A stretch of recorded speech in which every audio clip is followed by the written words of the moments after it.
Don't even think about it. I know you're thinking about it. I got a kitty in here. I got two kitties in here. And they are wild and crazy this morning.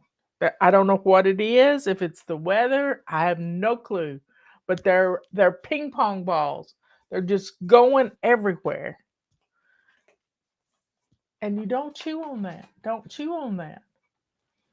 I tell you what, it's going to be an interesting question and answer day. It's Thursday. It's our day to run some errands.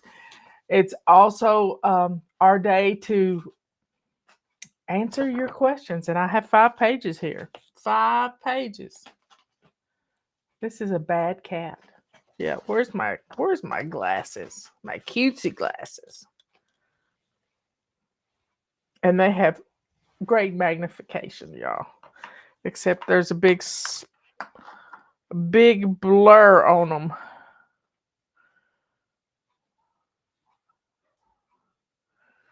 Anyway, come on in. Yep, somebody's been. I don't think it was me licking the glasses. Come on in here. Let's go. So it's Thursday. It's yesterday. I forgot to send out the holiday mission. I was not going on a lot of sleep like many people across the country. So I've sent Wednesday and Thursday's mission out, the holiday mission. Wednesday's anti-procrastination day. Today is run some errands. Let's get some stuff in the house. Okay, so are you ready? We've got, uh-oh, it's an avalanche. Yes, I have hot spots, y'all. Calendars. Get your calendars. They're $10, y'all. This is the greatest gift you can give young or old for Christmas. Putting especially college students, they need things in front of their face. So get some calendars ordered now. We sold a bunch of them yesterday. And our Chaos to Clean book, I totally forgot about going through it. And today is day 7.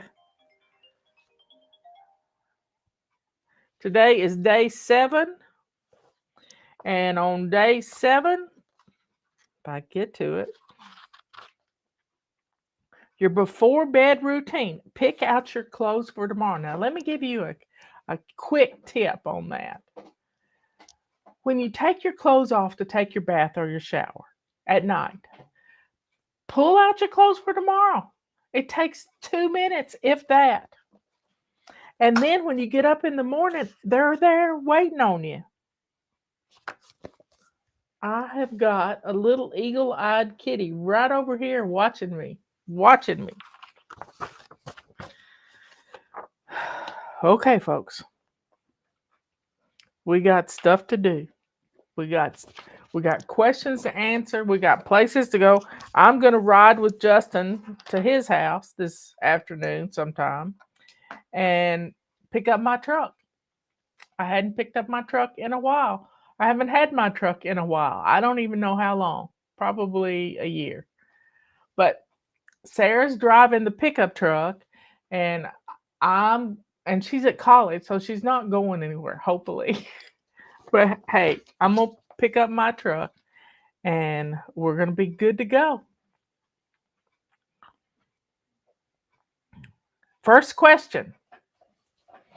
Question and answer day is fun. It's always fun for us. And we have a lot of good questions today. I have a full freezer.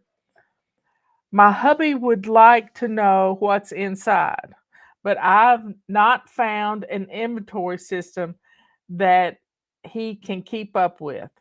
Do you have any suggestions? List them all. I've tried many ways. Here's what I like to do. When I have a freezer in my refrigerator. I have a side-by-side refrigerator, and we have an upright freezer in the basement. And the one thing I like to do is to group like things together. So, like chicken, a lot of chicken. Hold on a second. I gotta get an example to show you.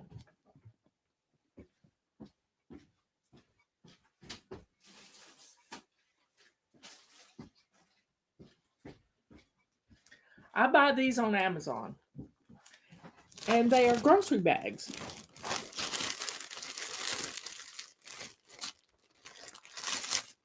And if you have a chest type freezer that works really well, I use them in my upright freezer here in my kitchen. But I just take and mark on it ground beef or just beef. I put ground beef and beef all together. And then I have chicken. And then I have vegetables because I have a lot of frozen vegetables. And that's how I do it. Now, if you've got a bag and it's full, you don't even have to know what's in it. Well, I forgot to put my microphone back on, but I think I was talking loud enough. I think there's a cat that's trying to pounce on me. We shall see. Here. Are you coming over here? Where are you going? Where are you going? Uh-oh. It's right here. It's right here. Come on. He wants to show.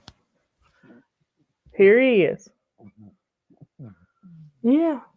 Yeah. But you can't have things, so you have to get down right there.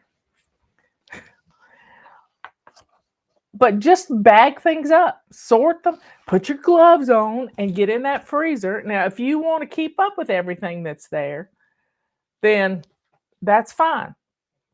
If you've got deer meat, put it in a bag.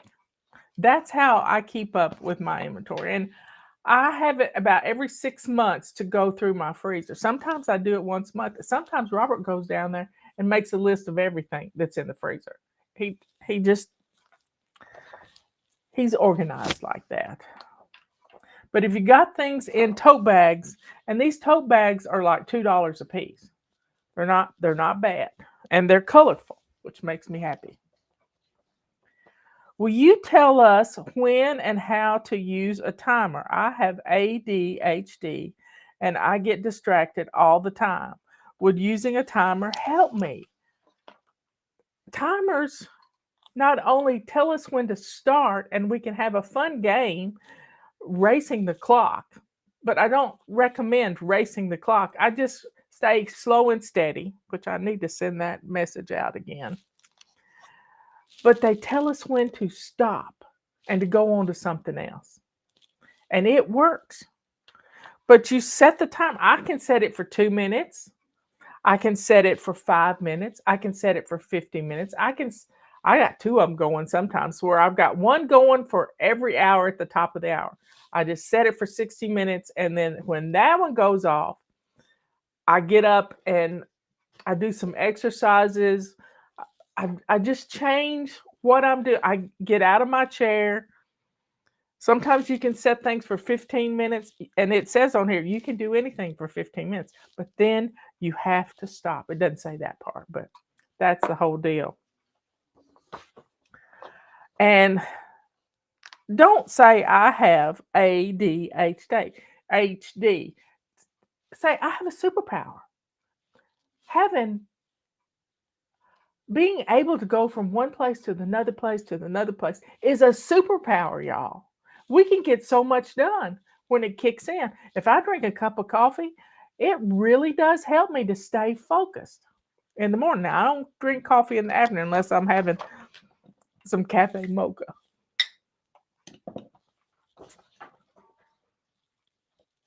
Yes, using a timer will help you, but you don't have to use one all the time. And another fun thing to do is to set your timer for 15 minutes and do a reverse scavenger hunt.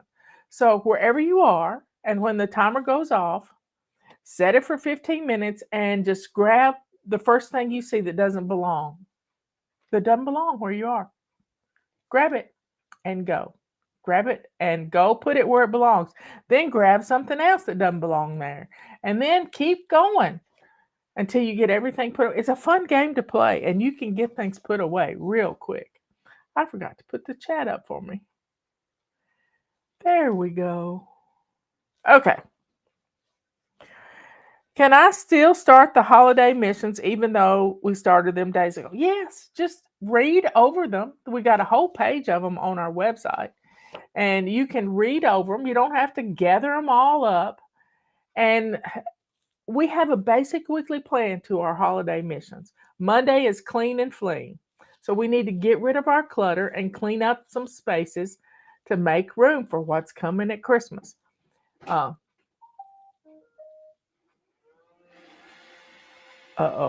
comes the Roomba. Tuesday is plan and play. Get your holiday control journal out. Do some fun stuff. Decorating's fun for us. Wednesday is always anti-procrastination day. What have you been putting off? Printing out your holiday control journal. Thursday, run some errands. If you need stamps for your Christmas cards, go get some stamps. Thursday is run some errands. Friday is look at your budget. What are you spending? What do you need to, do you have a budget? So yes, you can still start the holiday missions. You just kind of look over them and see if there's anything you need to do and go for it. What is the best way to clean a glass tabletop? Windex and paper towel always leave streaks. A purple rag. If you've never used a purple rag, they're on sale right now, 3 of them for $9.95. Get you a purple rag, and all you need is water. That's all you need is water. There's stuff in paper towels, and when you've got clean purple rags, you've got a great way to clean doors and all sorts of things. How often should I mop the floors? I have 1 dog, 1 cat, and a toddler. It wouldn't hurt if you mopped a little every day. If you have a toddler on that floor and you got cats and dogs, you got dog hair. And there's nothing worse than to look up and see your baby crawling or walking with dog hair hanging off of them. So, it takes 2 minutes to run a mop. And you don't have to wet mop every day, but with our mop, you can wet mop every single day and then take it outside and brush it off.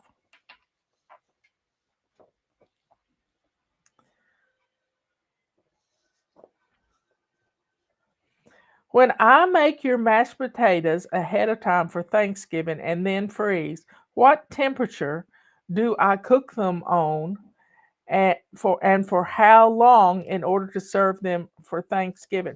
I would put them into your refrigerator 2 days before Thanksgiving so that they thaw up. And another thing, if it's in a ceramic dish, you don't need to put a ceramic dish in your oven that's already hot. So I would have a heating up oven that would be set on about 200, 225, something like that, to heat things up. But they can't be totally frozen. They need to be thawed up and sitting in your refrigerator for a couple of days.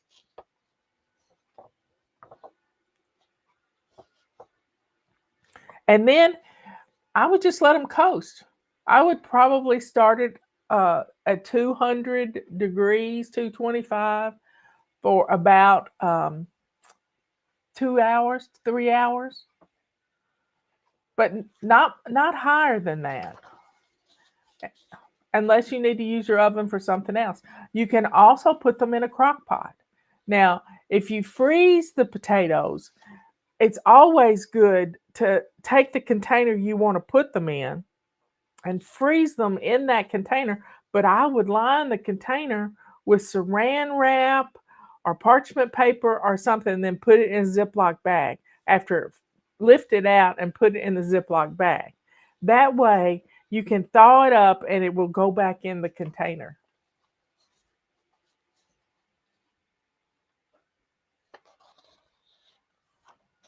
And I have stuck them in the crock pot and just left them on warm, and they get going pretty our own low. I'm having a very hard time accessing your website. I want to join the mailing list, but I can't get it to open. What am I doing wrong? I have no clue. We've had a lot of,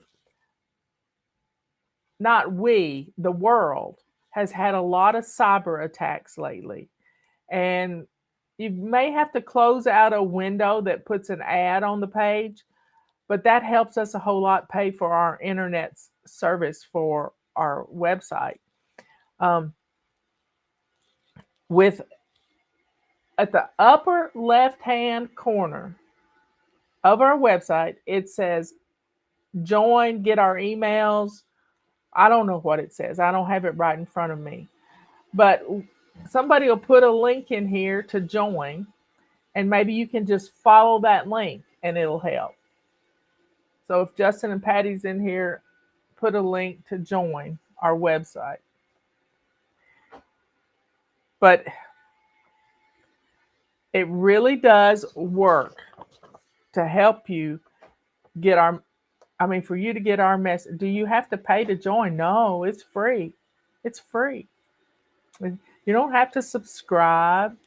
You can on YouTube, but it's not doesn't cost anything.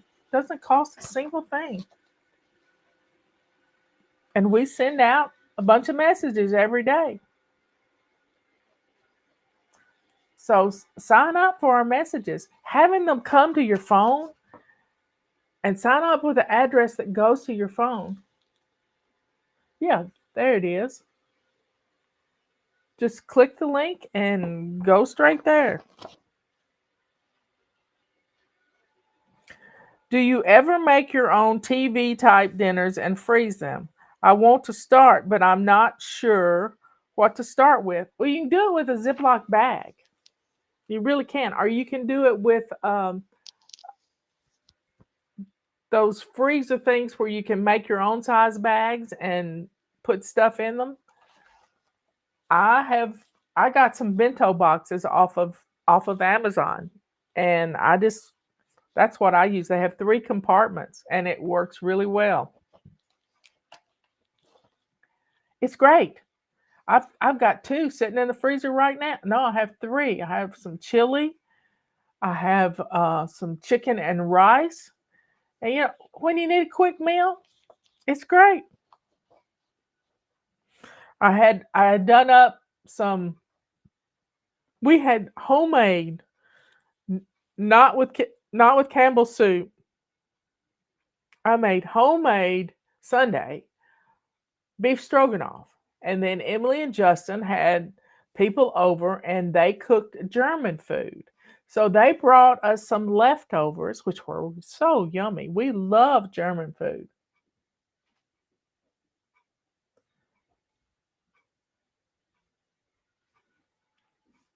We just love German food. So I warmed up the TV dinner that I had done up with the beef stroganoff. It was little pieces of beef, not hamburger, and it was. We had a smorgasbord, not Swedish, but we had pretzels and sausages and spatzel casserole, which was it was amazing.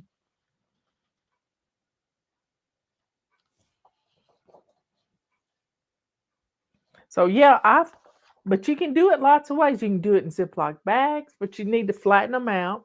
You can do it in bento boxes. You can do it with if you ever get TV dinners or we ever go out for takeout. We have this one place that provides these little plastic containers. You know me, I got to save them. And I'll fill them up. And then you've got ready dinners, and be sure and label them. Be sure and label them.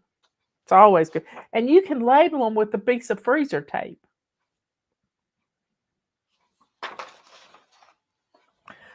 I used to enjoy seeing you and your friend on live shows together.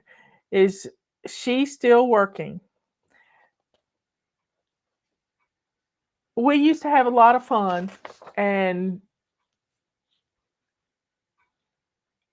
I'm, it's just people go different ways.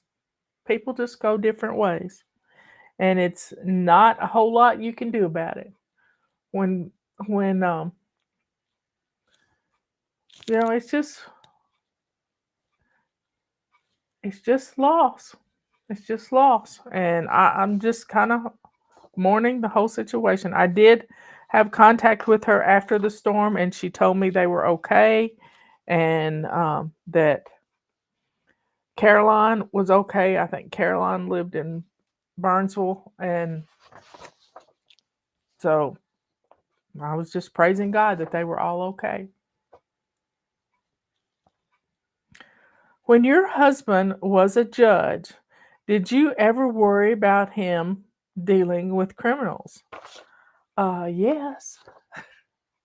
I'm so thankful he hasn't been a judge in 14 years. But we had plans in place that if he didn't get home, he went to court sometimes an hour and 20 minutes away from home. He would have a long drive. And then other times it was just 35 minutes he would have to go to court. Sometimes it was here in Transylvania County. But if he didn't, he would always send me a text saying, I'm headed home. And when he would get in the car to leave, for a long time, he didn't have a cell phone. He has spent 8 hours on the side of the road in a snowstorm before, stuck on an exit. And that's frightening. That's frightening, y'all. So when we first met, there was a death threat on him over something. I don't remember exactly what it was, but somebody had escaped and they were coming after him. So we we just know that we are covered by the hands of God and we're protected. But we had a plan. If he didn't come home when he was supposed to, I had certain people I was supposed to call at the sheriff's office and say, Robert's not home yet. And if Robert's being followed, he would not come home anyway. He would probably go to the sheriff's office. But in the last 14 years, he even let his law license. At first, I think he suspended. I think he's just ended it. But hey, there are bad people everywhere. You've got to have your head on a swivel anytime you go to the grocery store, anytime you go to the dollar store. People have followed Patera. This is in East Tennessee, close to where Patty is, in the dollar store. Now, Patera, she knows she has some belts and some martial arts, and she is always got her little friend with her. But don't go shopping without somebody with you. Young women with babies have been stalked out into the parking lots, and that's in the last 6 months, y'all.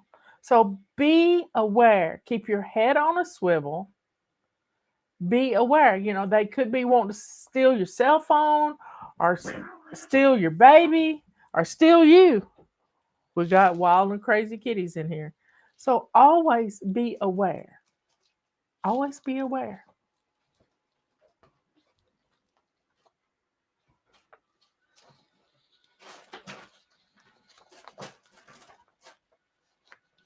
Well, the reason there are a lot of things sold out on our website, this is the next question. I hope y'all heard that. They're trying to get each other. Okay.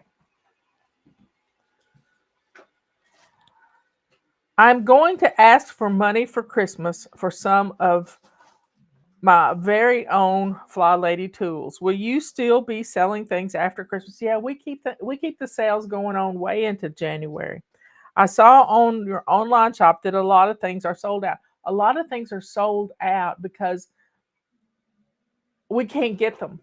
Like our books that we always order, that we sell in our own fly shop, we can't get them, and we don't know why. We just don't know why. But they're still available on Amazon. Um, and there are other things like we got low on the kitchen scrubbers. Well, they're in our big bundle pack. So we had to turn those off. You can't buy them individually, but if you buy the big bundle pack, which has 11 amazing items in it and you could turn into Christmas presents for people. But our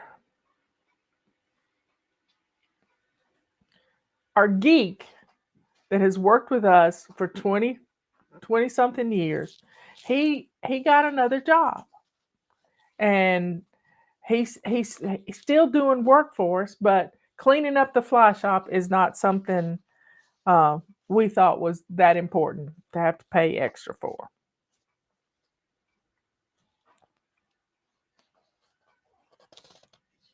Okay, next question.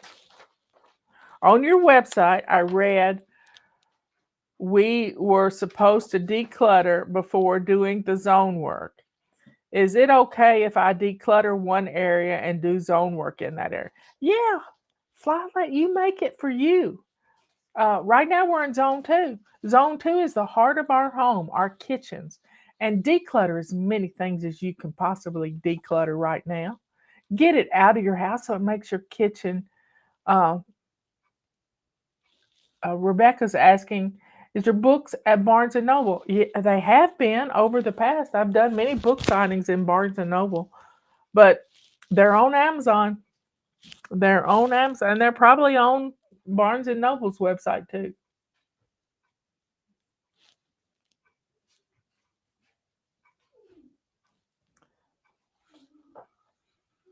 So keep decluttering. This is the main thing. You get the clutter out of your house, it makes it so much easier to keep. We do housekeeping, not house cleaning. We want to keep our home blessed. I guess Jimmy's here. Robert's probably going to have Jimmy duty. So there we had 13 questions today, and my sister ends it with the end. Love you. She always has a sweet note. So y'all keep doing what you're doing. If you find something doesn't work, then we probably need to do a show about Fly Lady doesn't work for me. And Terry Kay, she's in here. She had a question. Um, she didn't get her Fly Lady Express email yesterday. Check your junk folder. It may have been blocked for some reason. I don't know. I did check to see that it went out, and it went out. So, and if you'll send me your email address, I will send you, and I'll just resend it to you. I can do that. I have the power. Anyway, y'all, let's go to the Lord in prayer. Dear Father in heaven, thank you so much for all that you do for us. You know our needs before we even know we need something. So thank you, Lord. Thank you for all the people that have prayed, for everyone here in Western North Carolina and the flood victims all over the place. Thank you, Lord, for everything. Keep us safe from harm. Help us to create a home that blesses us when we walk through the door, not one that looks at us and just says, you need, we don't need chaos in our lives. Right now, we need to be calm, cool, and collected. Keep us safe from harm, Lord. Protect my fly babies all over the world as they get ready for Christmas. All these things we ask In Jesus' holy name. And thank you for sending your son to die on the cross for us, because it gives us a chance to repent and to still be able to spend eternity with you in heaven. I can't wait to hear everybody singing together. Thank you, Lord. In Jesus' name we pray. Amen and amen. Y'all, I saw the cutest thing. After the announcement of when President-elect Trump got on stage with his whole family and a lot of people, they ended the party, and as people were leaving, they started singing, "How Great Thou Art." I just cried my eyes out. How great thou art. It reminded me of being at a Billy Graham huge event when Beverly Shea would sing "How Great Thou Art." These people knew the words. These people knew the words. It was just beautiful. I got to go listen to it again.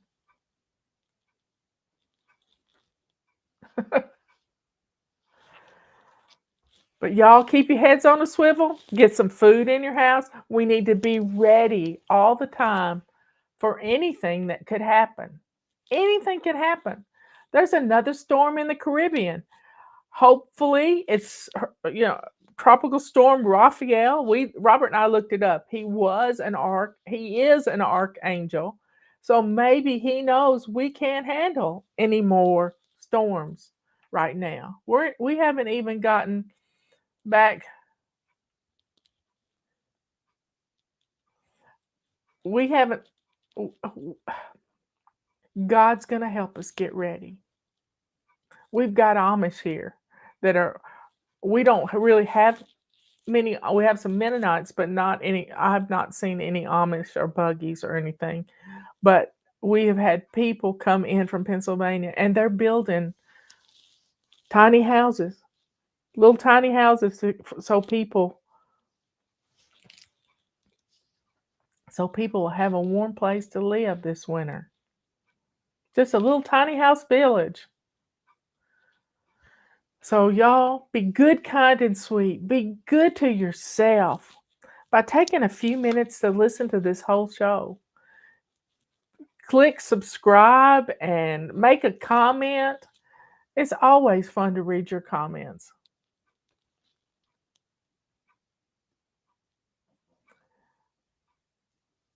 And keep the people in Oklahoma in your prayers. They've had some tornadoes, some really bad weather, and Walker Family Farm, one of their alpacas got hit by lightning. How sad. And he was one of their males.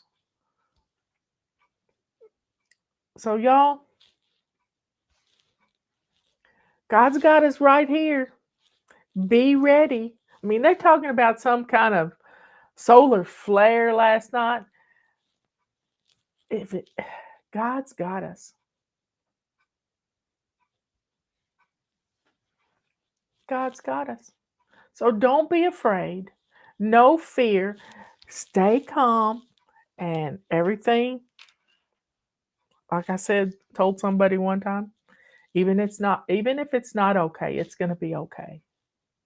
God takes care of us.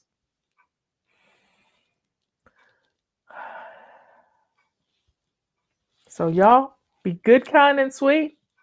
Good to yourself by doing the holiday missions. Kind to others by showing them a holiday control journal. And if you can print it out for somebody and give it to them, it'd be a great help.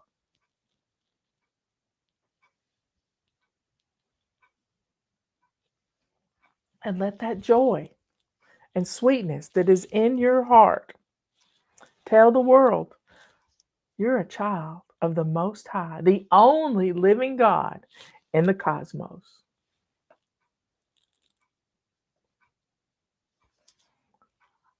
Read Proverbs 31 today. It's a beautiful chapter in Proverbs. It's all about the Proverbs 31 woman. Yeah, we do take care of our homes. That is who we are. That's who God made us to be. Stewards. And the Proverbs 31 woman is a good steward. I love you all. I'll see you later.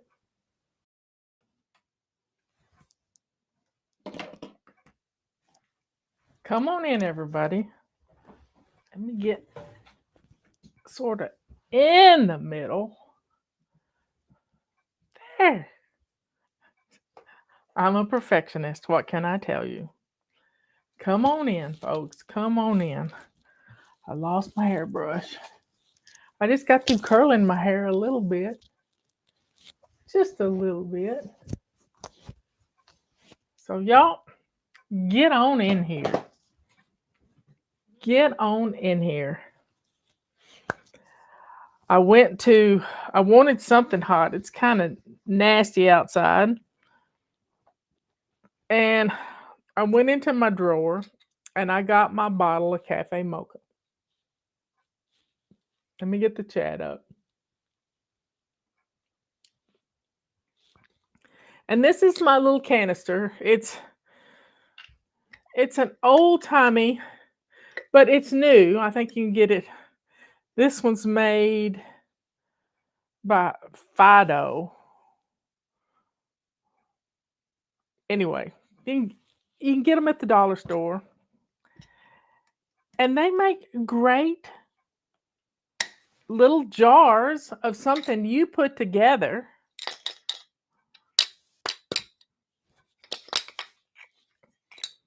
Of cafe mocha. And I have experimented with cafe mocha over the years. Let me tell you the story about cafe mocha. I was going to college and it was 1996. Yeah, it was 96. That was the year I met Robert, but I didn't meet Robert until August. And we got married in November. So I didn't have a whole lot of money. A lot of things happened that spring. And I couldn't afford to go to the coffee shop and get a cup of coffee with people I went to school with. They were much younger than I was. I was in my early 40s, 40, 42, 43. And same age as my sister, Susan, right now. And it was one of those things where I was feeling kind of left out. But I didn't want to feel left out, so I started experimenting. I mean, I had a thermos bottle. I had a thermos bottle, and I would fill this thermos bottle up with hot water, and then I would have a travel mug. I don't know where I got the travel mug, but it was a good old travel mug. And so I would mix up a concoction and put it in a little Ziploc bag of instant coffee, powdered milk, and Nestle's Quick. I mean, I grew up on Nestle's Quick. I love Nestle's Quick. And so I put together this recipe, and it started with a jar, like a 12-ounce jar of cafe mocha, of instant coffee. And I like Taster's Choice because it was freeze-dried coffee. And it just tasted more realistic. Now, you don't have to use a whole jar. If you're making a bunch, yeah, you could use a whole jar. But you can use, this is a proportion recipe. And I have my cafe mocha right here in my little Fly Lady cup. Oh my. And I took it one step further. I ordered a bag of freeze-dried mini marshmallows. And I just put a handful in it. So this is just a treat. It's just an amazing little treat. So I kept experimenting till I got the proportional relationship down pat. So it was one part, and you can use a cup. 1 cup of instant coffee. Use what you got in your pantry if you have some. 2 cups of Nestle's Quick. Now, if you don't want to use Nestle's Quick, then use a cup of Hershey's Cocoa because Nestle's Quick has sugar in it and cocoa. So just use 1 cup. Just play with it yourself. But I use 2 cups of Nestle's Quick, and they used to make a strawberry Nestle's Quick.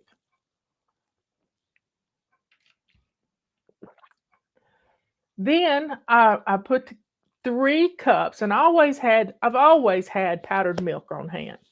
I would use 3 cups of powdered milk. So it was a 1 to 2 to 3 proportion recipe of coffee, chocolate, and powdered milk.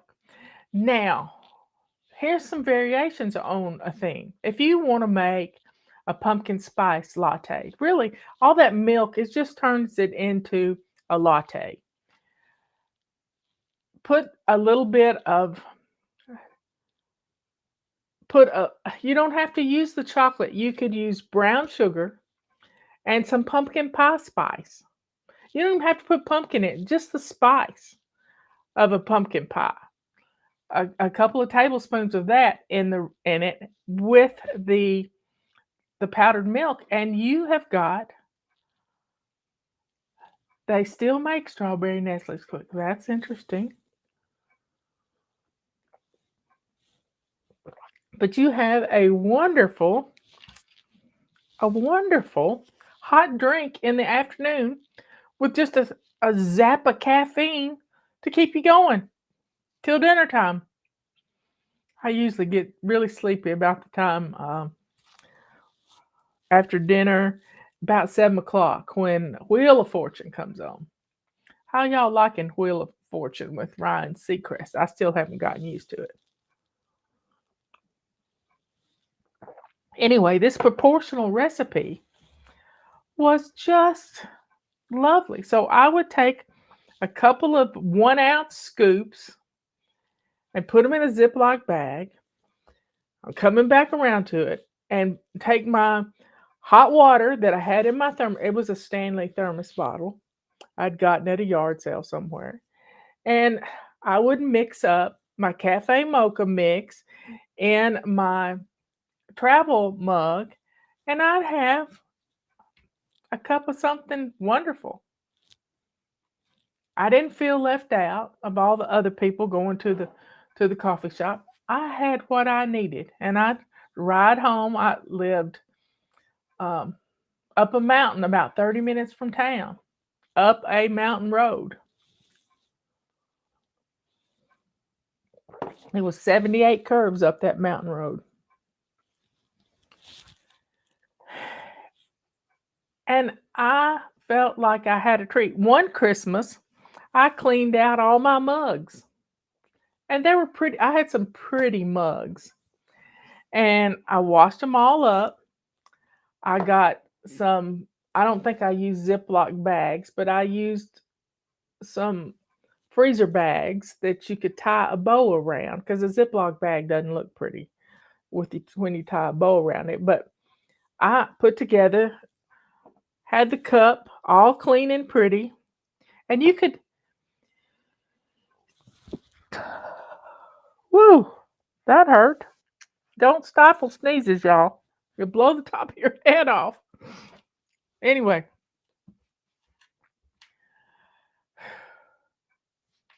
I'm going to open this paper towel up so that if I need to sneeze again, I can grab it.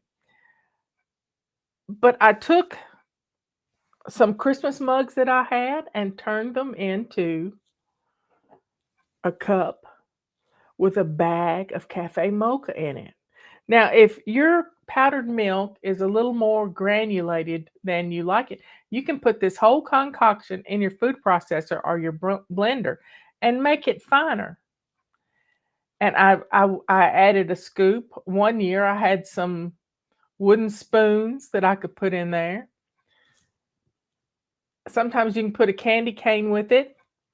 You can do lots of things with it and make it look pretty. But I gave it as a gift. Just little friend's gift, just a wonderful little gift.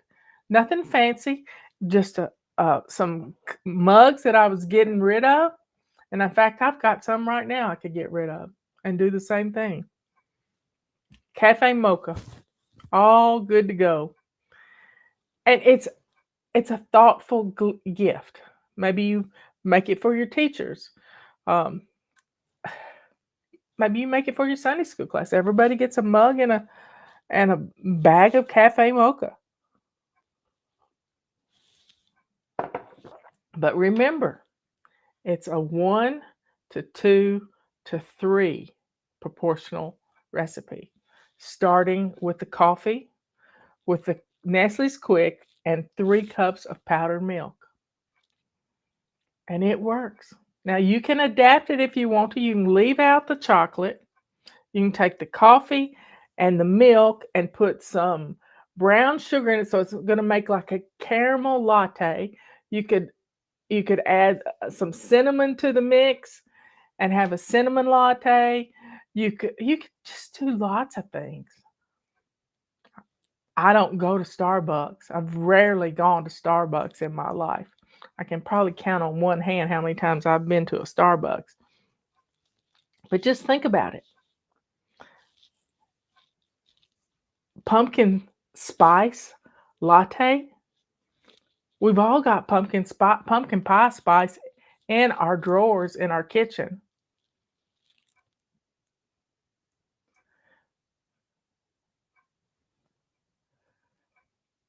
Powdered creamer has more oil in it, I think.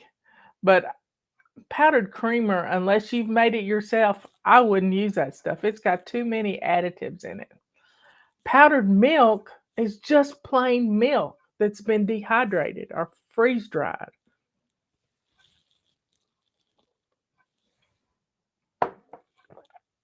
So that's how the cafe mocha recipe came up. And I've tried to get a local company here to make some so we could sell it, but it always didn't taste right. It didn't taste like mine. And I use Taster's Choice, Nestle's Quick, and Carnation instant milk.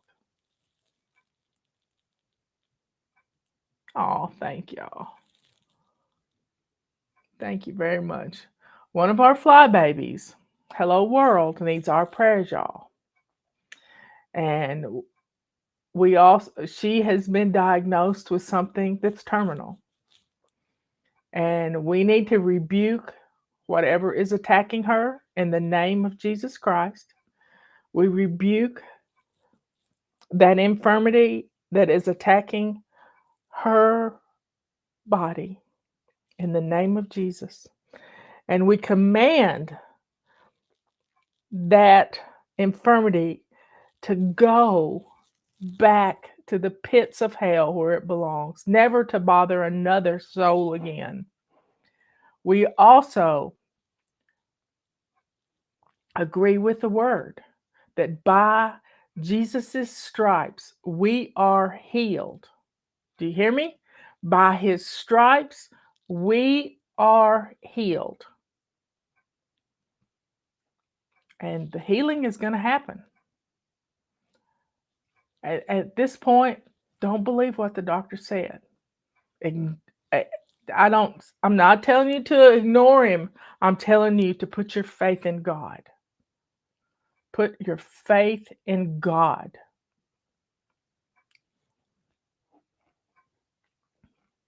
By his stripes we are healed. We agree with that in the name of Jesus. And go to Oasis Healing Summit. They've done 2 of them. One in September, and one in October. These are two of the most amazing healing services I have ever watched. And there's also a movie about the Azusa Street revival that is all about healing. I love you. Hello, world. Feel it, know it. As Pastor Hagen said, he could always tell when he was going through a healing service if somebody was going to be healed or not. They'd say, I hope so. You got to know so, sister. You got to know so. You got to feel it in your heart. You got to know that the healing is there. So put your faith in the Lord and go watch the Oasis Healing Summit. Dutch Sheets was the main speaker. They had a chair on stage from an A.A. Allen meeting, tent meeting. Oh, I've never experienced anything like that. And I don't really think about me needing healing, but you know what I noticed the other day? And this is profound. It's been years since I could get my wedding rings off. I mean, my fingers swell, my toes swell. I have no inflammation whatsoever. None. And I give it all the glory goes to God. I didn't ask for healing, but all of a sudden, night before last, I could take my rings off. Not that I take my rings off, but look at this. Look at it.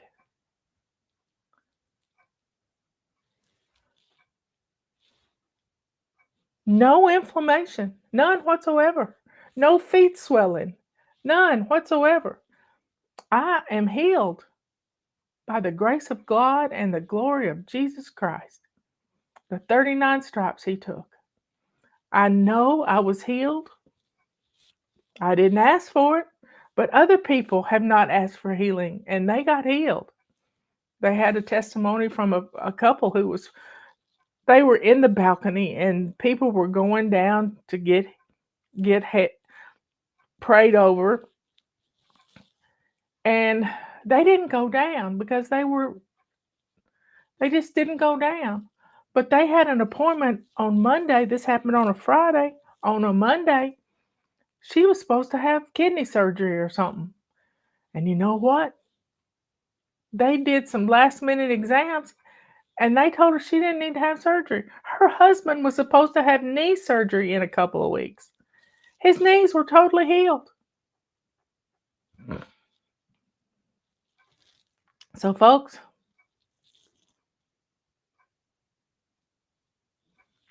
you can make this thing decaf if you want to. Get some decaf instant coffee. I need a little caffeine every now and then.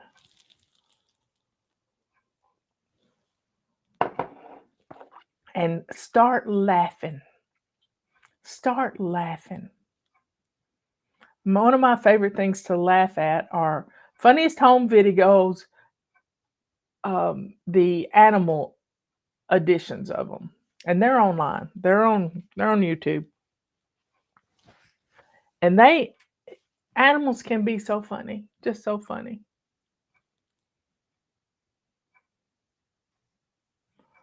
I don't know what's going on with Tracy. I'm getting in, asking for prayers for our family. Our mama passed away a week ago today, and we had her funeral yesterday. She was 86. Praise the Lord. She's 86. How beautiful. How beautiful. I pray for the family, Tracy. I pray for you and your family. Funerals are hard. I told Robert I couldn't go to Charles's funeral. It probably means I won't have anybody at mine, but that's okay. It don't matter. I'll see him later. Anyway, praise the Lord. Put all your faith in him. All your faith in him. You can't You can't sit on a fence when it comes to faith. And the Bible tells us the faith of a mustard seed can move a mountain from here to there. It doesn't take much. And sometimes it takes a step forward in transmitting that faith. One of the things I remember from the Azusa Street book that I read. Now, Azusa Street was in LA. It was an old stable. It had been a furniture warehouse. It had been lots of things. And they started having church services there. And one of the things when people would get prayed over, I mean, the glory of God came down. People, the fire department was contacted because they saw fire coming out of the roof. It was a fire. It was a glory of God because people would come into this presence of this fog in the room. The children played hide and seek in the fog, and the children were healed. One little girl couldn't hear, and she couldn't go to school because she couldn't hear. I've seen an interview with that woman on the internet. All you got to do is look it up. Girl healed of hearing. But they would take a step out in faith, like somebody needed to walk. They haven't walked in years, and they were in a wheelchair, and they were brought into the stable in a wheelchair. And so the people that were ministering to them, the first thing they do is that they, before they ever started praying over them, was lift up the little flaps on the wheelchair that hold the feet. Lift them up. Because a lot of people stood up and tripped over those little flaps. They were so excited that they could walk. So, folks, take that step. Know that you're being healed. Know it. Whatever it is for you. Whatever it is for you. But watch the Oasis Church. Dutch Sheets' brother, Tim, who is the pastor at this church, they started praying over him every week in a prayer call. He had stage 4 cancer. And they started praying over him every week. And it was just Dutch and his friends, and they'd come together with Tim. And this prayer call turned in to this healing summit. They've had 2 of them. I think they're going to do one every month. They might even start doing them every week. I don't know. But if you can't get there, you can watch it online.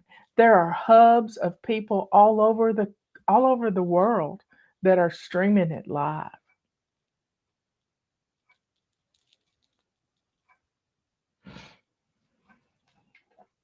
Anyway, be thankful. Start praising God for the healing. And listen to Pastor Kenneth Hagin. Pastor Kenneth Hagin, a whole room would fall out. And I didn't know about him. He died in 2003. He and Derek Prince died within 5 days of each other. You know they had to be celebrating in heaven when those two got there. But Pastor Hagin, he was healed as a 15 or 16-year-old. He had a heart problem. He couldn't play as little kids. You have to listen to Pastor Hagin's testimony. They've even done a drama about it. He died 3 times in one day.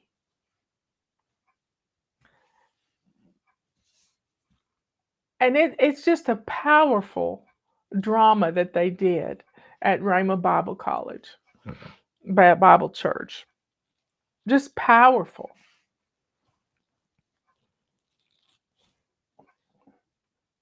But he's so funny.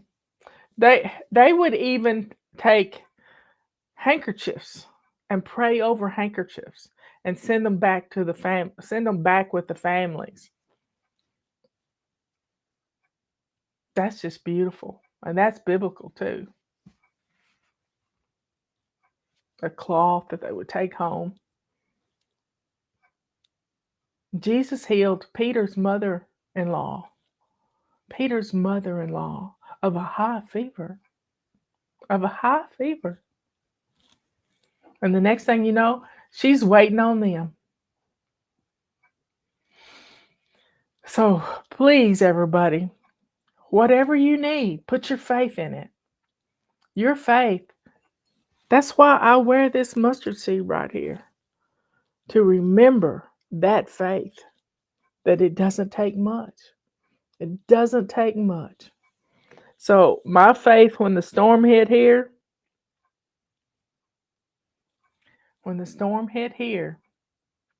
my faith was to be calm.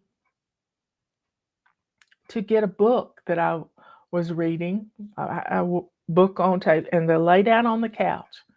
I was not afraid. I wasn't pacing the floor.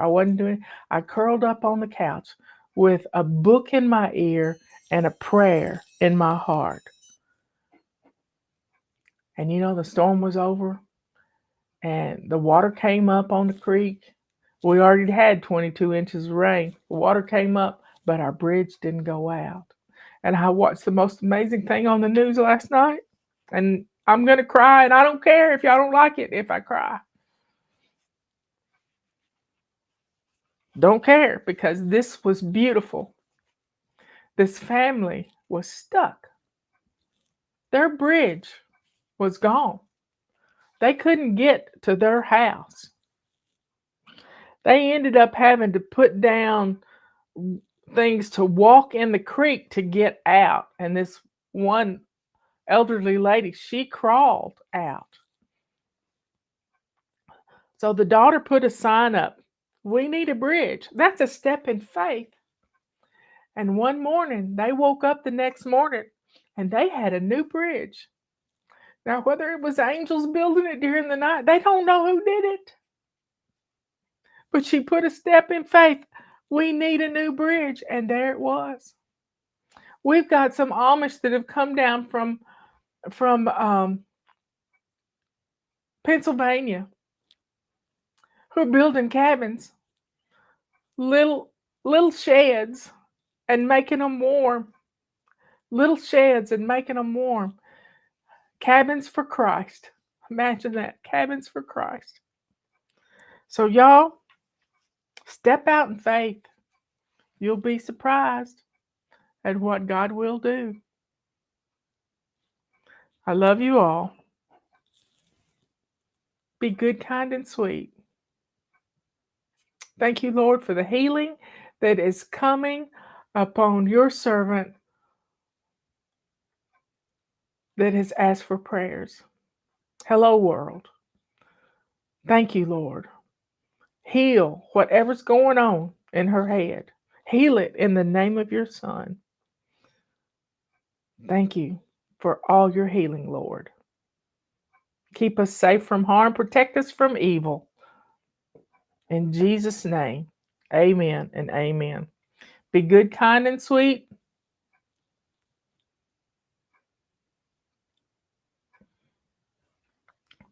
Be good to yourself. By exercising your faith, sometimes it doesn't take much at all. Be kind to others by sharing this little exercise in faith. Step out toward what you're looking for. Start praising God for it the minute you ask for it. That's part of stepping out in faith.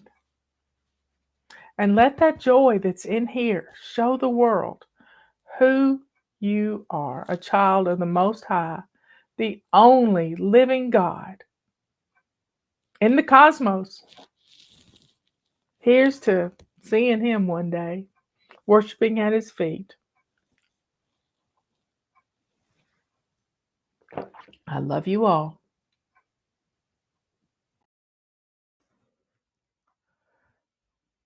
Get on in here, everybody. Come on in. I got me a new plaque for the wall. It's Psalms 91. I don't know where it's going to go. Is it going to go right there? I don't know. We'll see. I got to find it's bigger than I thought it was going to be. Psalms 91. Yeehaw. Anyway, I'll get that up on the wall in a few hours, maybe. I don't get in a hurry about anything. Come on in. Let's get the chat up. We got a few people coming in. There is Hello World. Let me put on some cutesy glasses. No, I think I'll put on my red ones. Y'all, there we go. To go with my flag. Anyway, come on in. Schools are getting ready to start in our area. Won't be long. We get exemptions because of we sometimes have a lot of snow and a lot of flooding and some different things. So y'all get on in here. Get on in here. It's going to be a busy day in the neighborhood.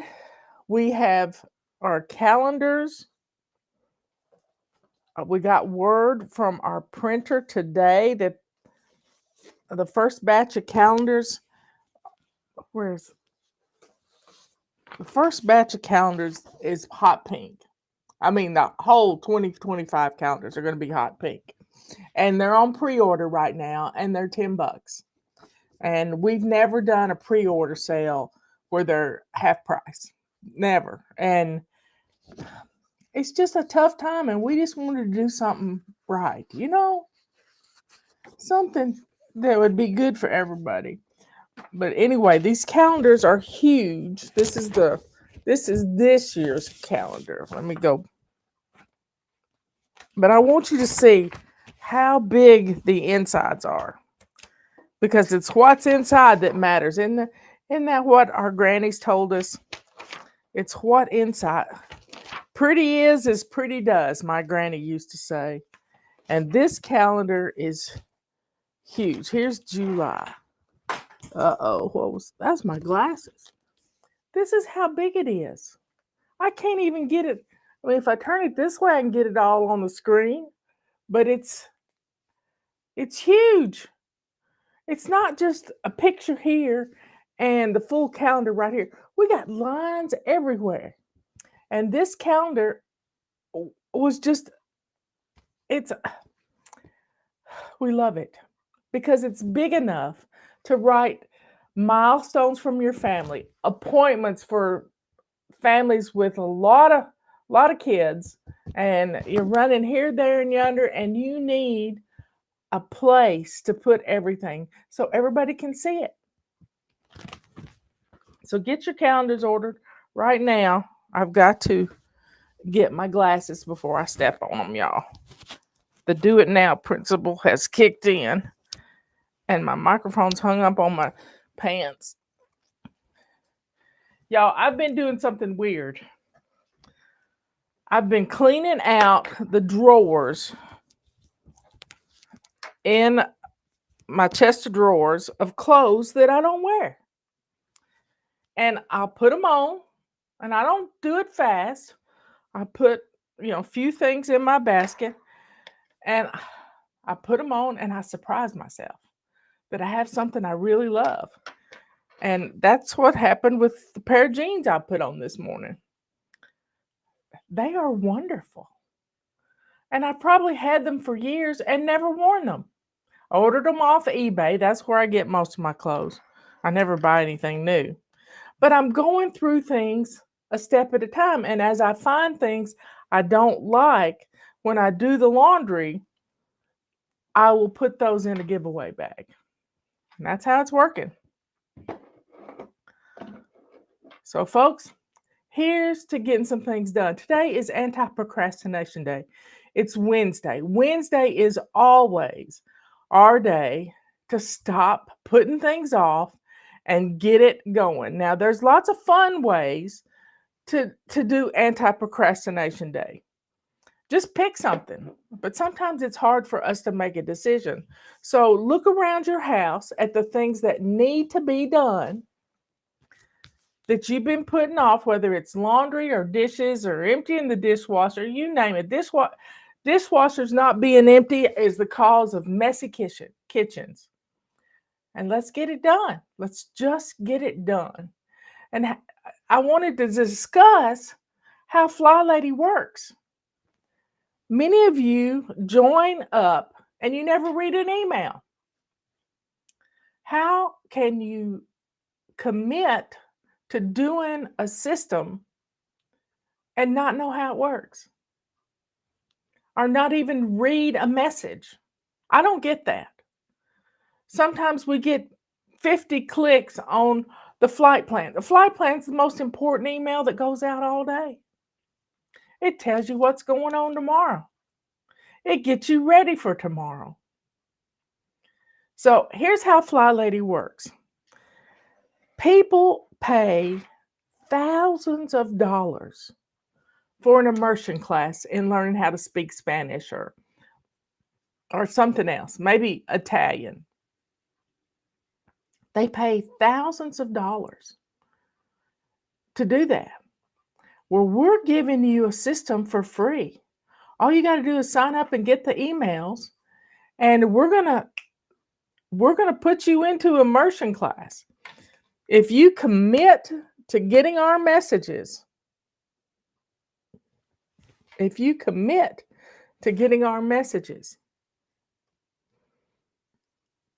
we're going to be in your face. There's somebody says they click on the website to see the flight plan. Well, that's fine, but we have brains that are all over the place. I mean, we ricochet. Our brains ricochet, and that's not a bad thing. I am happy to know that I can go from flower to flower to flower and get things done and actually accomplish a whole lot more than staying hyper focused on something. With our hyper focusedness, we can spend 10 hours with a toothbrush in our shower scrubbing the grout between the tile and not even know the day has passed. Yeah, we can do that. But guess what? We don't have to do that anymore. We don't have to be that way anymore. That's our obsessive compulsive personalities, our perfectionism. We want to see that shower grout shining. Well, guess what?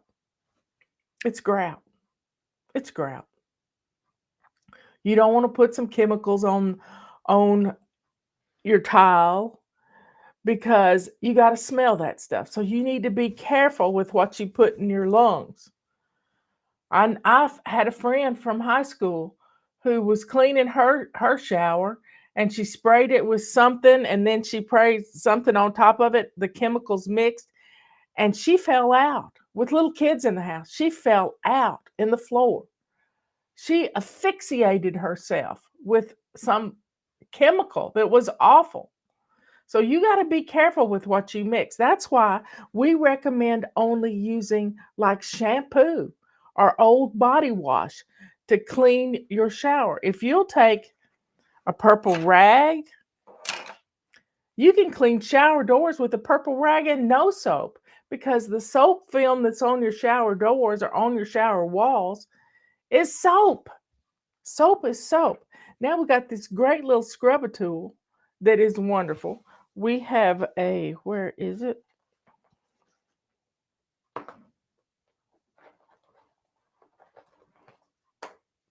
I keep one of these in my shower all the time. It's got little grooves on it. Little bristles, stiff little bristles that are great for scrubbing grout. Guess what? You can scrub the grout while you've got conditioner on your hair. You can do that. We got the tools to do that. We also got the things to make, if you'll, okay, Marla, slow down. We have personalities that we want to put things off until it gets so bad we can't function. We can't stand it any longer. And that's sometimes a good thing. But I want to talk to you about how Fly Lady works. Fly Lady works because of you. We have helped millions of people over the last 25 years almost. 25 years. We have helped people all over the world get their homes and lives in order. We have a sign that used to go up at our booths when we traveled to conventions, homeschooling conventions, and it said, "Are you living in chaos? Are you living in chaos?" And it used to be on the screen here.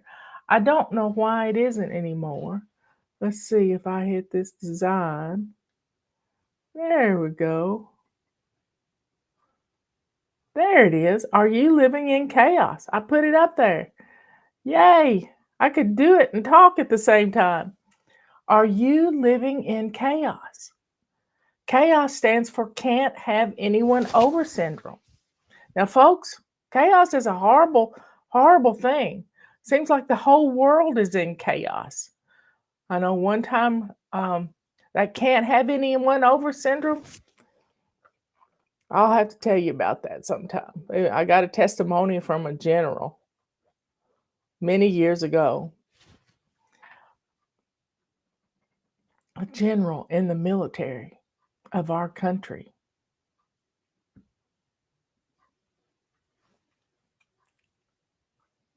Chaos is a terrible thing. A terrible thing. And we can't just instantly snap our fingers and chaos go away. We have got to take baby steps. Let me tell you about my baby steps. I started on January the 1st of 1999. I was determined to get organized. How many of you have said that? I'm going to get organized. This year, I'm going to get organized. Well, I sat down to figure out why I wasn't.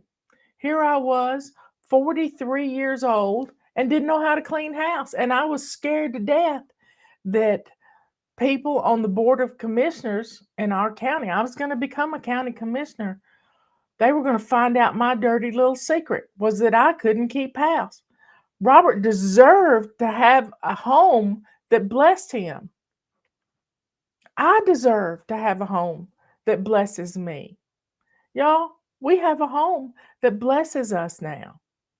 We do. We really do. We had septic tank people here pumping yesterday, and one of them was looking through our window to the back, and he said, "You got a really good view." And I said, "Well, come on, we'll go out on the back porch." He said, "No, I can't walk through your house with our shoes on." And I said, "It doesn't matter. It's gonna get cleaned up." But they still wouldn't do it. They still wouldn't do it. So, but they could have walked through our home easily. How does Fly Lady work?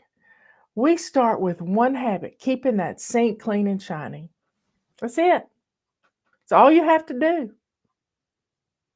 You don't have to procrastinate. We do have a little rule. You can't miss 2 days in a row. But the main thing is you get that sink clean and shiny. However you do it, with baking soda or with barkeeper's friend, or rinsing it out and putting a half a cup of bleach in some hot water and letting it soak for a while. That's what I did. That's what I did on that New Year's Day. I picked one habit to practice for the whole month because I figured out I was trying to do too much at one time and it wasn't working. So I picked one habit to practice for the whole month of January. And that habit was keeping my sink clean and shiny. And you know what grew out of that one habit? And I'm seeing it in my head right now. The countertops got cleared. The stove got clean. The refrigerator, we had a copper tone refrigerator and a copper tone stove. And the clean went from that sink around the room because the stove said in my ear, well, why don't you clean me like you clean that sink? And I did. And we had yellow linoleum floor. And it was the type of linoleum floor that had grooves in it. And it was nasty. I got down sitting on that floor and scrubbed that floor and got it pretty looking. We had a door that went outside and in the kitchen, and that door was an old storm door. I shined it up. Everything in the kitchen got clean. Everything. By the end of the month, that clean was pouring over into the entrance of our home and our little dining room. And it was amazing.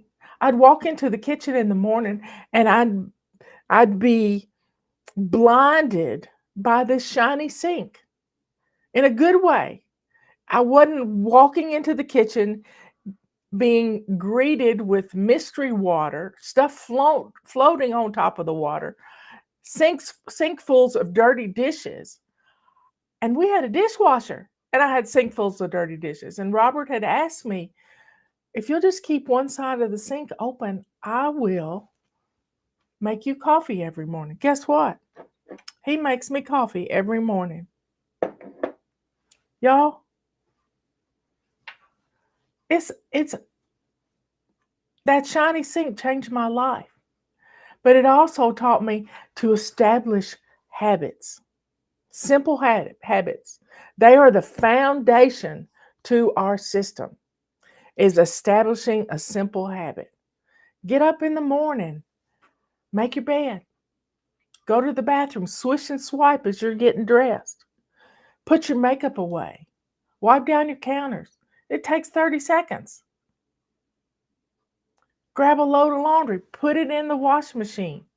That's a start to your day. Go into the kitchen, fix yourself something for breakfast. I don't eat breakfast. Um, I'm I just like to fast until about 2 o'clock in the afternoon. I have more energy when I do that. These simple habits that we practice every month and putting together a 3-step routine and a 3-step morning routine, afternoon routine, and a before bed routine. That before bed routine is the most important routine of the whole day because it starts you off on the right foot the next morning. It really does.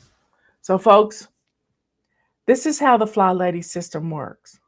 It works, it gets in your head. You commit to it. Now, we have had, and we ought to do an Ask Fly Lady question about how the system doesn't work for me. And I can triage it just like this. Just like this. Well, Fly Lady doesn't work for me. We don't wear shoes in our house. Well, if you want to get your home clean, you need to put some shoes on. Every single sport has its own shoes except for swimming. And then they have little sandals that they wear to get to the pool because you're not going to walk barefoot. Every sport has its own shoes. We have shoes too, and we need to keep them tied to our feet because we're going to lose them. If you grew up like I did barefoot, you had you had feet that were tough as nails and you could run on rocks. Well, guess what? Our feet are going to change. If you suffer with cracked heels and bleeding heels, and my sister Leanne had that. And I said, you got to put your shoes on, sister. She's been gone 6 years this past week. God bless her. Anyway, folks, we got to put our shoes on. Some of you are not paying attention to the before bed routine. You don't think that really matters. You got all the time in the world in the morning. Yeah, we can dilly-dally all we want to. But if we will get up, if we will have our clothes picked out, we have no excuse not to put them on. I picked my outfit out last night. Put these jeans, laid them out in my bathroom. I had no clue they would fit like they did. And they're my favorite brand, Denim & Company. Who knew they made jeans? Anyway, folks, commit to reading our messages, opening up our messages, giving us a thumbs up, listening to my videos. I do 2 a day, 5 days a week. And then on the weekend, I run a marathon on Saturday. Y'all, if you will just open up your mind, we have a lot of bad stuff floating around. We wrote a book called Body Clutter that helps to get rid of the negativity that's in our heads. If we will let go of that negativity and replace it with something good, something that works, something that is tried and true, you're going to see a huge difference in your home. Every single day, you're going to see a huge difference in your home by taking the baby steps. We have a book. Where is it? Our Chaos to Clean book right now. This is your refresher course. If you need to jumpstart and get back on it, grab this book. In a week, I think it's a week, it'll be August 1st. Can you believe it? Can you believe it? August is almost here. The summer has flown by. And August has 31 days. July has 31 days too. We're going to jump into this book in August. Get yours ordered. Yes. We establish habits, one habit at a time, each month. January's habit is keeping your sink clean and shiny, or when you first join up. February's habit is decluttering. You don't have a home with clutter in it. February, declutter, but you got to start decluttering every single day. It's easier to establish a habit that you do every day, not just once in a blue moon. Blue moons only happen every once in a while. So, folks, March is getting dressed to lace up shoes. Commit to getting dressed to lace up shoes. When you do your laundry, put your whole outfit together. I have a Rubbermaid tub in my bathroom that I keep my outfits right there, where I can pull a whole outfit out. There are places on YouTube that teach you how to fold everything together. Make ease of packing.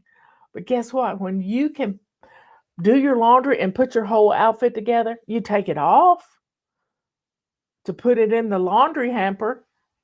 You take it off together, put it back together when you're doing the laundry. Do your kids' clothes that same way. You're getting dressed to lace up shoes first thing in the morning. And if you don't have a pair of shoes that you can wear in the house, throw some in the wash machine, let them dry for a couple of days in your in your house. If you can put them out in the sunbeam, that would be great too. Set them on a picnic table, but they got to get some sun on them. And then only wear those shoes in the house. I wear my shoes outside and inside. We do every single day. April's habit is making your bed.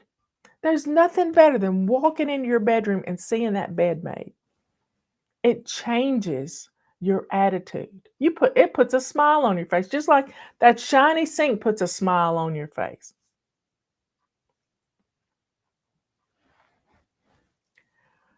May's habit is moving, getting up, getting out, spending 15 minutes, 7 minutes out, 7 minutes in, 15 minutes moving your body. Maybe you're going to garden. Maybe you're weed eating. 15 minutes of up and moving. Sometimes it's 15 minutes every hour. Sometimes it's just 5 minutes. But you can do it. You really can do it.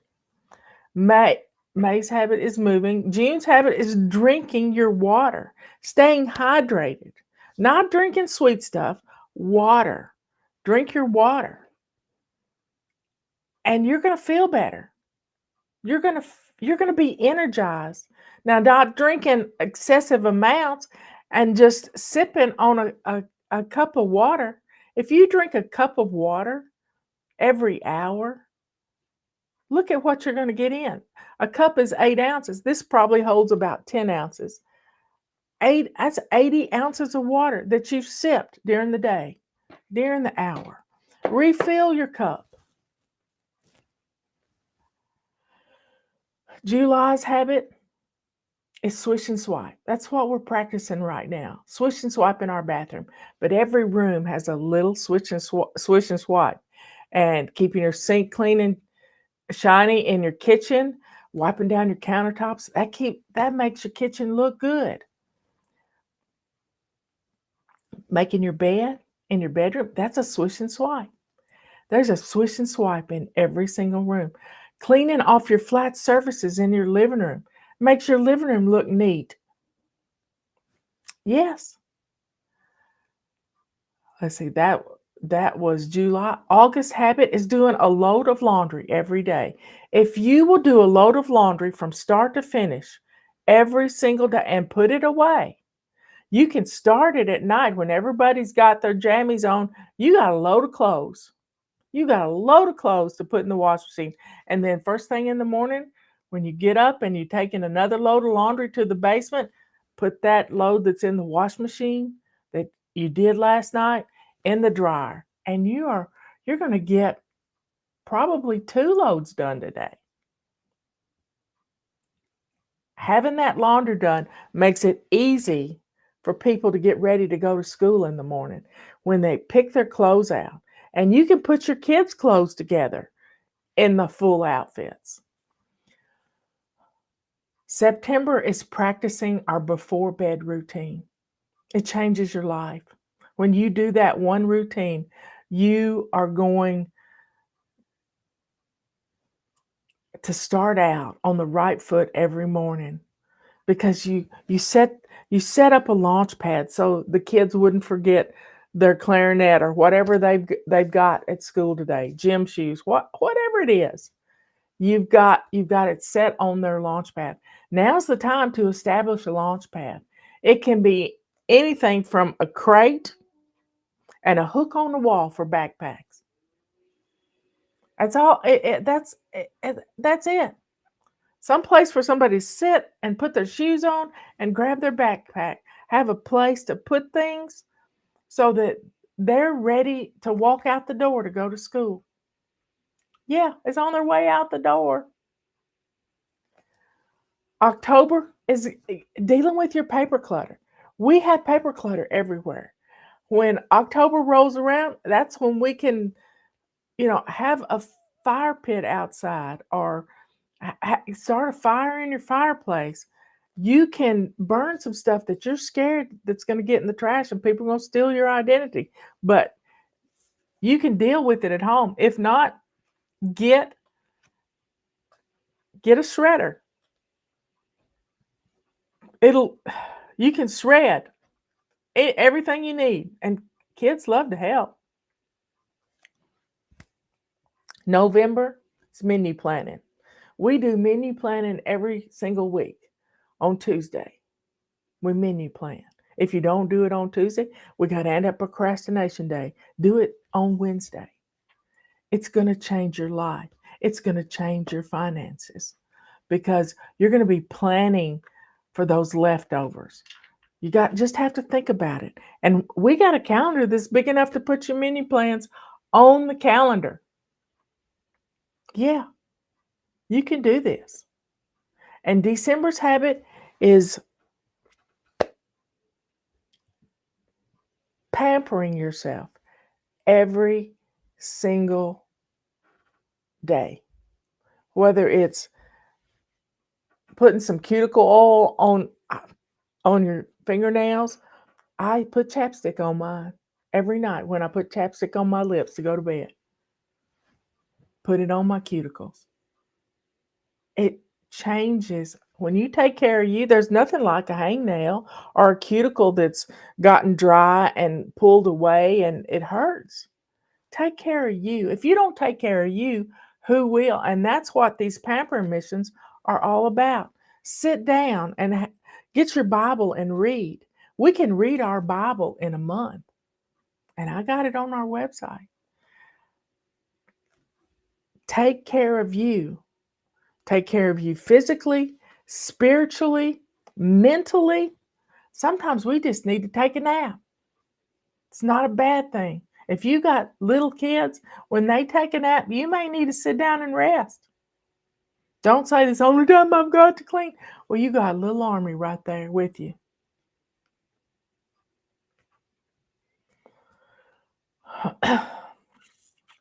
So, folks,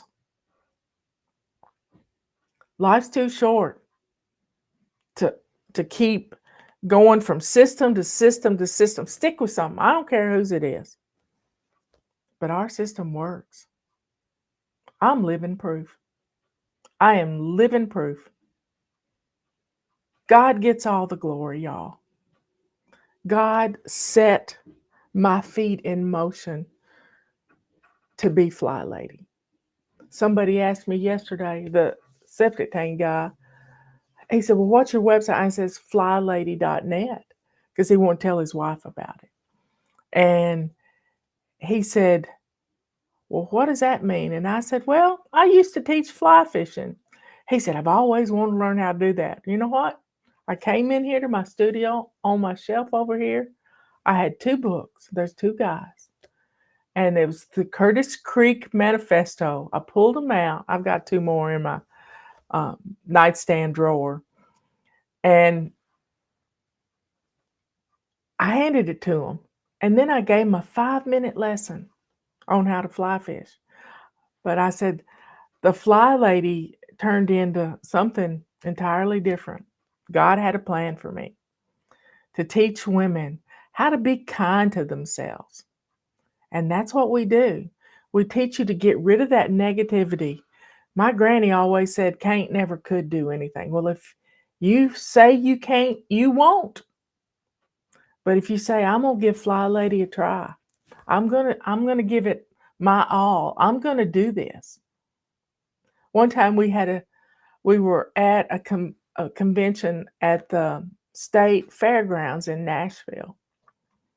And I had that banner that's on the screen right now overhead. And this guy comes by and he says, Fly Lady, I owe you an apology. And I said, why? And he said, your name was a 4-letter word in our home. And I said, how come? He said, it was Fly Lady this and Fly Lady does it this way. And he said, I told my wife she couldn't mention that word in our house anymore. And I said, well, I apologize for that, because that's not the way I teach my ladies to do things. Sometimes we can get a little obsessive compulsive. He said, we need you back. And I thought, for a guy to admit that he was wrong, it broke my heart. They could have had years of a clean house with a family that homeschools. And he said, we want you back. And I said, well, just tell your wife that you met me today. And we can change our atmosphere if we'll commit and not go hog wild. That's not fun. But we've got to take our time, establish these habits, string them into simple routines, and then turn those simple 3-step routines into a habit. Because when you get it in here, it ain't leaving. It doesn't matter if you Go to a hotel room somewhere.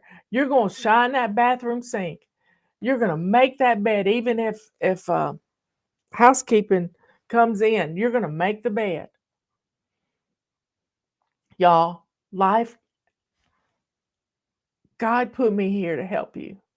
That's my job. And when you don't read the emails, you're not giving God a chance to help you with your home. So please, let go of your perfectionism. Let go of the things that are stopping you from trying what we're doing. Let it go. Right now, we got 150 people in here. That's amazing to me, because all I'm here to do is help one person. One person. And that one person is you. We can change your attitude if you jump in with us. Don't look back. Don't say, that's not how my mama did it. That's perfectionism. God gets all the glory. He really does. We've been told many times that findingflylady.net was an answer to prayer. Y'all, all we really want to do is to be good moms, good wives, good aunts. We want to be the hostess with the mostest. But we got to start with a clean foundation, and that's our homes. And right now, more than ever, we need a home that blesses us. Let's go to the Lord in prayer. Dear Father in heaven, thank you so much for all my flybabies that are here watching this morning.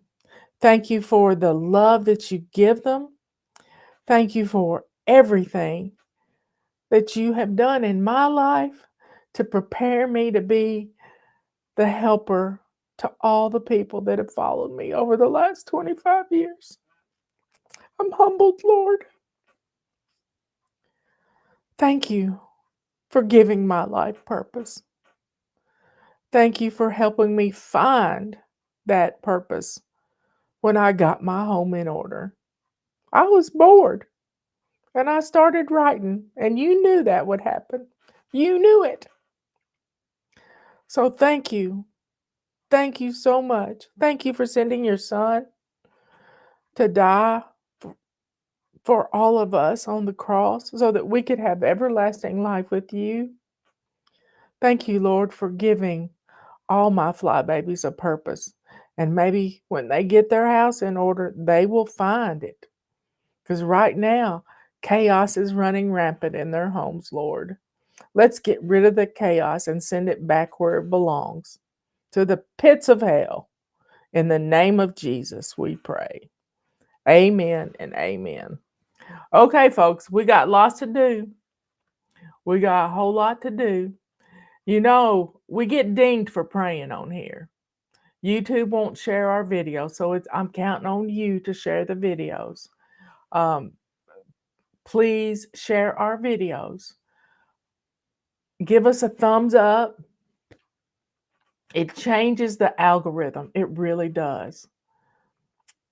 Support us by purchasing some of our tools if you can.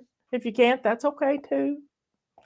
Get your calendars ordered. If you're going to need a calendar in January, you need to go ahead and get it ordered, because it's never going to be $10. It's never going to be $10 again.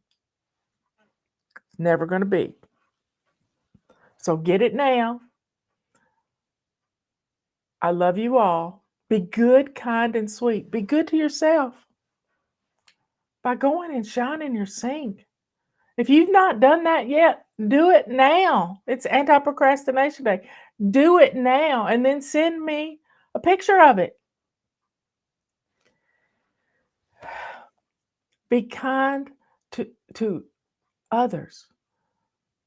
Because when you can open your door and let somebody into your life, you can help them in some way. Somehow. You can drop everything and go do what you need to do to help somebody else. That's what we're here for. And let that joy that is in your heart that comes from God above show the world who you are, a child of the Most High God. Help us defeat those algorithms that are fighting us every day. Thank you for being here. Thank you for being one of my babies. I love you all. Get your book. Get your book ordered and your control journal. They're half price right now. God gets all the glory. I will see you later.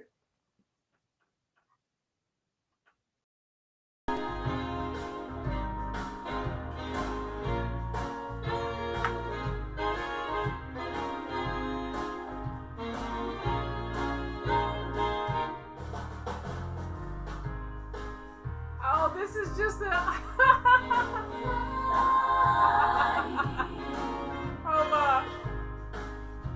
This is the one we can sing to. Fly. A list of things to do. I'm ready for action in my lace-up shoes. I'm no martyr, I'm just working smarter.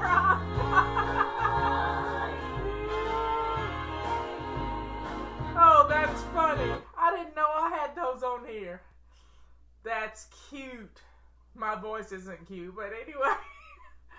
I'll be glad when my hair can really stay behind my ears without me spraying it to high heaven. Oh yeah, I had to run and get, thank goodness the mic wasn't on. I forgot my remote control and I had to go get my remote control. And because yesterday I noticed it had some little white crud back here. And Robert worked on it for me because one of the batteries had corroded. So he fixed it. It's nice to have a fix-it man around the house. Anyway, so today, everybody's getting in here. What day is today? Today is Wednesday. It is anti-procrastination day, but it's also the first day of the month. And you know what that means? We have a new habit. And our new habit for this month is making our bed. Now, I know many of you do not want to make your beds because you hadn't made your beds in a long, long time. And you think, why bother? I'm just going to get back in it. Well, let me tell you, when you start making your bed, you're going to be blown away about how good your bedroom looks. And your bedroom should be the cleanest room in the house. Last week, we were doing Zone 4, which is our bedrooms. Yesterday, we changed the sheets. So let's get our bedrooms looking nice. Making that bed is the shiny sink of every room has its own shiny sink, and your made bed is the shiny sink in your bedroom. Your coffee table is the shiny sink in your living room. Your shiny sink in your kitchen is your shiny sink. So every room has its own little shiny sink, and when you take care of those things, everything is going to look wonderful. So we're not so much getting back to basics as we're doing Fly Lady immersion class. Right now, we're home. We have no excuse, y'all. So the first thing I want you to do is get dressed to lace up shoes.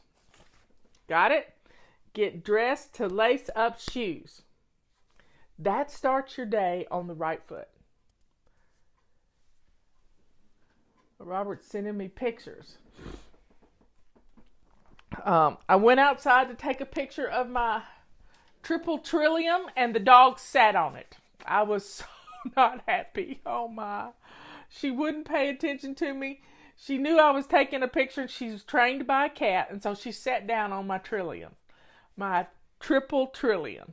And I was just so unhappy. But anyway, it'll perk back up in a little bit. My cardinal has been I've tried to get video of the cardinal this morning. It's a boy cardinal. It's a bright red cardinal. But let's talk about, right now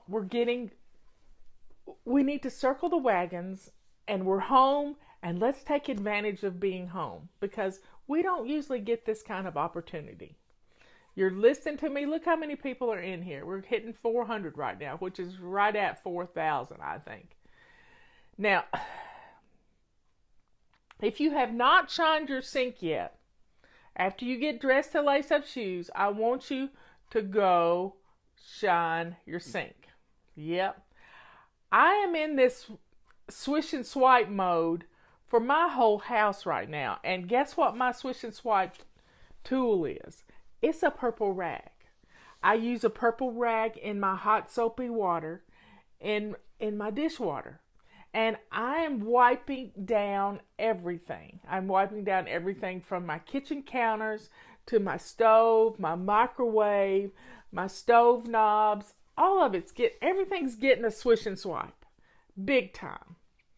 And then I'm cleaning off hot spots and I'm swishing and swiping the hot spots with a rag. Because dust settles and all kinds of... I use my feather duster all the time, but sometimes you just need to get right into it. But keeping things wiped down, Justin did a video on how to sanitize your kitchen with purple rags, pink rags, silver rags, whatever you got. Sorry, y'all. I have a funny story to tell you. I'm going to get sidetracked here. Yesterday, I got a text message from my dentist office. And they said, we will be closed until April the 30th, April 29th or something like that. And I thought to myself, here I go thinking, what you think about, you bring about. I thought, well, now's not the time to lose a crown. And guess what happened last night at dinner? I lost a crown. And thank God you can't see it because it's right here. Yeah, I lost the whole tooth practically. And the blessings that abound from this, the blessings abound, because I'm looking for the silver lining. The silver lining is this tooth has had a root canal on it. So it's not going to hurt me. It's just irritating that there's a hole there. And you just have to laugh. It's kind of like Scott Adams says, we're in a simulation. So I got the text message that said my dentist office is closed, and I have my dentist cell phone number. So I called him on his cell phone because he's called me needing favors, and I called him needing a favor. And he said, I can meet you at the office. I said, Dempsey, it's no need. No need. We have been asked to, stay home, and I'm going to protect you because if I start hurting, I'll let you know. But it's not going to hurt because it has a root canal in it. Oh, my bird's back. Did y'all hear that? My bird's back. There it is in the window. Yep. It's coming to the window. Let's see if I can focus the... Let me see if I can... Did you see it? There he is. He's there. He's coming in, but the window kind of blows it out. He comes in right by St. Therese. That's just weird. I love it. There he's back again. He's really showing out today. That's a happy bird. He's really showing out. I just believe, God's listening to us. He knows we're all kind of having a rough time of it. But, we can get some things done in our house. So here are the things, and I keep preaching on this every day, and I'm going to continue to preach on it. If we keep our laundry caught up, I don't know what's going on there. I can't see. There we go. If we keep our laundry caught up, if we do our dishes, if we get dinner in the crock pot ready to go, that frees us up the rest of the day to declutter and get some things done in the house. Angela saw him. Yay, yay, yay, yay. Because the window kind of blows it out unless it's a rainy day like yesterday. But the main thing we got to do is take care of ourselves. If you don't take care of you, who will? So, drink your water. What's for dinner? Yep. I'm trying to come up with an acronym, kind of like only handle it once, like the Ohio acronym, and I haven't done it yet. But let's make a list of these things and just put them on a note card. Put them on a bright, cheery note card, and let's make a list. So, get dressed is the first thing. Get dressed. Make your bed.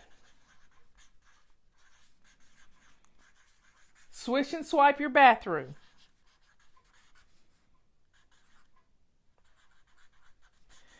What's the next thing? Laundry. A load of laundry.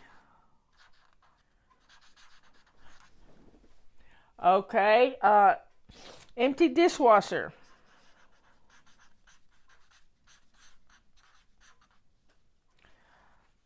Shine your sink.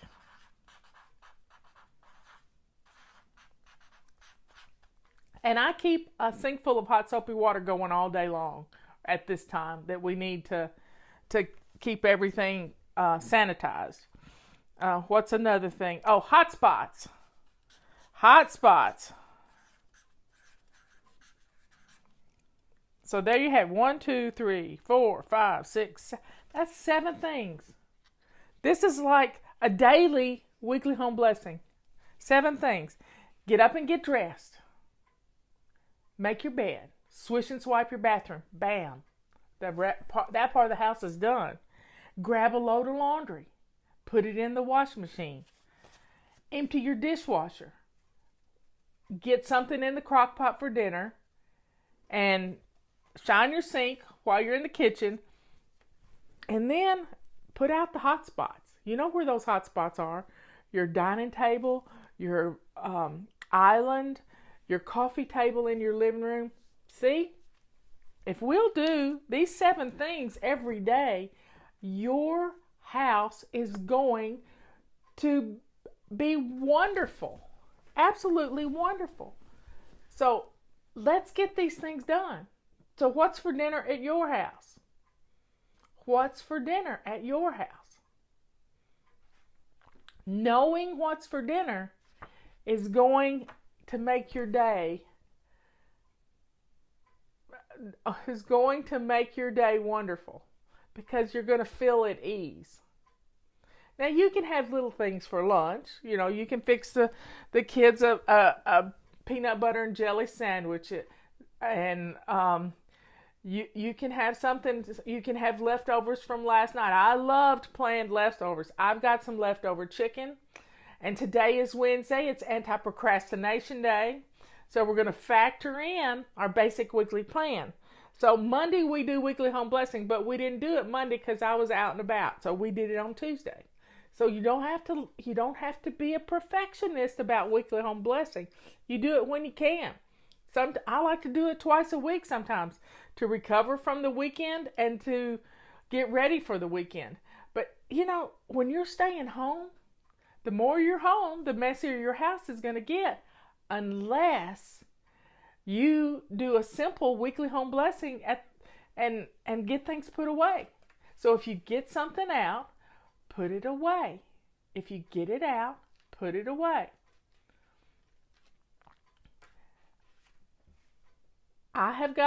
We've done inventory of our food in the house and we're good to go. We may not like what we're eating, but guess what? We're not going to be stuck in some rut. So if you come up with 7 meals, and Leanne can help you. 7 meals.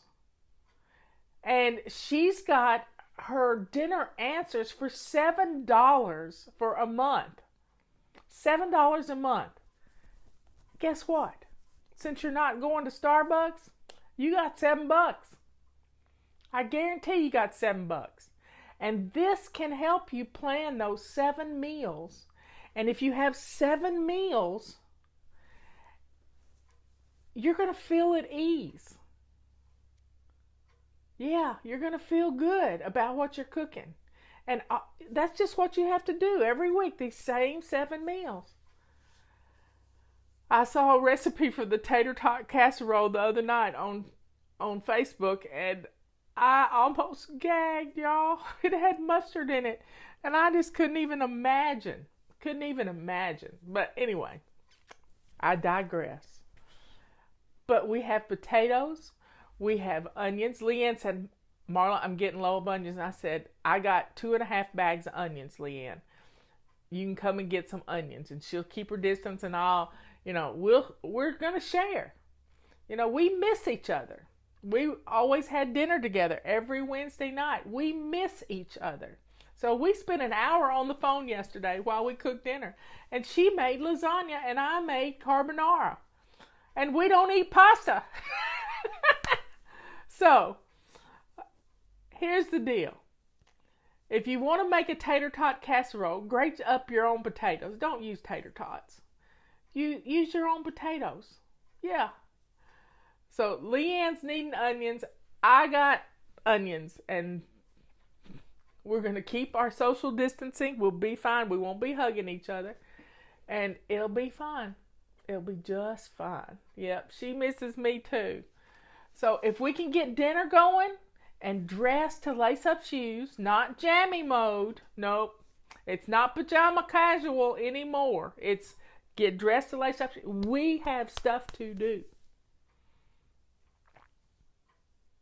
We have stuff to do. So, grated cauliflower. Wow, that's interesting. Making a tater tot casserole with grated cauliflower. That's interesting.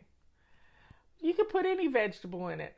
We have a favorite restaurant here, the Fish Camp, and they do a cabbage casserole. Who ate the pasta? I ate pasta last night. Yep. Leanne ate pasta last night because she made you a lasagna yesterday, and I laughed till I hurt watching her do this lasagna. Because she's lathering on the ricotta cheese. And she's just having so much fun putting together this. And she made a small lasagna. I don't know how to make small lasagnas. I make big lasagnas. And one time I made 8 lasagnas and put them in the freezer to take to friends when they needed something.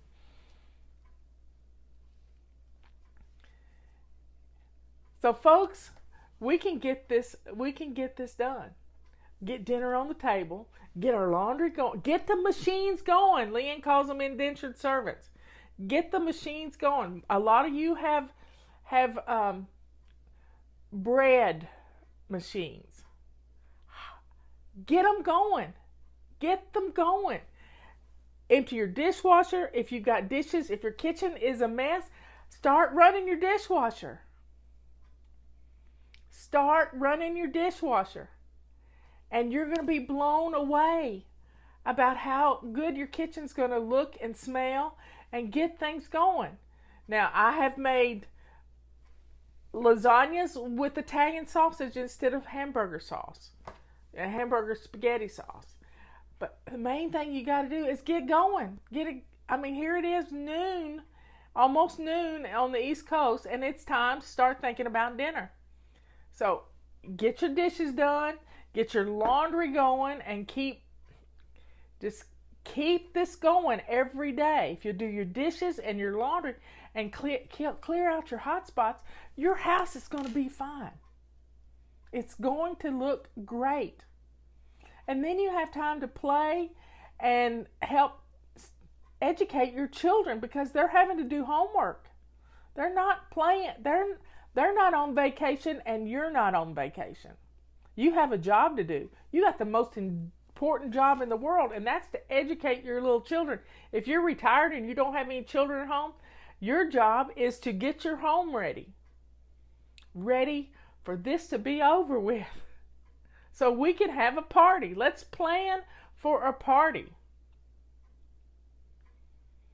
Let's plan for a party. We can get through this, and we can get through it and have some fun. And I got to thinking yesterday, I know what the problem is. I know what the problem. I got lots of cabbage too, Leanne. I don't need any more cabbage. I got 2 heads. Because I'm going to make some stir-fried cabbage with bacon. But I got to thinking about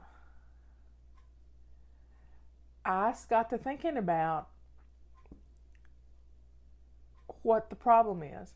And it's because we live in a just-in-time inventory world. Everything from your home to your favorite business to your state, your county, all of it is a just-in-time inventory. So here's how it works. With a just-in-time inventory, you only have enough stuff in the house to get you through the week or through a month. But many years ago, I adopted a philosophy that I would keep on hand 2 items of the things that are in my perpetual pantry. Now, Leanne can talk to you about your perpetual pantry. But in 2000, I decided I would always have enough on hand.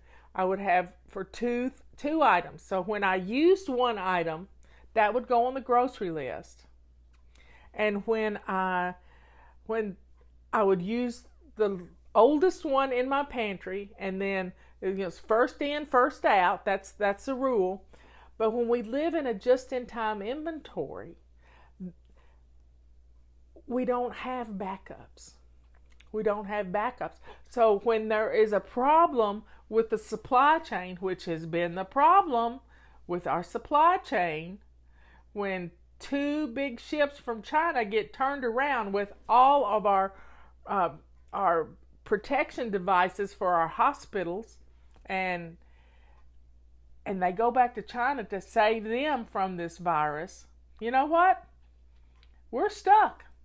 So we've got to build our own supply chain within the boundaries of our country. And if you're in another country, then you got to build them in your country too. We've got to make the things we use. Thank goodness we make toilet paper here, because we have reserves of national forests. That's why we have national forests. Did you know that toilet paper comes from trees? Yes, it does. It comes from trees. It's a byproduct of the lumber industry. The chips. Guess who used to be in the lumber industry? Yep, I ran a sawmill, and we sold trailer truck loads of wood chips to make toilet paper. So we make toilet paper in this country. That's a wonderful thing. We're not going to run out of toilet paper because trees are a renewable resource. Yes, they are. I have a forest, 10 acres of forest. We can heat our home if we have to with the trees.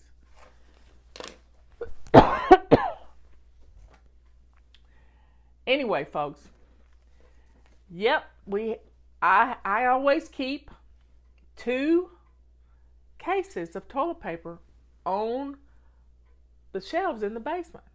Now, a lot of people are wondering, how can I store stuff like that? If you live in a big city and you have a small apartment, you don't have a lot of room to store things. Sorry, I got strangled a while ago. Let me get a drink of water.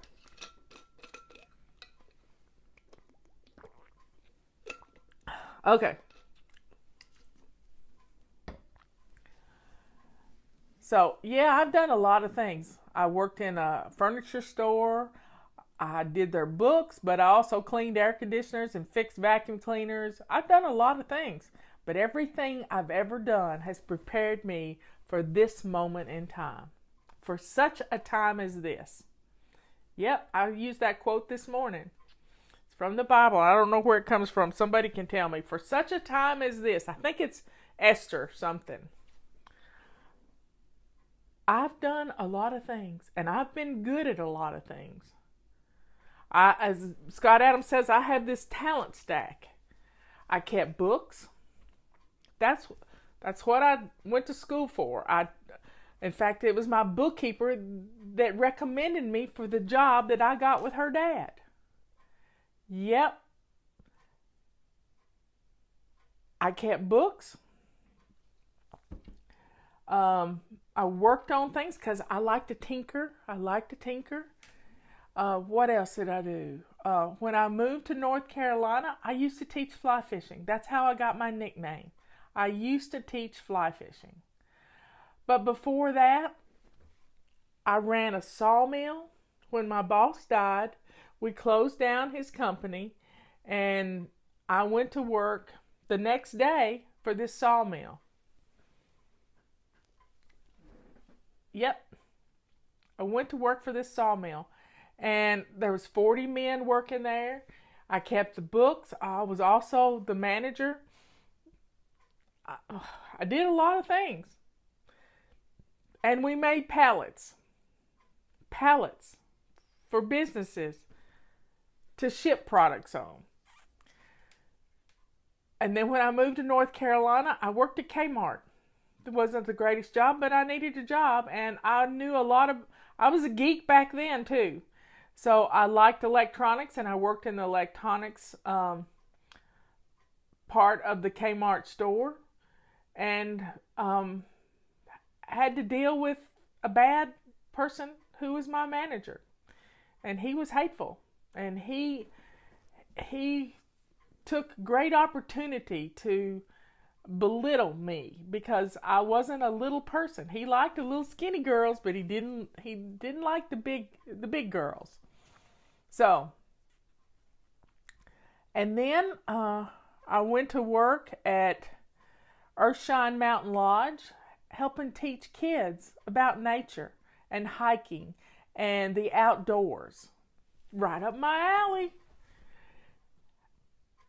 And then I met Robert, and I started volunteering at our Republican headquarters.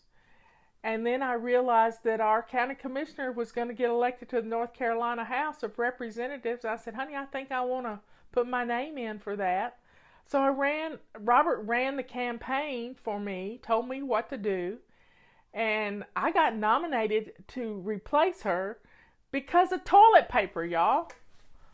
Because of toilet paper. Our congressman's wife was one of our precinct chairs, and she said, well, what do you think about the lumber industry? They had a lot of trees, and they harvest a lot of trees. And I said, well, I think every tree hugger should go without toilet paper for a month. And she just died laughing.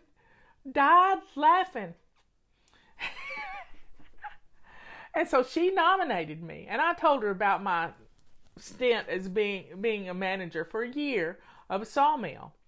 And it was funny. So trees are a renewable resource.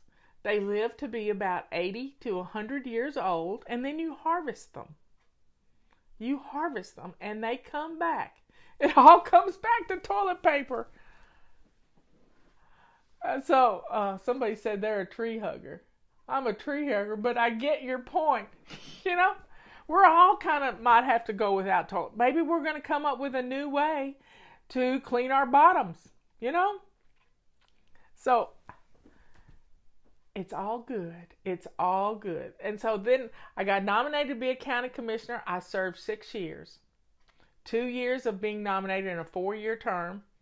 I got elected. And then I got unelected by 27 votes in a primary. So always go vote. Go vote, because small voting times really make for skewed elections.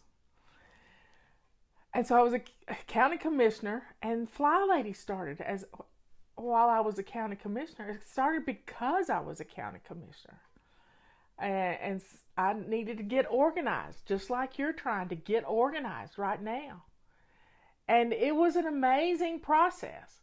When we hit 30,000 members, my county manager already said, Marla, you got more members in your group than we have in our county. And now we're over 1 million if you look at all the numbers, and I can't even keep up with it. I can't even keep up with it. So, for such a time as this, God trained me in lots of things. Budgets, big numbers don't scare me. Big numbers do not scare me because I dealt with a huge budget in this county. We can get through this. I like numbers.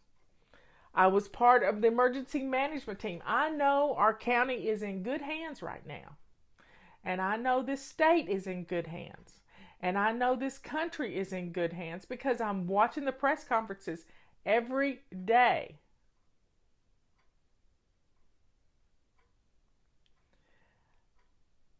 We can do this, folks. We can get through this, and we're all honing our skills. Now, if we can get rid of the clutter in our house, we're going to have storage spaces. Yeah. Let's get rid of those coats that we don't wear anymore and make some space in our closet, our coat closets. Leanne and I were talking about this yesterday. I used to can. I've grown a garden. What is a commissioner? Each county has people who govern. They're the executive board for the county. And so there were 5 commissioners in my county. There's still 5 commissioners. And we still have one lady on the board of commissioners. But I served 6 years, and I did my time for my community. I did it because my house was in order. Yeah, my house was in order. And it was because I was going to be a commissioner that I got my house in order, because I didn't want anybody to find out my dirty little secret that I couldn't keep house. But now I can keep house because I do these things. I get dressed to lace up shoes every day. I make my bed. I swish and swipe my bathroom. I do a load of laundry every day. I empty the dishwasher every day. I shine my sink and fill it with hot soapy water and wipe down things right now. And I clear off hot spots. This is what makes my house work. It's 7 things, y'all. 7 things. You can do 1 every hour. And your house is going to look good. Your home. You have no excuse right now. So turn off the TV. Turn off the Netflix. Turn off your phone if you have to. But let's get these things done and then use the TV and Netflix as a reward for getting these things done. If you've got children at home, you got to get them going with their lessons. Yep. You got to get them going with their lessons because you can't let them lose a year of their life to this virus. You can't do it. So, folks, it's allergy season. Pollen is everywhere. And if you don't dust,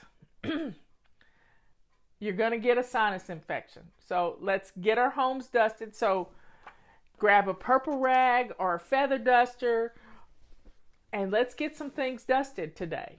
I'm going to clean out my refrigerator. It's Wednesday. It's clean out your refrigerator day. I'm going to clean out and organize my refrigerator, and then I'll see what I've got to cook. Yes, we ship all over the world. We do this thing. We ship all over the world. We have a permit to ship all over the world. Our feather dusters, yep. It's a wildlife permit. So here's the list. Get dressed to lace up shoes. Make your bed. Swish and swipe. Do a load of laundry. Empty your dishwasher. Shine your sink and wipe down your surfaces and clear off your hot spots. You do these things every day, you're flying. And your house is going to look good. It's going to smell good because you're going to put something with your kitchen clean. You don't mind cooking. So let's get dinner on. Let's do it now. when it comes to feather dusters, you remember the song, you don't pull on Superman's cape, you don't spit into the wind, you don't pull the mask off the old Lone Ranger. That was from the 70s, I'm telling you. I can't remember the name of the song. But when you take your duster outside, if you have allergies, you need to wrap up with a scarf and put it all over your head and eyes.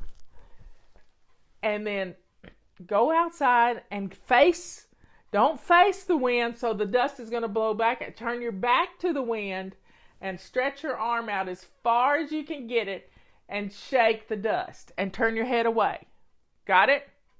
This is going to keep the pollen from getting in you. You don't mess around with Jim. Oh, bad, Leroy Brown. Yep, y'all remember the song. So pull it up, listen to it, and feather dust to that song. Let's get the dust out of our houses. Let's do it. You're home, and let's get the houses in order, because we can have some fun. We can take care of ourselves. We can drink our vitamin C water. I'm going to put on Leroy Brown as soon as I get off here, because I just want to hear the song. So let's do these 7 things and put dinner on the table. Yes, we're showing our age, but I don't care. I'm happy to be 64 years old. I'm really happy. So let's feather dust our homes. Let's wipe down our flat surfaces, and let's get it done. Let's get it done. And be thankful for this day. And when you're washing your hands, and if you haven't watched Leanne's video she posted yesterday, go to savingdinner.com. I think I posted it too, of how you wash your hands. How you wash your hands. Let's get a system for washing your hands so you don't miss a single spot. Wash your wrist, tops of your hands, fingers. This person put black dye on their rubber gloves and washed their hands, and you could see right where they didn't get it clean. So folks, let's be safe.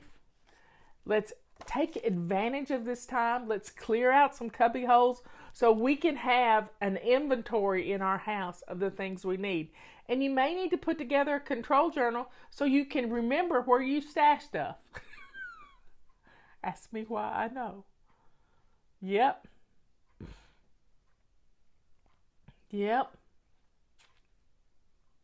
Life is good. Yeah, we got this terrible virus here, but you know what? We're smarter than a virus. Yeah, we are. And we can conquer this thing, and we can get through it, and the numbers are looking up for us. And if we have to stay hunkered in just a little bit longer to kill it dead, by golly, we can do it.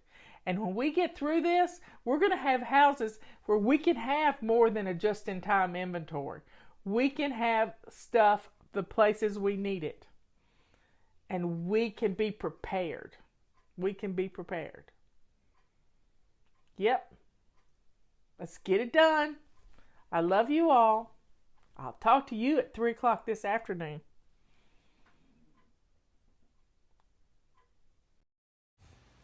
Okay, everybody, it's time to make those pumpkin pies. I'm making mine a couple of days early because I want you to know how to do it. I use the recipe on the back of a Libby's pumpkin can. This is a 29-ounce can. It should make 2 pies. So I want 4 pies, and I am doubling the recipe. So it starts with sugar. I'm going to use 3 cups of sugar, and then I'm going to add, I use the pumpkin pie spice instead of the individual spices because I don't like cloves. So it's 3 cups of sugar, 2 teaspoons of salt, and 6.5 teaspoons of the pumpkin pie spice. And then to that, you're going to add 8 eggs and 2 cans of pumpkin. And mix it up thoroughly on slow, really slow, because it'll slosh out and make a big mess. So just take it slow and easy. And then as it gets mixed up, you're going to add your evaporated milk. I keep this in my pantry all the time. I didn't know it came in little milk boxes. Robert came home with this, so you add 1 box at a time. It's 12 ounces. So I'm going to be adding 4 boxes to this recipe. And then I'm going to turn it down on low because it's going to slosh out. Ask me how I know. Just real slow and easy. I'm just going to let it continue to mix while I do the pie crust. Now, I like to use Pillsbury pie crust that are in the rolls, and I put them in my pie plates. I have 4 pie plates, 2 deep dish one that's not a deep dish, a regular one, and then I have one that's a ceramic one that's a pretty one. So I'm going to use those 4 pie plates, and I just flute them like I showed you when I was making another pie. I use my 2 fingers and a thumb, and 2 of the pies are deep dish, so I'm going to add the filling to them 1 cup at a time till I get the filling up to the top edge of the fluting. And then here it is. I forgot to take a picture of them in the oven, but here they are cooking. And the recipe calls to preheat the oven at 425 and cook them for 15 minutes at that thing. But I preheat the oven to 425, and then I put the pies in, turn the oven down to 350, and set the timer for an hour. And when the knife comes out clean, your pies are done. Then turn your oven off, and I let my pies cool in the oven because I have cats.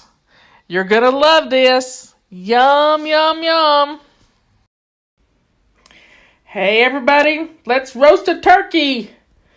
Yep, some of you are scared of it, but we're going to go through doing one, and you're going to see how easy it is.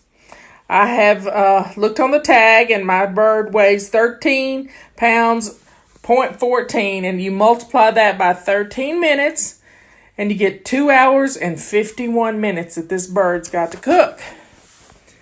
Now, here's what's going in the bird: an onion, a carrot, an apple, a stalk of celery. Here's a picture of all of it.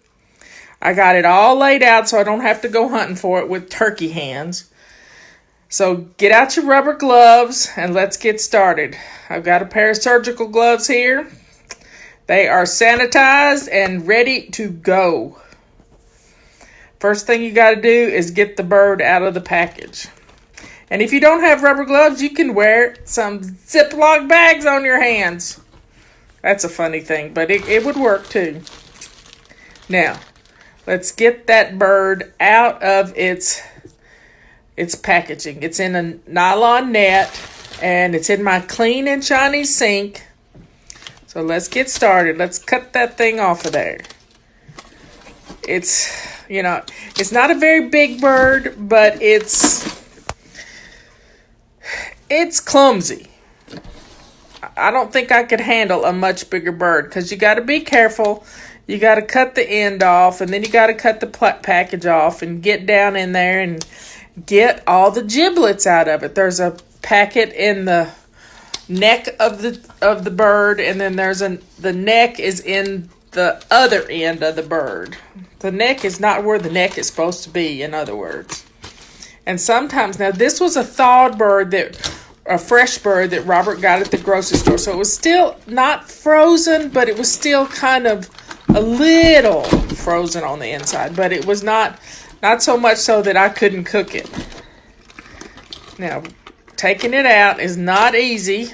These scissors go in my dishwasher when I'm finished because I don't keep anything, everything's got to be sterilized when I get through touching this bird. Everything has to be sterilized. Turkey juice. So it's got to go through the dishwasher.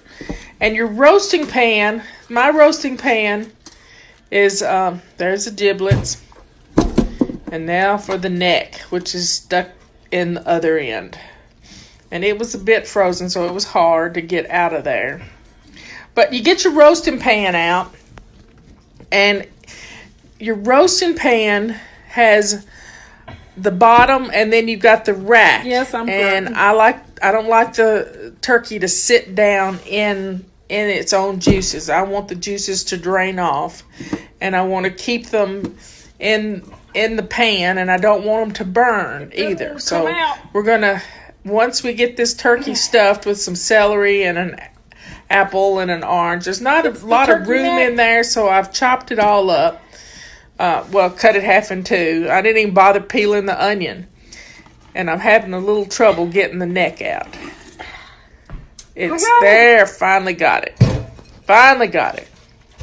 Now you start stuffing it's not really stuffing it. You're just putting some veggies in there so that the drippings from the turkey are going to taste better. You got to wash this thing and rub it down good with just cold water, and then we're going to pat it dry with a paper towel so that the butter will stick to it, because we're going to stick a little butter underneath the skin, and we're going to stick we're going to rub it down in butter. I'm going to stick the celery in it right now, and we're just going to poke it in there. I know this looks gross, but hey, somebody's got to do it, because you want this turkey on your table. This afternoon I showed you the blow-up turkey, which is funny. But you just have to put these things in there and everything will be fine. Put some apple in there. This just makes the drippings taste so good. And just keep poking it in there as best you can. Carrot's a little sweet. That makes it nice too. And then you're going to I should have put the sage and the thyme in it before I started stuffing the other, but I didn't do that. But that stuff makes it smell good too. So let's keep watching. Don't give up on me. I'm going to get this bird stuffed. Had to cut up an onion and poke it in there. Put some apple on the other side in the neck part, because there's cavities on both ends. I can't believe I'm doing a play-by-play about doing a turkey. Trying to get it all in there. I can't hear myself right now because I'm doing a voice over the video. No telling what I'm saying. Just no telling. Probably wrestling this turkey. Anyway, I've got my watch covered up. Now for the thyme and the sage. It just smells so good. I'm not going to put any salt and pepper on it. And I've figured out, it's going to take 2 hours and 51 minutes. And the first 30 minutes, now while I'm doing all this, I've got the oven preheating at 500 degrees. Yes, you heard me right. This is Leanne's recipe, and it's 500 degrees. I know that sounds strange. Now I'm going to pat it dry with some paper towels. This is the only thing I use paper towels for. And so I've taken the extra racks out of the oven because I want the turkey to sit low in the oven. And I have a convection oven, but a regular oven will cook the same way. The turkey will cook for 30 minutes at 500 degrees. Now here's the key to this turkey. Do not, under any circumstances, open the door once you put the turkey in the oven. Do not open the door. I'm rubbing it down with not melted butter, but it's softened butter, and it's clinging pretty good to this bird. And I'm putting some under the skin, just poking it right under there, and massaging it in. There you go. See, I'm moving it right up on the turkey. Now, once you put the turkey in the oven, you're going to set 2 timers. You're going to set 1 timer for the full amount that it has to cook, which is, for me, 2 hours and 51 minutes. The other timer will be set for 30 minutes. And when that 30-minute timer goes off, you change the temperature on the oven. Now, it's about ready to go in the oven. Leanne says to put a half a cup of water in the bottom of your roasting pan. I don't like to do a half a cup because my oven makes it just evaporates too much, and I don't want my drippings to get that brown. So I end up putting about a cup and a half of water in the bottom of the pan. But I don't do it until I actually put here's the directions for doing it. I don't do that until I put it in the oven itself, because you could slosh it out. So here we go. I'm gonna pour the water in, and then I'm gonna shut the door, set the timer for 30 minutes, and let it ride. There you go. Closing setting the timer.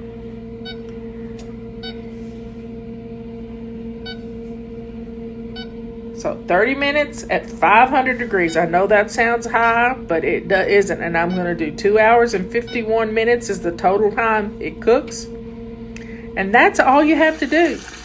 Now, I've got those giblets. I'm going to put them in a pan with some extra veggies, and I'm going to get those cooking because those are going to help make my gravy. I'm going to cook those on low. I'm going to bag up the trash, and I'm looking in the door at the turkey. But don't open the door. Whatever you do not open the door.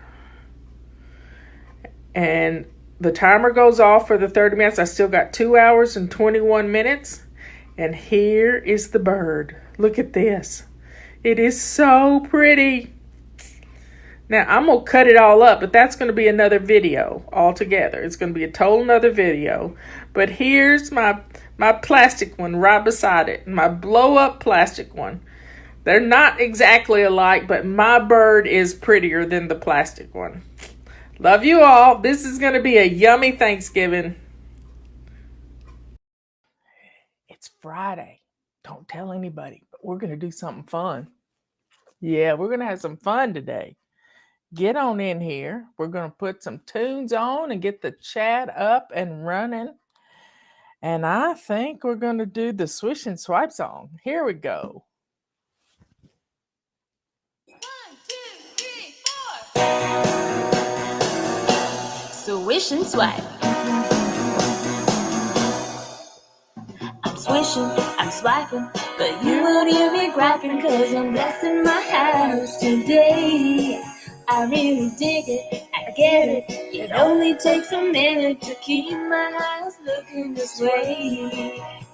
And you should see me move when I'm getting. Where is it? There we go. The can-do attitude, or I fly so high when I'm swishing and swiping. No, you won't hear me griping, 'cause I'm blessing my house today. And that's right. I've made it a habit, there's nothing hard about it. Just 15 minutes a day. I'm cleaning and cleaning, I do my quick routines, and I'll soon be able to play. And you should see me smile when I'm sprucing up this time. It only takes a little while and I'm done. It's fun when I'm swishing and swiping. Well, you won't hear me griping, 'cause I'm blessing my house today.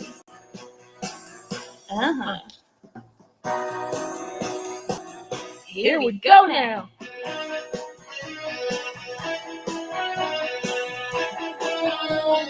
Swish and swipe.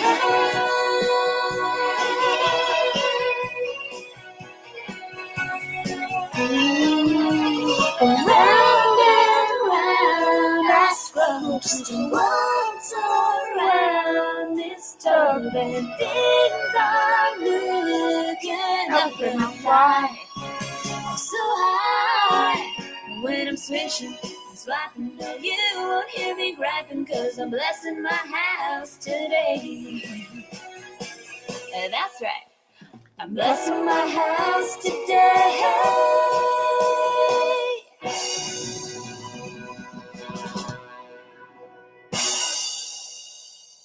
Okay, get on in here. Today is October the 15th. Can you believe it? I'm going to read our little morning 1 minute devotional. We will never outgrow our need for Jesus. Consider him who endureth such opposition from sinful men, so that we will not grow weary and lose heart. This is Hebrews 12, verse number 3. Wow. Wow. Let's get our little baby step book out. Every day I answer a question. We are here for you. I want you to remember that. We are here for you. The only stupid questions are ones that remain unasked. You know, the Lord tells us, you have not because you ask not. Ask your questions. Yeah. We've been reading in Matthew chapter 5, and Thursday is always our day to answer questions. And we had a question about this yesterday. Somebody was at odds with their own sister. I can't imagine that. And it says, love your enemies. Your ancestors have always been taught to love. Let's see, your ancestors have always been taught, love your neighbors and hate the one who hates you. However, I say to you, love your enemy and bless the one who curses you. Do something wonderful for the one who hates you, and respond to the very ones who persecute you by praying for them. For that will reveal your identity as children of your heavenly Father. He is kind to tell all by bringing the sunrise to warm and the rainfall to refresh, whether a person does what is good or evil. What reward? Let me move my little. What reward you deserve if you only love the lovable. Don't even the tax collectors do that? How are you any different from others? Is you limit your kindness only to your friends. Don't even the ungodly do that? Since you are children of a perfect Father in heaven, become perfect like him. Wow. And he is the only thing that is perfect. I can't uh, disparage the word perfect there, because that's just beautiful.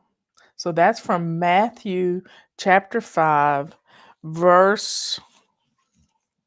Let me find where it started.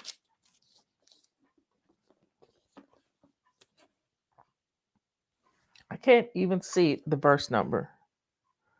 Verse 43. Verse 43. Well, there you have it. So let me give you some announcements before we get into our message today. We have a coupon code called Stress Free. It saves you 40%, y'all. 40%. 40%. Get your calendars. Our supplies are running low. Our calendars are running low. We will run out before January by our calculations. We will run out before January gets here. So get your calendars. We have two sizes, and we have a big calendar, and they're the same calendar on the inside. They're the exact same, just a smaller dimension. So get your calendars ordered.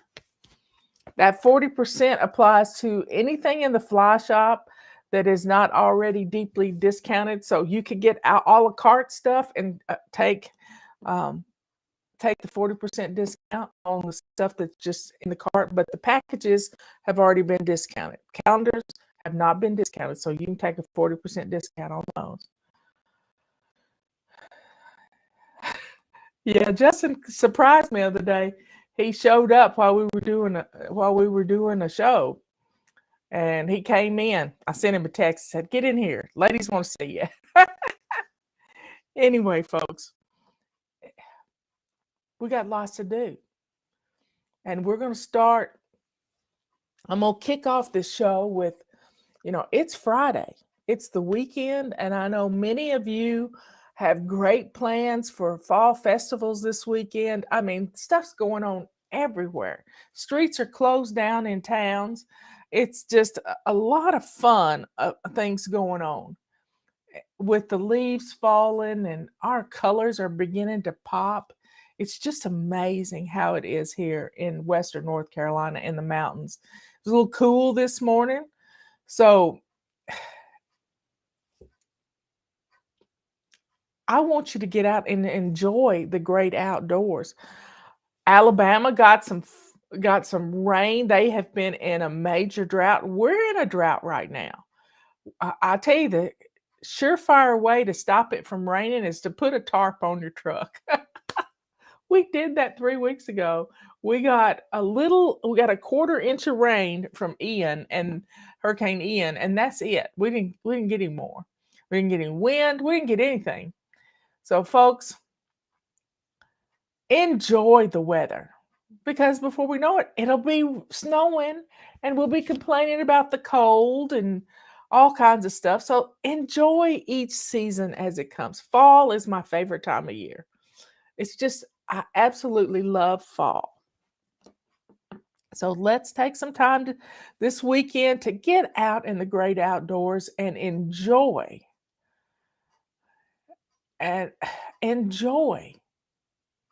your time on this earth. I was watching one of my podcasters, Cog Hill Farms down in Alabama. They got 3 inches of rain on the 12th, and it was their grandfather's 100th birthday. And they asked him, "Is there anything you would change about your life? And what would you want to do?" And he must have been a pilot during the war. And he said, "I want to fly a plane again. I want my eyesight back. I want to be able to see." So take care of your eyes, folks. Take care of your eyes.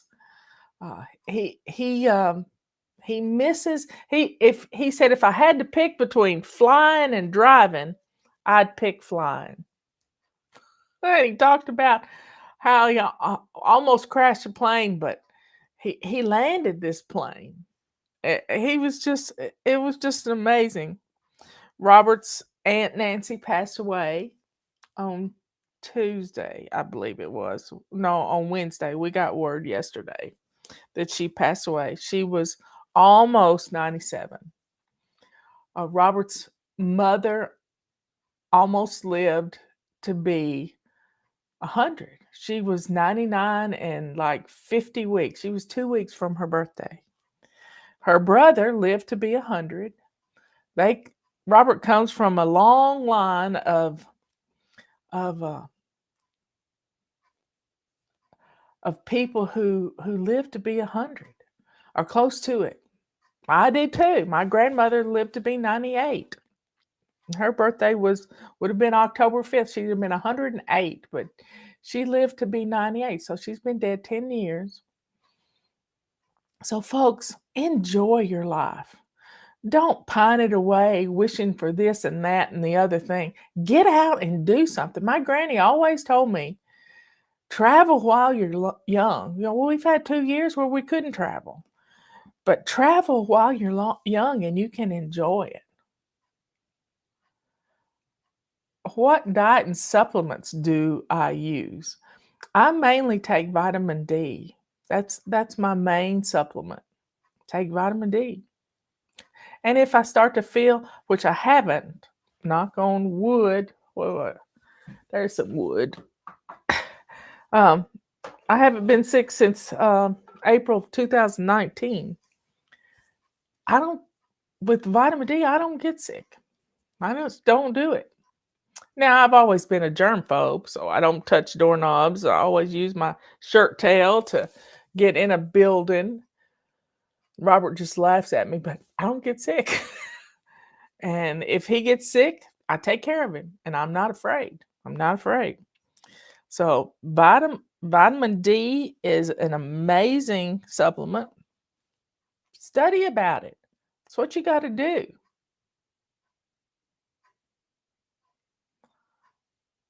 Jenny wants me to tell her off for taking her iPad to bed.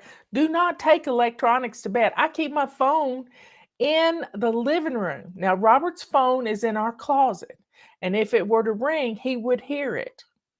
But I'm working on the computer up until about 30 minutes before I get ready to go to bed. And then I go through my devotionals and prayer and get, I do communion right now. And I just take my time. I turn my computer off and I stay focused, although I still have my phone because there's some music on the phone that I want to hear. But I'm not watching it, I'm listening to it. Do I have on both my? Yeah, I got both earrings on this morning. One was hiding. That was a duck, just so you know. So, folks, let's get started.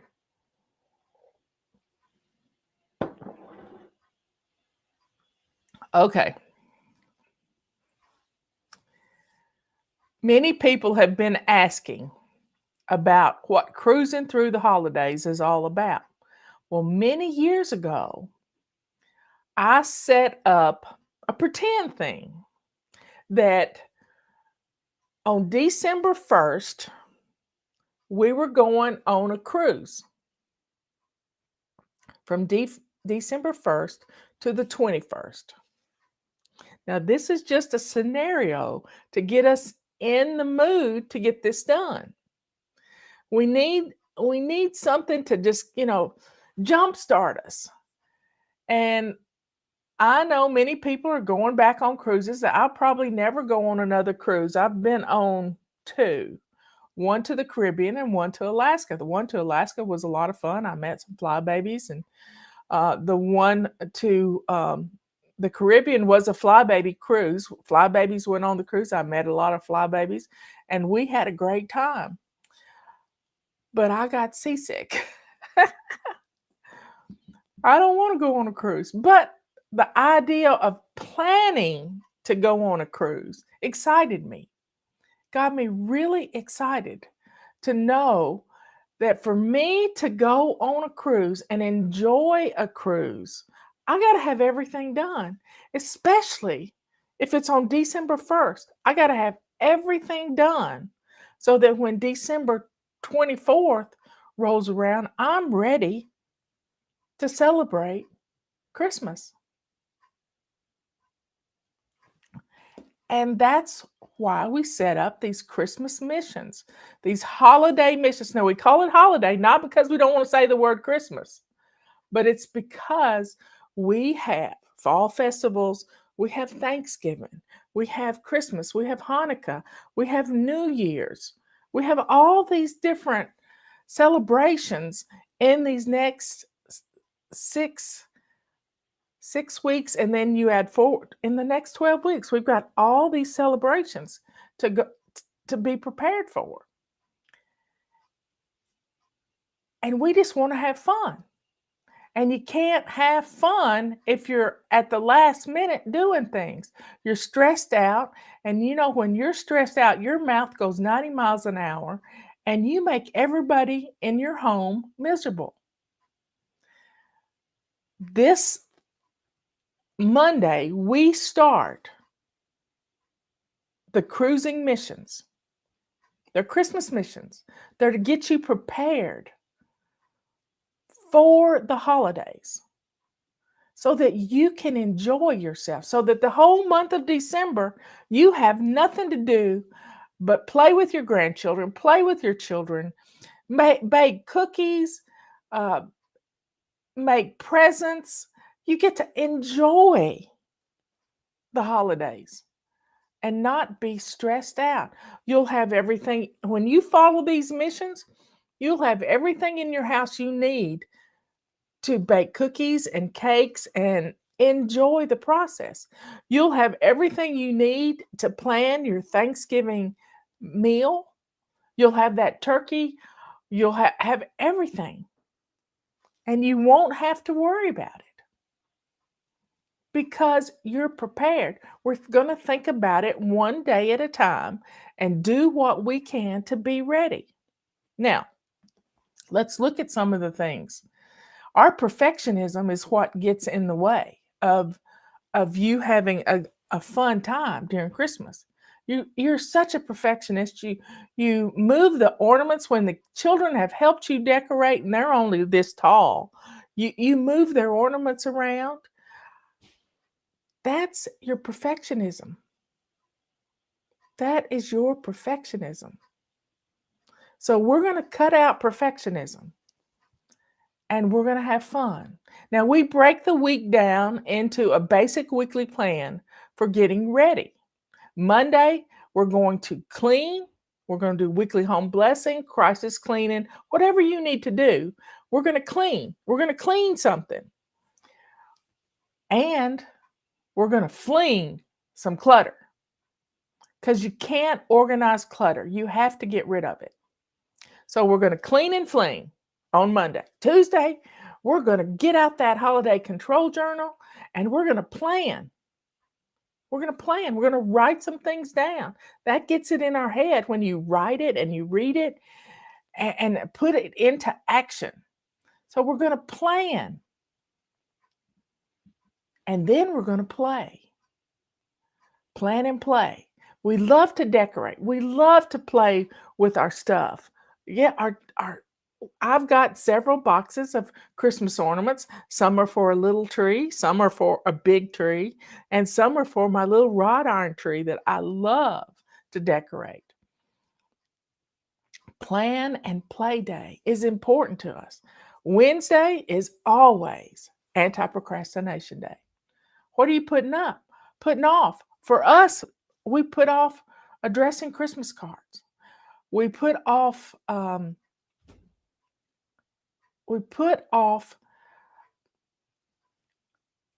wrapping presents to the last minute. I know people who've had marathon wrapping sessions. They've locked themselves in their bedroom and they just start wrapping. And it takes them hours upon hours to do this. Don't do this to yourself. Let's get things ordered, get things wrapped, get things coming. The earlier you can get these orders in, the better off it's going to be because inventories are running low, like they're running low on our calendar. So get these things ordered. One year, I put my Christmas tree up the day before Thanksgiving. Now, people think, how did you have time to do that? Well, I was prepared for Thanksgiving. The turkey was cooking in the oven and most everything was made. So I put the tree up and I got a big bowl and I put my ornaments in the bowl. And then when people came in, they decorated my Christmas tree. I didn't have to do it. I put the lights on the tree, but they decorated the Christmas tree. How fun is that? Having your Thanksgiving guests decorate your Christmas tree. And it was a lot of fun. That was the one year my grandchildren got to come for Thanksgiving because usually they went to West Tennessee. So, folks, make a plan. Go through. Well, let's go for the next thing. Thursday is errand day. You know, if you need to run some errands and you've got a grocery list going, add some extra flour for baking cookies. Grab your recipes and see how many bags of chocolate chips you need, and the cookies you like to make. Get that stuff in the house, or get online and order it and get it coming to you, or make a Walmart run and have it brought out to the car. There's lots of ways to get groceries in your house if you'll utilize technology. But add a few things to your grocery list. Our cruising missions go from Monday to the day after Thanksgiving. We end with our feet propped up, watching everybody go crazy with Black Friday. We don't do that anymore. We don't ever have to do that again. Ever. Because we're going to be ready. Friday is always look at our budgets. Budget, don't begrudge it. If you jack up your credit cards and you have to pay through May of next year, that's not going to be fun for anybody.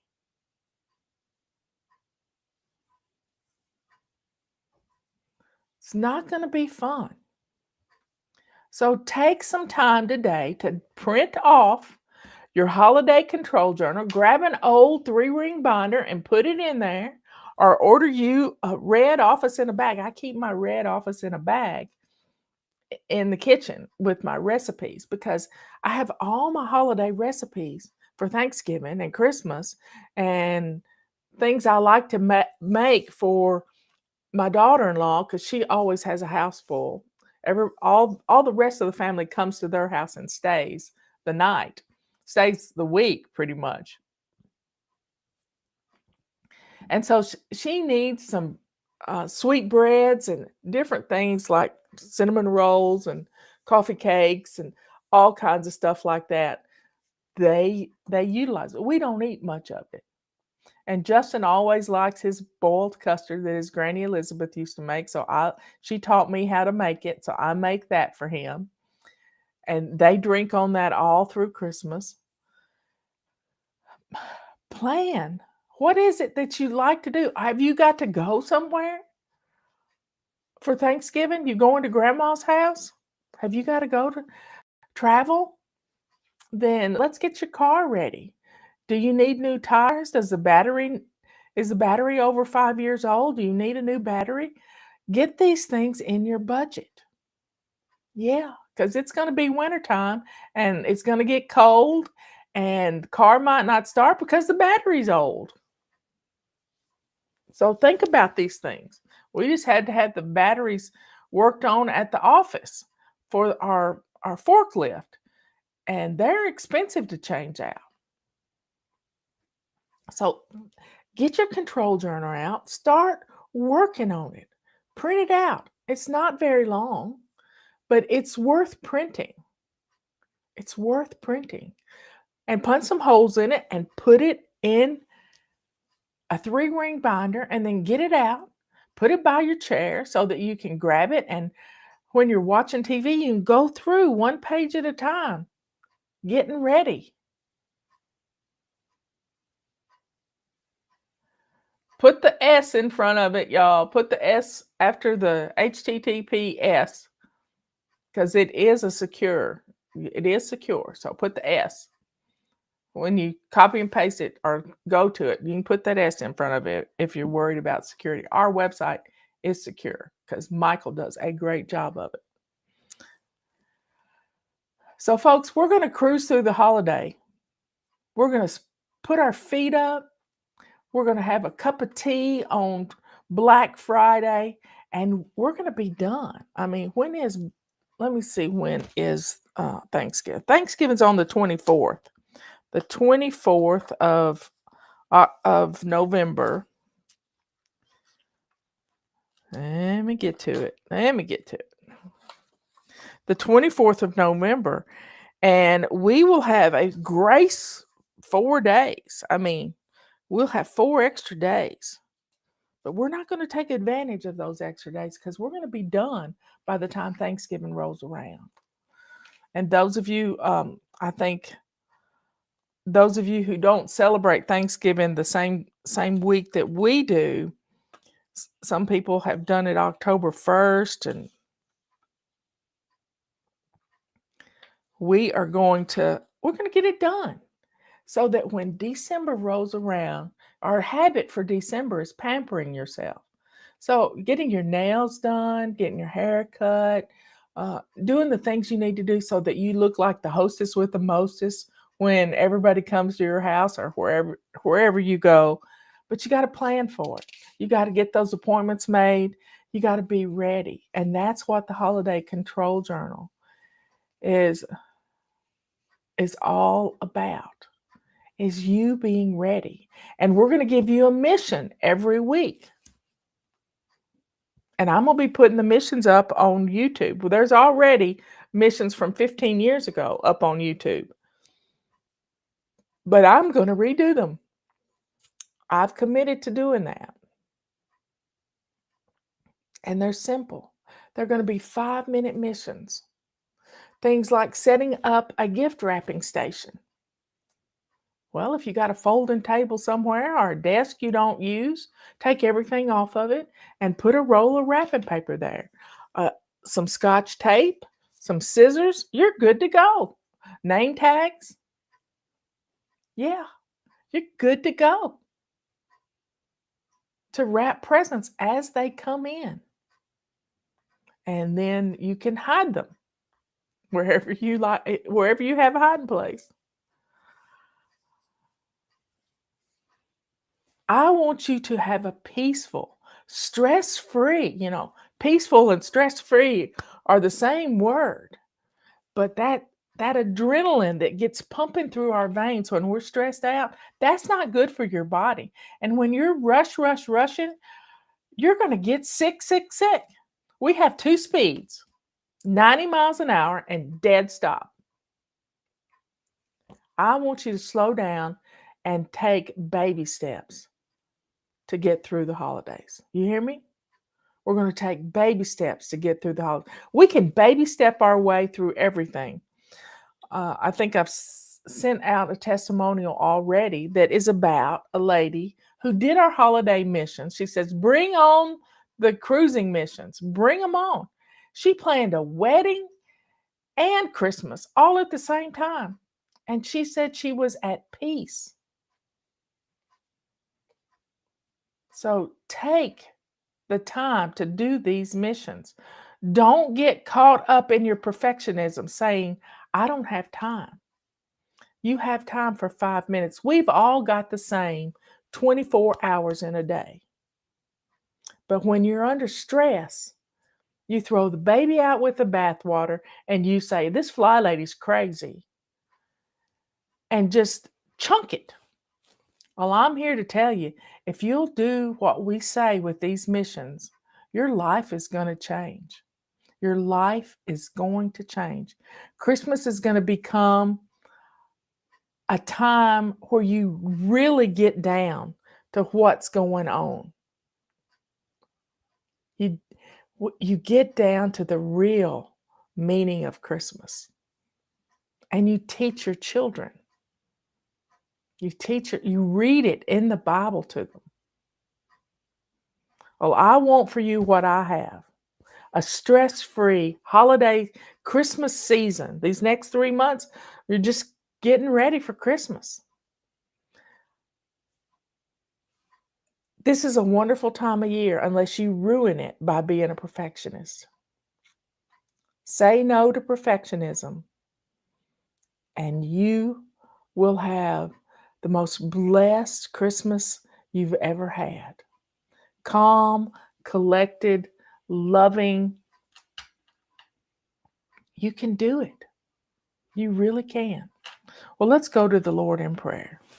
Dear Father in heaven, we praise you for the common sense that you have given us. We thank you for the leaders that you have put in front of us to teach us these ways, Lord. Thank you so much. And I'm not praising myself, I'm praising the people who taught me. Thank you, Lord, for everything that you have done to make our lives easier. Thank you for the Bible, that we can read the story of Jesus' birth.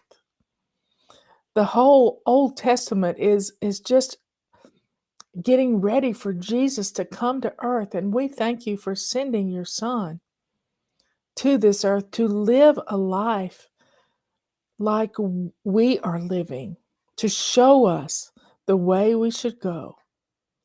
Thank you, Lord, for baby steps.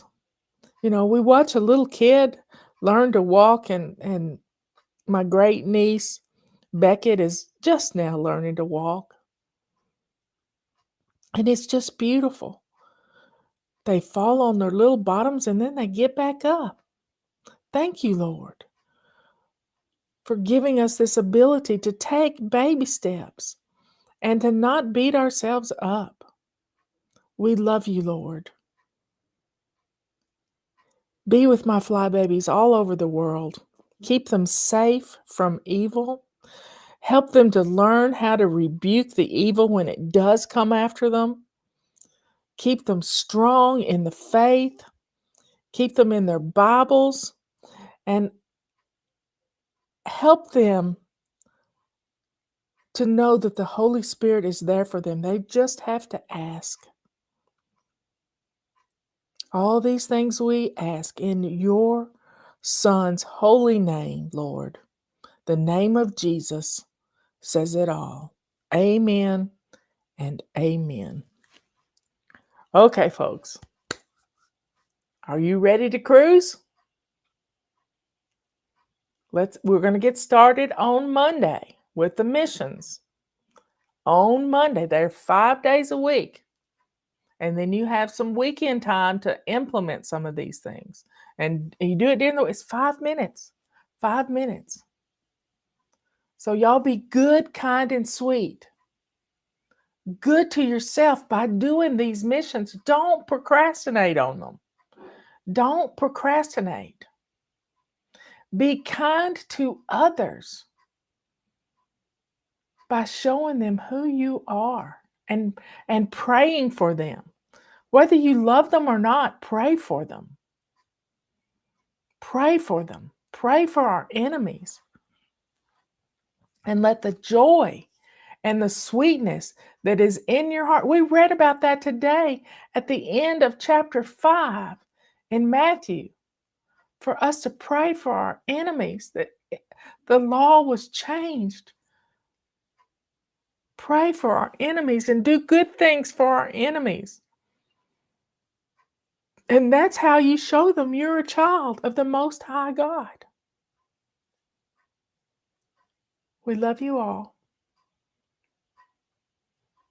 I'll catch you later. Bye.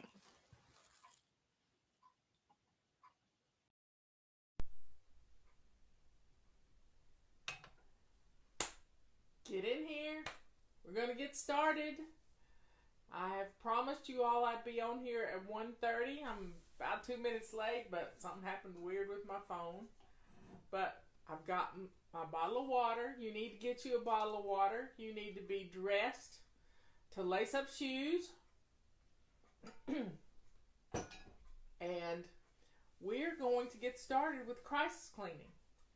So here's how it works. We're going to spend 15 minutes. I have my trusty timer right here. And I am going to turn it up where it makes a racket. Yep, it's going to make a noise. And I'm going to set my timer for 15 minutes.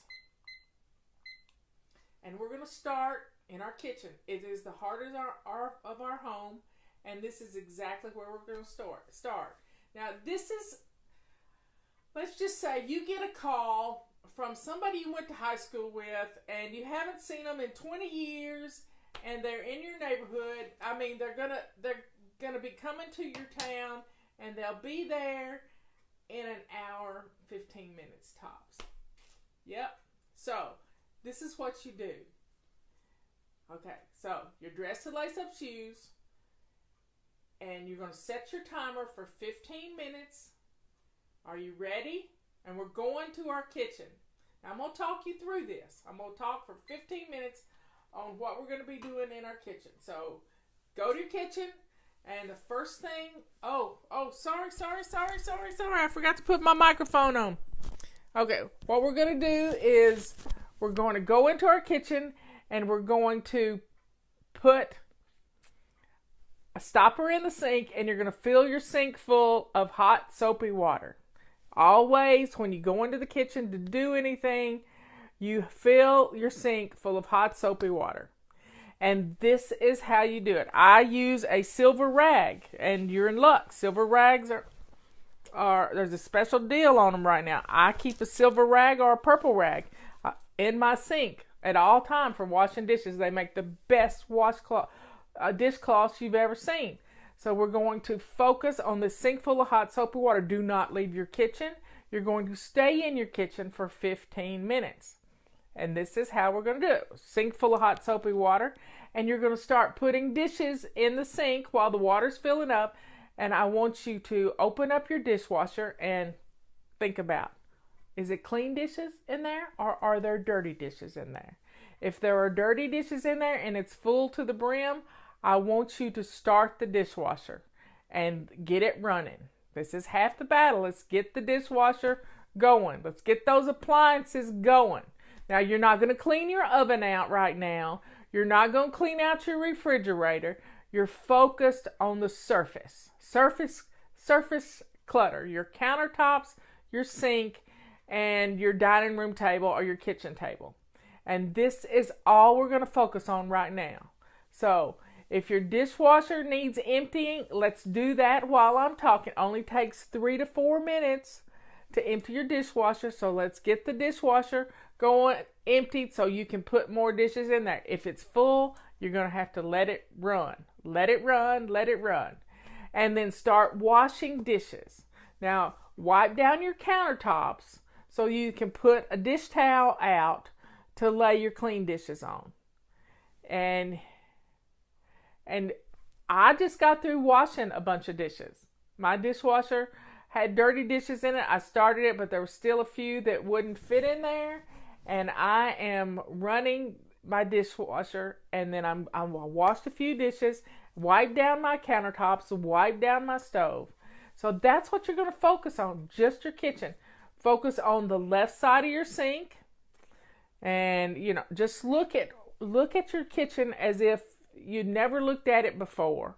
And let's just clean everything toward the sink that's on the left side of your sink. And then focus on the right side of your sink. That's where I dry my dishes. I lay my dishes out to dry. That's also where, when I empty things out of the dishwasher, they go right there so that I don't have to make steps over to where they belong. And then I will move them all over to where they're supposed to go. So let's get started. You're already going. We got 11 more minutes to go, and it's going to be fun. We're going to get this kitchen clean, and the kitchen is the heart of your home. It really is. Now, you could put on a teapot full of hot water right now and just, get the water boiling so you'll have some tea for when you're through with your crisis cleaning. And let's get that. And sometimes you can even put some spices in there. If you just have a pot that you boil herbs in, get that wonderful smell of herbs like cinnamon and cloves and maybe an orange peel or something, or a drop of orange oil. And let's get our house smelling good at the same time that we're doing the crisis cleaning. Now, as you've got the dishes soaking, sometimes you just need to let them soak a little bit. Don't ever walk away from your sink with water running. But put the dishes in the hot soapy water. And then let's take that from that point and let's look at our floors. The floor can be kind of a gross situation. And I want you to get some hot water and put on your mop cloth Put on your mop cloth and let's mop our floors. It doesn't have to be perfect. It doesn't have to be perfect. It just has to be done. Just a quick once over. Done. I'm doing this crisis cleaning to help you get ready for the holidays. Sometimes we need to see a little success to feel empowered. You know what I mean?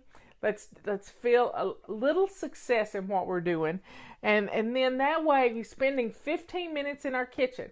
So let's mop real quick, just the floor, around the sink, around the stove, just a quick and dirty mop. Just a quick and dirty mop. It doesn't take long. It just has to be done. And then you can take that mop cloth and put it, you can lay it out under your sink to dry, or you can take it to the wash machine and throw it in the wash machine and turn it on.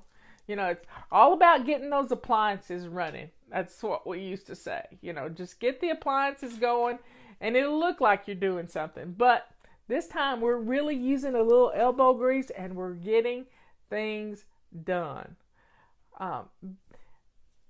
Getting your kitchen clean, that is the heart of the home. So when your friend gets there in an hour, the tea water will be simmering and you can pour you a cup of tea. You can already have your own cup of tea because that's what we do at the last thing. So we've spent 7 minutes already, half our time's done in our kitchen, and we're staying focused. This is focus on your kitchen.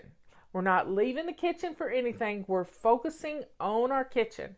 And then when you get through emptying the dishwasher, and you can add more dishes to your dishwasher and run it again, or you can just keep washing dishes. Just don't expect them to just magically get done by themselves.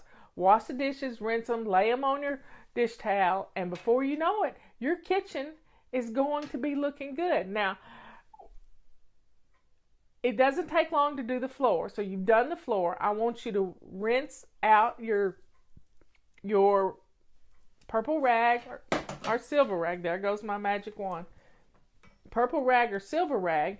And I want you to take your cloth and we're going to wipe down our stove. Now rinse it out really well. Do not get distracted. Kitchen only. Yes, yes. We're going to take our purple rag and we're going to wipe down our stove. We're going to wipe down. I have a glass top stove. It gets to looking pretty rough. And I have a single edge razor blade. So don't go looking for a single edge razor blade if you don't have one handy in your kitchen drawer.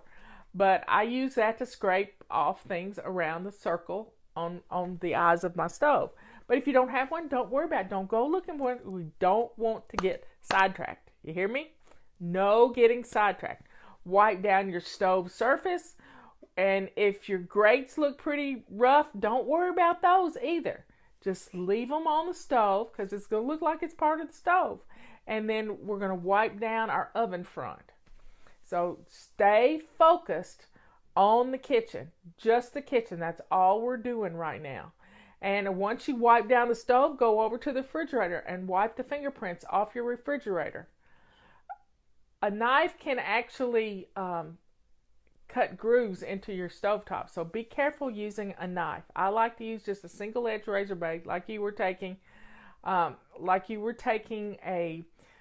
paint off of a window that you'd accidentally got on there. And it's just residue.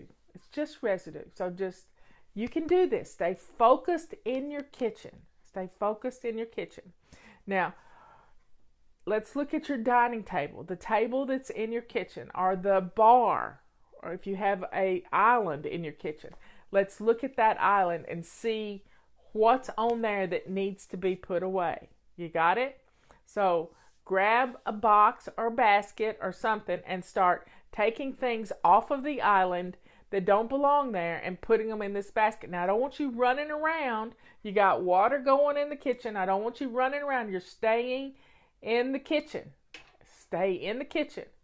And even if you have to get a big pot to put things in, you're not leaving the kitchen to go get a basket. You hear me? We're staying in the kitchen. And we're going to clean off our island because that's the first thing people see when they walk into your kitchen. It's the first thing they see. So let's clear off our kitchen counter that is our island. If you have a dining room table that the piles of paper clutter get on, then you've got to pull everything off of there too. This is crisis cleaning 101. We are staying focused in our kitchen.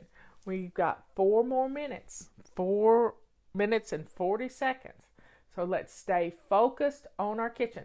Now, you're not doing this so fast that you're haphazard with your work. You're staying consistent. Leanne just talked about consistency. Stay focused on what you're doing. Work your way around your kitchen until you get all the flat surfaces cleared off. Now, your canisters, do they look rough? Do they look dirty? Rinse your rag again and wipe down your canisters real quick. It doesn't have to be, you don't have to get out the Windex or anything. You're just going to wipe down your canisters and make them look. If you want to spray your rag with a little Windex, that's fine too. But just stay focused on your kitchen. And then you're going to be so surprised that when the kitchen looks good, the rest of the house is going to look good. So we've got a little over 3 minutes to go in our kitchens, and you can do this. It's not hard, but we have to put our blinders on and we have to stay focused in the kitchen. Our biggest problem is trying to go all over the place, trying to do too much, and we get this reverse scavenger hunt going, and we can't get anything accomplished. We're staying in the kitchen.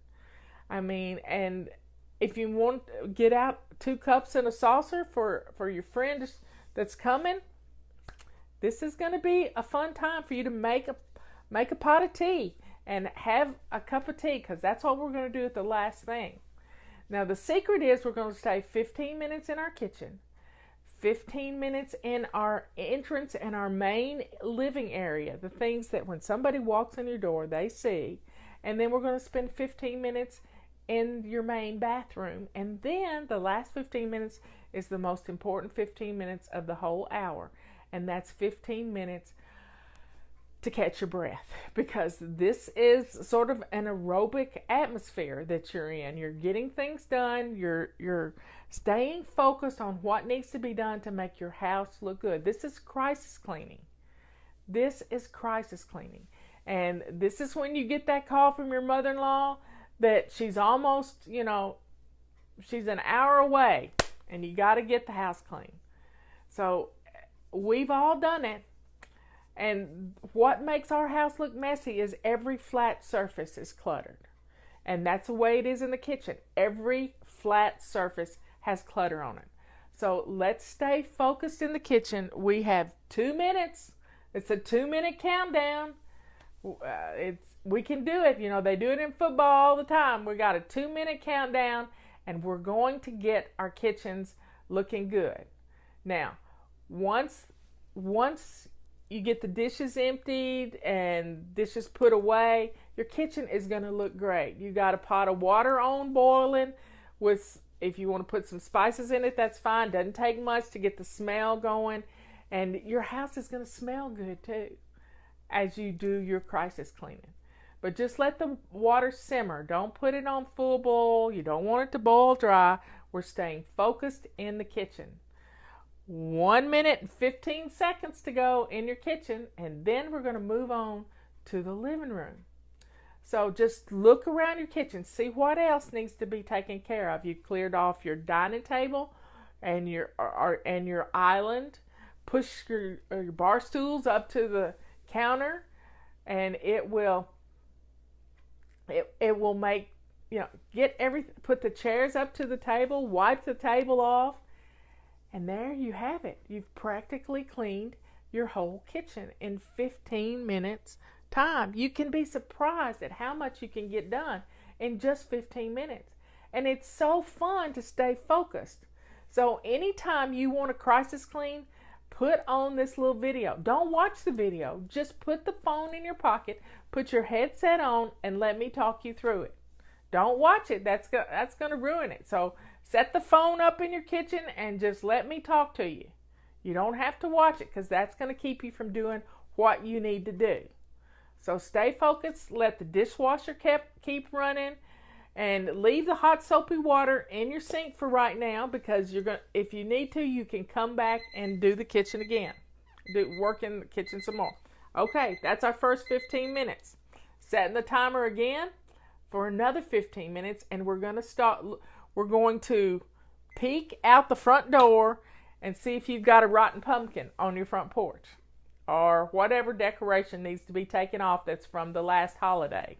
You know, it could be Halloween, it could be Christmas and it's March, or it could be Easter stuff that hadn't happened since last year. So let's look at our front porch and see what needs to be thrown away on the front porch right now.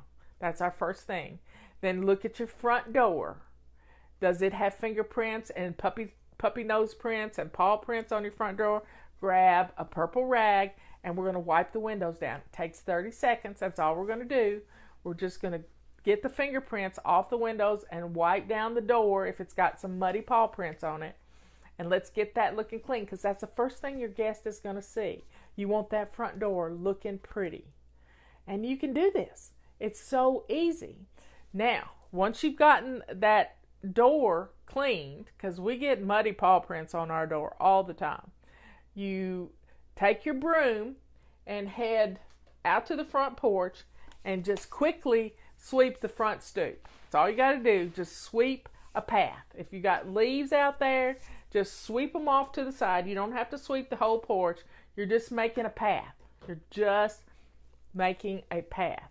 Now, once that's done, we're going to go into the front door and shut the door behind you, and we're going to look at what you see in your living room.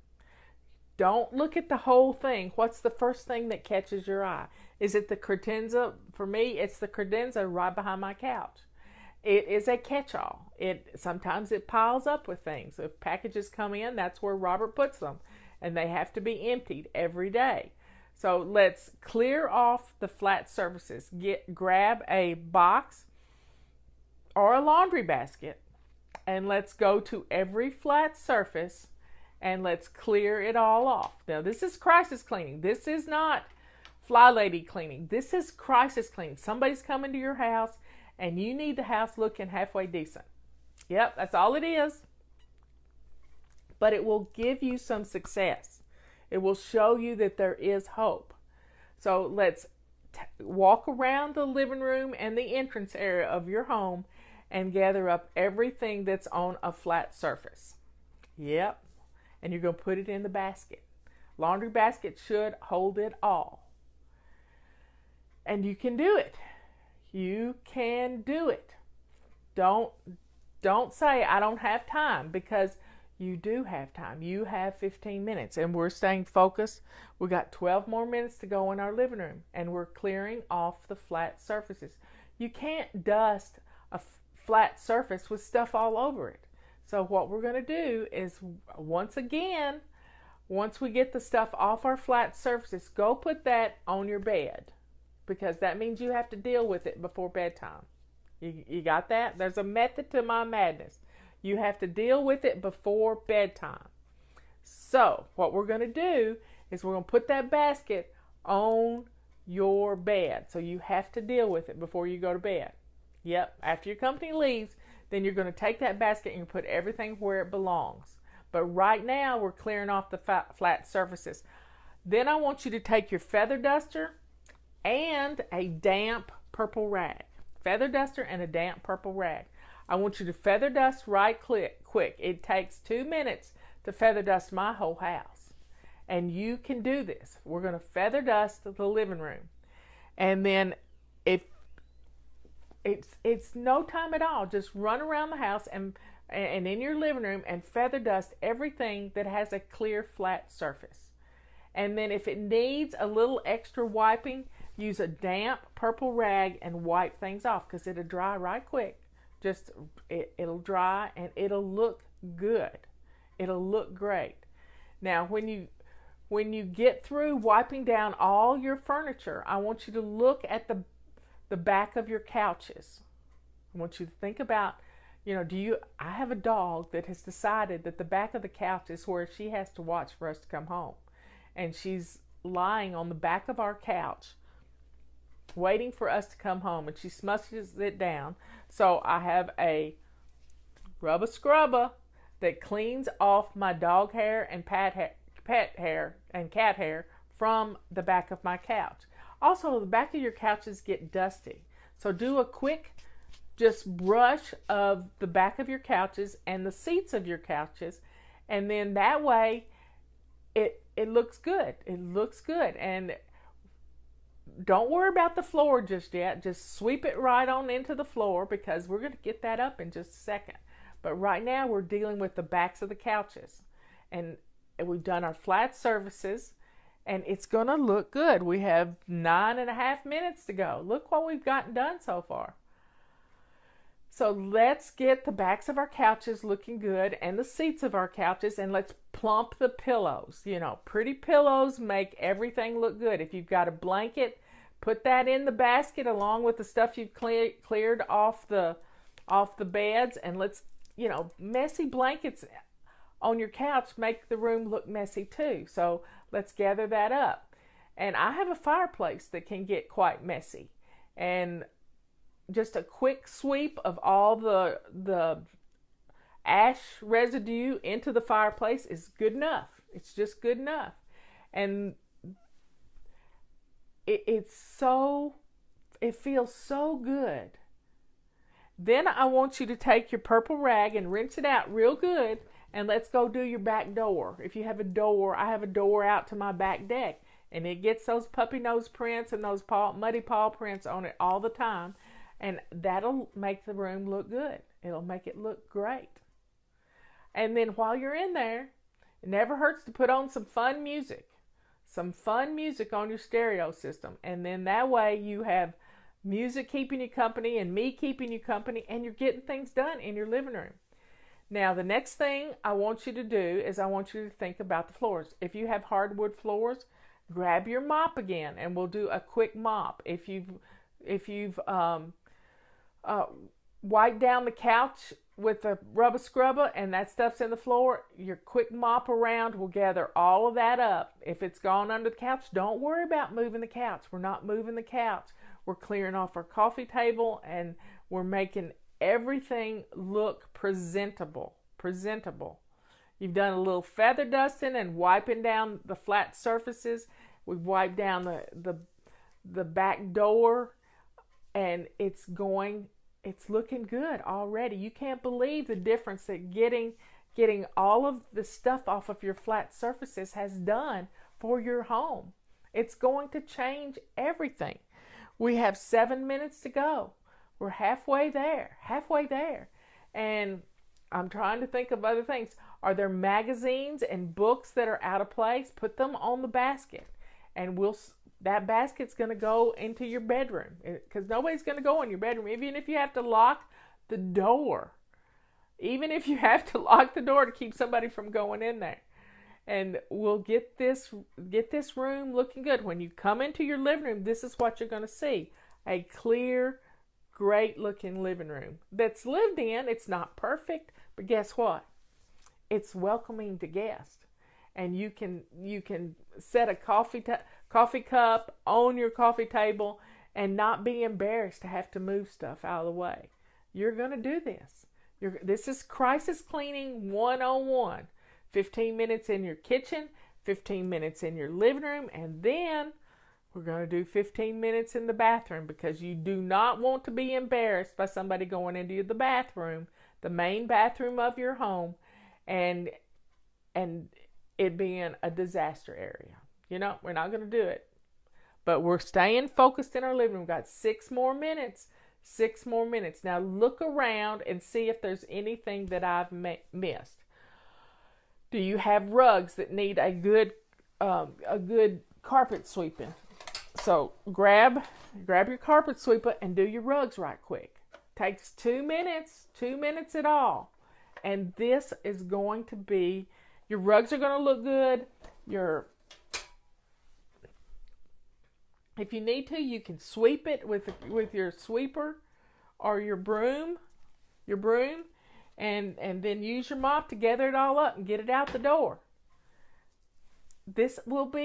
You'll be so blown away that what 15 minutes can do to make your living room look absolutely amazing.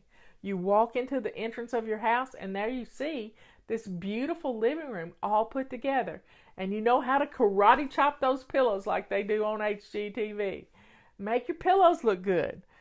And let's just get this room looking wonderful. Wonderful. And then we're going to take some deep breathing. We're going to take some deep breathing, and after our 15 minutes in the bathroom is up, and you're going to compose yourself because you've worked out pretty good. You've worked out pretty good getting this done. This is crisis cleaning 101. And it's all about kitchen, living room, bathroom, and then you. And you're the most important part of this. You are the most important part. So keep focused on your living room. We have 4 more minutes to go in our living room. Do you have some magazines that need to be put in recycling? Do you have a bunch of paperwork on your coffee table? Let's get that stuff off of there. Get it in a basket, and you can look at it in just a little bit after your company leaves, because we're not going to get sidetracked going through paperwork. You got that? And you might need a drink of water, because I did. Let's get some water in us, and let's keep moving right along. Keep moving right along. The carpet sweeper gets up that pet hair like you wouldn't believe. You don't even know that there's that much pet hair on the rug. You don't have to empty it right now. We're just going to get the pet hair up. That's all we're going to do. Gather up all the stuff on our flat surfaces. These are hot spots. These are the place where you put one piece of paper and it starts multiplying like rabbits. Like rabbits, I'm telling you.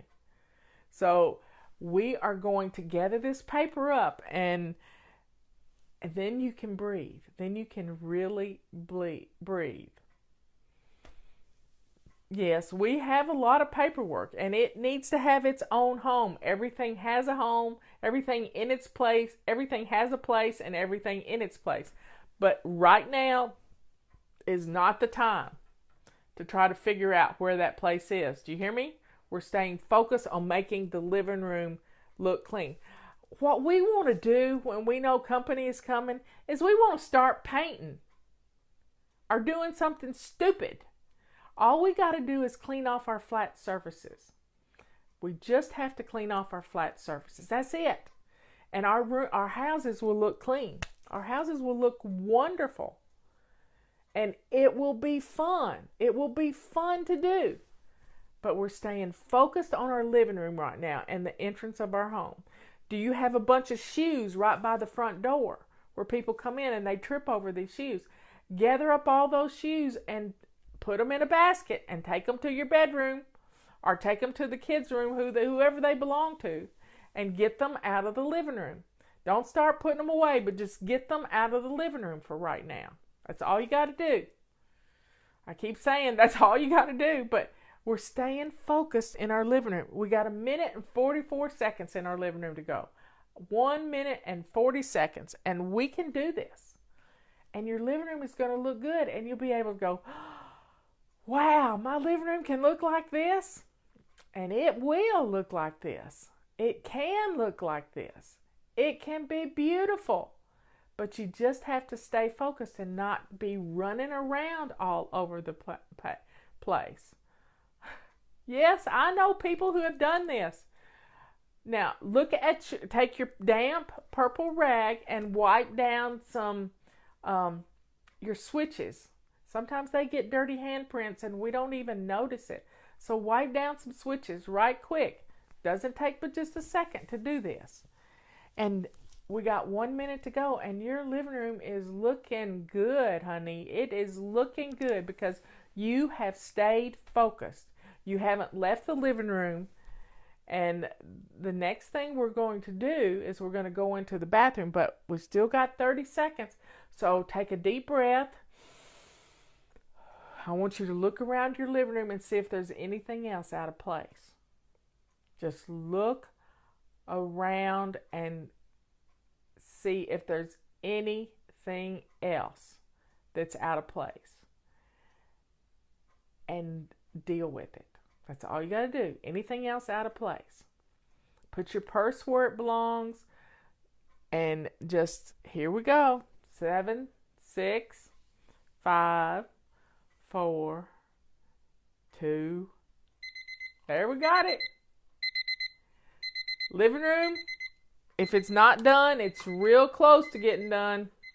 So I'm setting the timer again. And we're going to go into our main bathroom. This is the bathroom that people would use if they asked to use your restroom. Okay? So, setting the timer, 15 minutes. We're going to go in the bathroom. Now, this person isn't going to be taking a shower. It's not going to be taking a shower. So, we're not going to worry about our bathtub. What we're going to worry about is our toilet and our sink and our countertop. We're going to start with our countertop. What is out of place on the counter? Do you have things that need to go somewhere else? You know, today last week I had emptied a bag of things from Leanne's house. I undid them, in most of the things went in my medicine cabinet, but I had a jar of perfect paleo protein sitting right on the counter. So I moved that to the kitchen where I keep it. And then you just got to clear off your counters. Now, put some hot soapy water in your sink and take your purple rag or silver rag and rinse it really, really well and wipe down your countertop. And then you'll be so surprised at how the bathroom is going to look wonderful. It's just going to look absolutely wonderful. And then we're going to take and wipe the sink out real good. Wash it. If you need to use some cleanser on the sink, then let the water out and use some cleanser on the sink. Wipe down your faucets. Wipe behind the sink. Wipe behind the faucets. Rinse your rag out really well and clean the dental floss home runs off the mirror. This is going to make this bathroom look and smell good. Now, we're going to get down to the nitty-gritty and the dirty. And what we've got to do next is deal with the toilet. So I don't want you to be surprised if you lift up the seat on the toilet and it looks really bad. I want you to take some Windex or your purple rag. This will be a dirty purple rag because you're not going to be able to use it on anything else. It's going to have to go to the wash machine. But I want you to wipe down your toilet seat and wipe down the edge of the toilet. And then if you need to, spray some Windex around the base of your toilet and clean the floor around your toilet. Now, if you have a rug in your bathroom, you're going to need to either put that in the washing machine, or you're going to need to just put it in the tub for later, because nobody's going to be looking in your bathtub. Nobody's going to be looking. We're staying focused on putting out a clean towel for somebody. Put their dirty towel in the hamper and get out a clean towel so someone can dry their hands. And let's just get your bathroom smelling good and looking good. And the next thing you're going to have to focus on is your floor. And a bathroom floor is pretty small. You can take a wet purple rag, not the one you just used on your toilet. We're going to get a different one. And we're going to wipe down. We're going to wipe the floor. Yep. With your foot. That's all you got to do. Just keep wiping the floor. And this room is going to smell better. It's going to look better. Now look at your doors on your vanity. Are they nasty looking? Wipe them down right quick with a clean purple rag or a washcloth. I don't care what you use. Just stay focused on your bathroom. Mirror, countertop, sink, faces of your vanity, the floor, around the base of the toilet, the back of the toilet. What do you have on the back of your toilet? Do you have too many books on there? Let's get rid of those books and clear off the back of the toilet. and wipe it down with your clean rag. And it gets dusty. Do you have too many things on the shelves? Do a quick rearranging of shelves. Shelves are the towels just folded any which way. Take a minute and refold some towels and put them in on the shelves. I'm trying to think of how my bathroom looks. Do your canisters need to be refilled? You have plenty of toilet paper in your bathroom. You don't want your guests saying, I'm sorry, I couldn't find any extra toilet paper, and look under your bathroom cabinet. Wow, that would be quite make sure you got plenty of toilet paper in your bathroom so that they don't have to holler, I'm having a drip dry in here. So please get plenty of toilet paper in your bathroom so that they will have not have to look for toilet paper. I've had that happen to me at somebody's house, and it's embarrassing. It's embarrassing for them. It's embarrassing for you. So stay focused. Let's get our bathroom company ready. Company ready. And we're going to have to switch the toilet eventually. So I keep a toilet bowl brush in Dawn dishwashing liquid with half water, half Dawn dishwashing liquid right there. But I also have some lavender smelly stuff that I can squirt in the toilet that makes the toilet smell good too.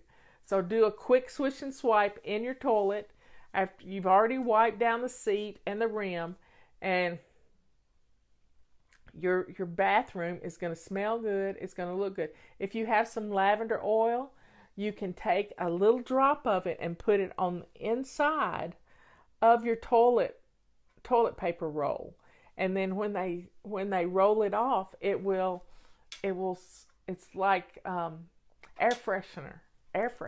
You can use orange oil too.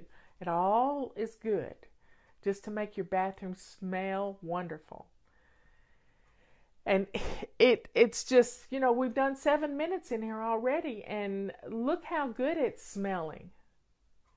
Now, put all the toothbrushes where they belong. Sometimes we need to just put the toothbrushes in the cabinet and leave them in the cabinet for right now. When it comes time for the kids to brush their teeth after getting ready for bed, you can pull them all out again. But right now, let's put everything away. Let's get everything up off the counter and clear your counter so it looks wonderful. And make sure you got hand soap in your soap dispenser for someone to wash their hands. Is that empty? So let's get everything looking. We're not dealing with the bathtub right now. Pull the shower curtain or the door shut. Now, if it looks pretty rough in there, then take a basket and gather everything off the edge of the tub if you need to. And then put it in your bedroom because you're going to deal with this later. You can put it all, then you can put it all away when they leave. Right now, you just want the bathroom looking company ready, because you do not want to have to deal with being embarrassed. This is not about you being embarrassed. This is about you feeling empowered. Do you hear me? This bathroom is going to look good. Now, if you need to get the mop out and mop the floor rather well, then do that. But it doesn't take long to mop. It's a small room. And I have a scale that gets really dusty, so I might wipe down my scale because it's got an inside and an outside, and just wipe it down so it looks good with little Windex and my purple rags. I keep a supply of purple rags in my bathroom because I use them for everything. So folks, don't get all bent out of shape that company's coming. Because when we get in a panic, we lose all sight of what the priority is. The priority was the kitchen, then the living room, and now the bathroom. And you're getting it looking good. You're going to make your bathroom look and smell good. And you can even pour a little squirt of lavender oil down your sink, and it's gonna smell good in in your bathroom. Another thing you can do is put a little bit of lavender oil on a little piece of toilet paper, clean toilet paper, and wipe down your sink and make your sink shine. And it's going to smell wonderful. It's going to smell great. And especially if you have little boys, anything you can make a bathroom smell better, it's going to be good. It might not be totally disinfected, but it'll smell good. And put some in your trash. Yep. Oh, and empty the trash. Thanks, y'all. Let's empty the bathroom trash. Go stick it in your kitchen trash and put the lid on it. And just have a clean trash bag in there. I keep a roll of trash bags underneath the bottom, in the bottom of my lavender, right? Doing the lavender, lavender makes everything smell better. It really does. And I have Epsom salt in my bathroom. I have a huge 20-pound bag of Epsom salt. And I take about 3 cups of it and put it in a smaller bag with lavender oil. And I can open up that bag of lavender Epsom salt, and it just, the aroma is, it's just beautiful and relaxing. It really is beautiful and relaxing. And we can do this. We can, we're staying focused for 15 minutes. 15 minutes in the kitchen, 15 minutes in the living room and your entrance, and 15 minutes in your bathroom. And we're down to 4 minutes in the bathroom. Now look around. Do you have anything hanging on the back of your bathroom door? Are there any dirty clothes in the floor? Let's gather up all of your dirty clothes and everything that's on your bathroom door, and let's put that in a basket and put it on your bed, because you're going to have to deal with it after the company comes. And we're only going to spend 15 minutes dealing with it after the company leaves, and then it'll be ready to go. You can put things back where they belong, but don't junk it up. Clean things up as you're getting rid of it. You can do it. Clean things up. I got my heart rate up there just talking to you. Just talking to you. So keep going. We're down to 3 minutes and 30 seconds. Wow. Y'all are really getting stuff done. I'm so proud of you.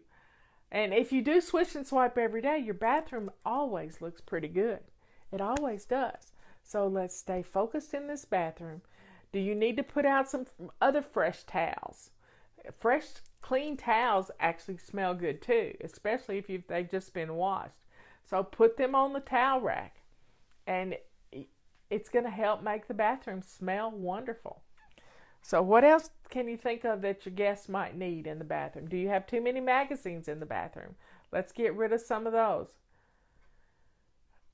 You can do this. We're going to stay focused in this bathroom. Now look around and see if there's anything else. Look at the light switches. Do they need to be wiped down? Do you have too many cords on your counter? Stick them in the drawer. And then that way you can be able to, I keep my, not my phone in my bathroom, I keep my watch charging in my bathroom. And that's where I like to keep it, because when I get up in the middle of the night and walk in there, it comes on, it tells me what time it is.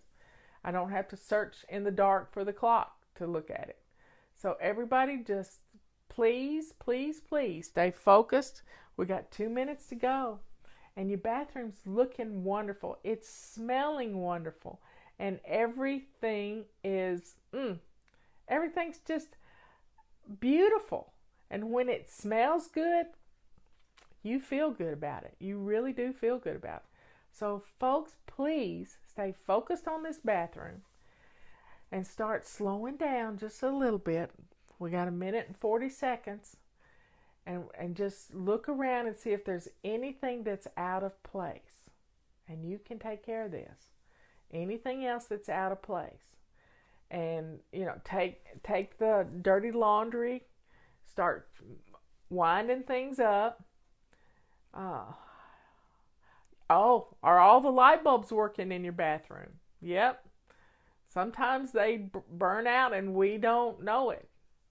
I'm not going to climb, so don't you be climbing. If the bathroom is one light bulb's burn out, don't worry about it. You can change that later, but If you have no light bulbs in your bathroom, that's pretty bad.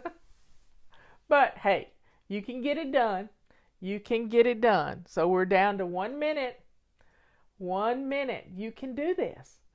You've done you're going on 45 minutes of staying focused on what's the job at hand.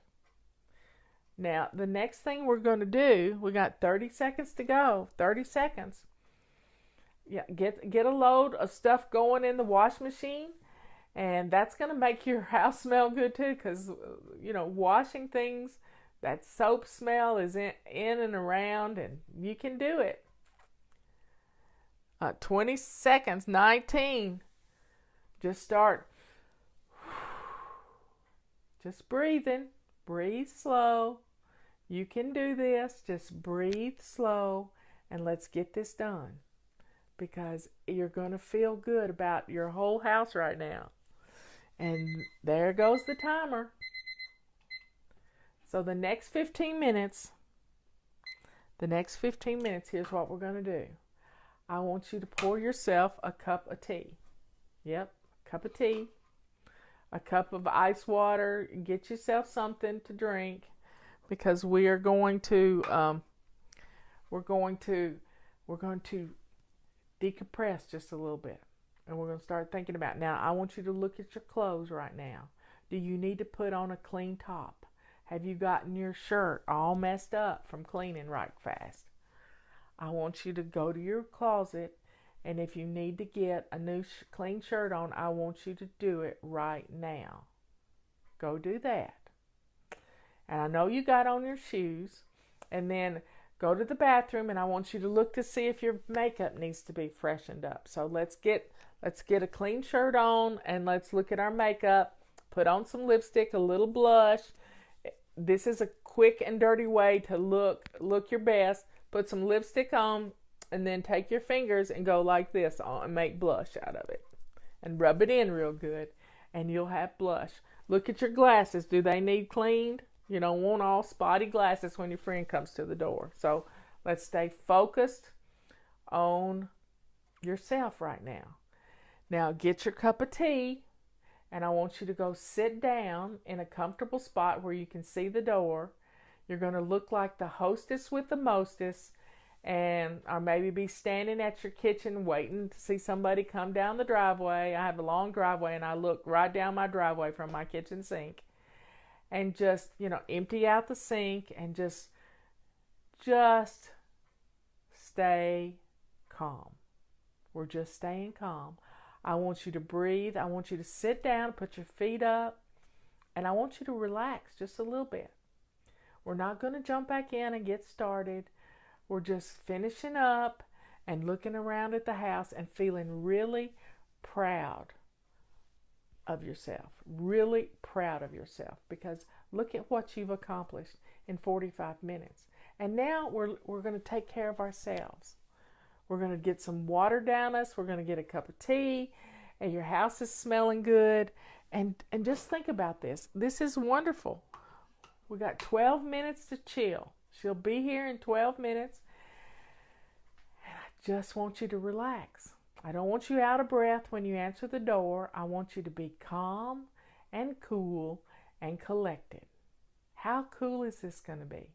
Calm, cool, collected. Because your kitchen is the heart of your home. Your living room looks wonderful. Your bathroom is not going to embarrass you if somebody has to go in there. And you are going to feel great.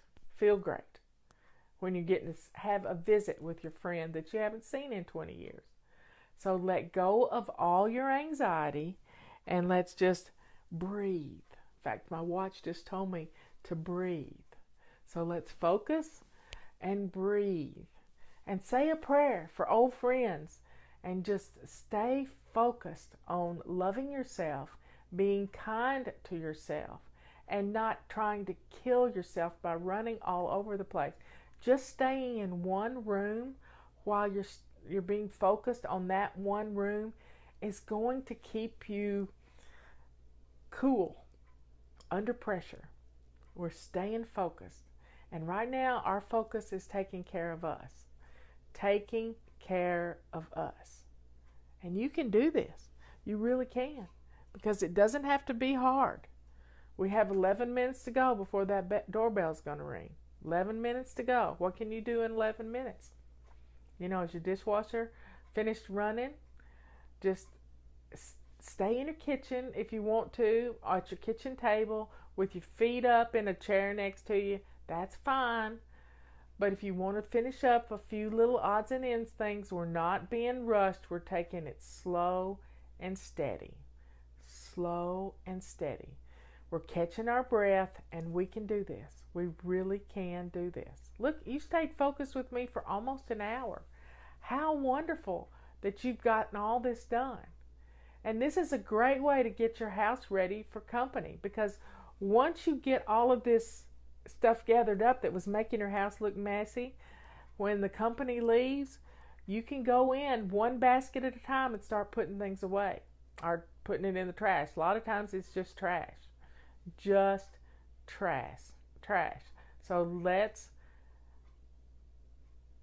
do what we need to do to be ready for this company to come. Now, look in your refrigerator, and do you have something that you can serve as an appetizer, some cheese and crackers, or some little something, you know, a little plate of cookies. I'm not eating cookies, but that doesn't mean my guest wouldn't want some cookies. So start thinking about putting together a little cheese plate or some cookies or something to put on a plate to go with your tea. And it's wonderful. It's absolutely wonderful. It doesn't have to be anything special. I always keep a package of designer crackers in my pantry, and I always have cheese. So there you have it. Anything you can do that can put a little bit of stuff on your table. Butter cookies are a good way to keep things on hand. It's nice. You don't have to cook anything. You just open up a pack. So folks, you've done really well. I want you to calm yourself and just relax so that you can be ready for your company to knock on your door. Yep. So turn some lights on in the house. If it's rainy and nasty outside, get some lights on. Put some fun music on, just some light jazz. We had, Patty and I found a new jazz singer the other day, and her name is Can't think of her last name. But Melody Gardot is a nice little jazz singer. So if you've got an Alexa, just say Melody Gardot music, and just have a nice atmosphere going. That's what this is all about, is setting the tone for your home. And when you set the tone in your heart, then your home is going to fall right along with it. You're not going to be light a candle is good. A lot of people can't have Edmund. Yeah, Edmund. Yeah, that's what my sister said. But please just slow down and not stay in a hurry, and put on some nice music. Not Cat Stevens, K-A-T Edmonds. Cat Edmonds. I heard her at my beauty shop on Wednesday, and she sounded just like Melody Gardot. And it's just some easy listening, light jazz music, and it's just beautiful background music. To having, I don't say those words out loud, but whatever you're using, just put on some fun music. Put on some fun music. Yep. So your house is looking good. Your kitchen's looking good. Your living room's looking good. Your bathroom is acceptable. And it smells good. And just Edmonds, not Edmondson, Edmonds. And it's just really beautiful music. And you can relax to that music too. Yep. So I'm not going to say the word, but tell Alexa to play Cat Edmonds music, and she will. She really will. And it's just relaxing. It's just relaxing. And you're going to be ready for her to knock on the door. You've got your cup of tea. You can get her a cup of tea, and y'all can have a nice visit. See how playing these little games is fun? Now, when you do get that phone call, you know how to do this. And keep, bookmark this video when I get it up on YouTube. Always know where it's going to be. And I'm going to put it up on our Fly Lady Radio page where you can access it very easily with crisis cleaning. And I'll have it ready for you so that you can do crisis cleaning anytime you want. Anytime.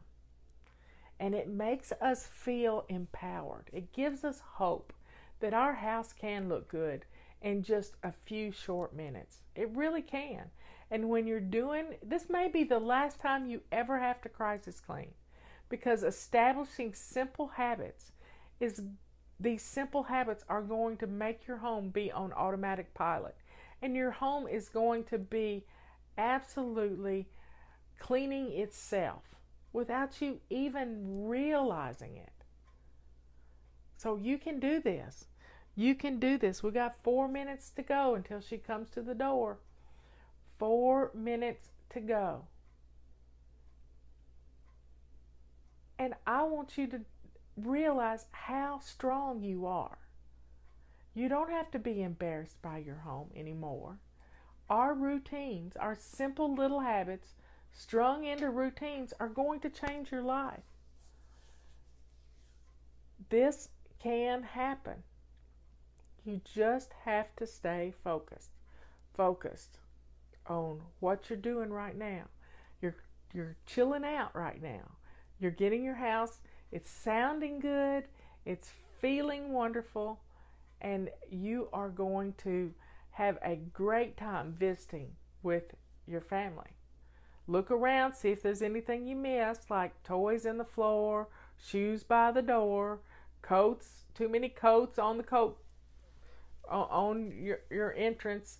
So look around and see if there's anything out of place, and you'll be ready. You'll be ready. Get some napkins out so your guests can have some napkins. I keep some pretty cloth napkins in a drawer, ready for company. So you can do this. You've done it already. You can do it. No more excuses. It just takes an hour. Anybody can do this in an hour. Anybody can do this. Can get their house looking good. No complaining, no whining, no going out to meet her at the coffee shop. She's coming to your house. She's coming to your house. And you're going to love showing off your house. You love your house. You just don't like it when it's messy. And our hot spots make it messy. Anybody can do this. If I can do it, you can do it. Anybody can do this. So please stay focused for the next 2 minutes. The doorbell could be ringing. I want you to, get a seat at your coffee. Come on in here, everybody. It's Tuesday. That means it's plan and play day. And what we're going to discuss today is a term I learned yesterday, or maybe day before, that I have used for many years, but I never thought about it that way. So y'all get on in here. I'm getting the chat up. We'll see some people. And I threw on a scarf because I had on a mock turtleneck, and I like leopard print. Good morning, Trisha. Come on in. There's Gina.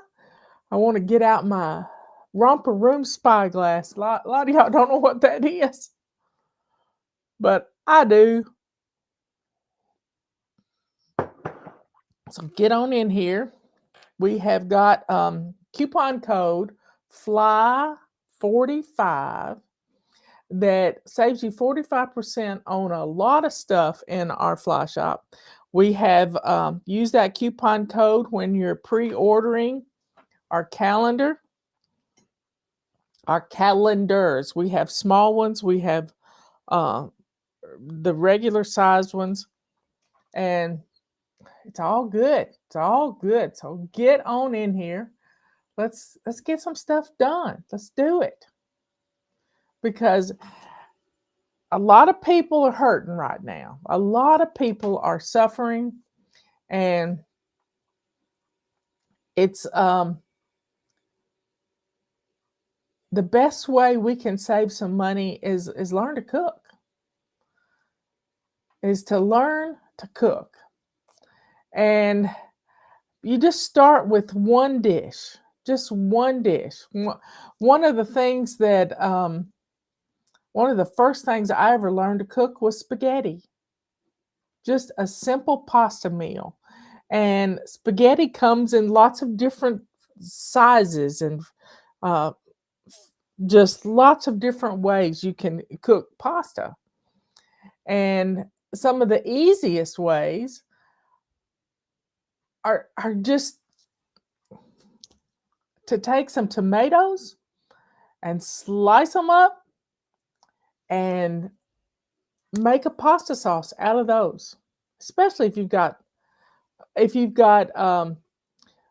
tomatoes starting to come in your garden.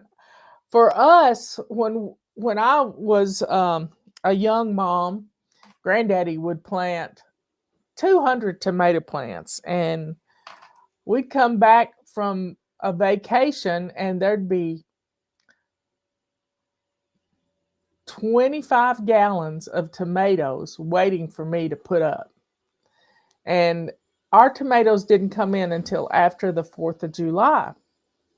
So we were dealing with tomatoes. There's the Roomba knocking at the door. But having fresh vegetables, I saw a picture from Just Dig It Farms this morning, and she was having lunch. It was yesterday's post. She made a tomato cucumber salad. That just sounds so good, so refreshing. So, what can you eat out of your garden that could have you one meal out of the way? Some people like tomato sandwiches. Well, I never really had a tomato sandwich. It had to be a BLT. It had to have bacon on it for me to like it. But we want to talk about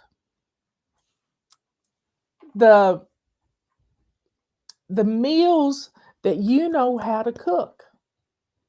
That don't take a whole lot of, you always have it in your pantry to be able to cook these things. And what are they? Could you make some black bean quesadillas? A can of black beans and having cheese always available is a great way to put a simple little dinner on the table. Being able to make a pot of rice. Well, you can turn a pot of rice, leftover rice, into a Spanish rice. You can turn it into stir fry. There's a lot of things you can do. But menu rotation, this is what I want to discuss today. I want you to make a list, get a note card out, and just start writing down the things that you can cook. That's easy. A beef stroganoff.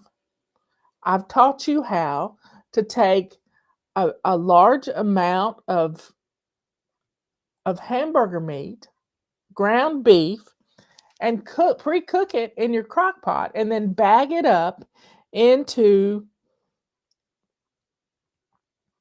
2-cup portions, 2 cups, 2 cups. And then you have a ready-made supply of hamburger helper. All you got to do is put some seasonings with it and turn it into a stroganoff, a pasta, uh, some sort of spaghetti with a meat sauce, or you can turn it into a pot of soup. There's just lots of things you can do. So write down your menu rotation. We have we have pizza every Friday night.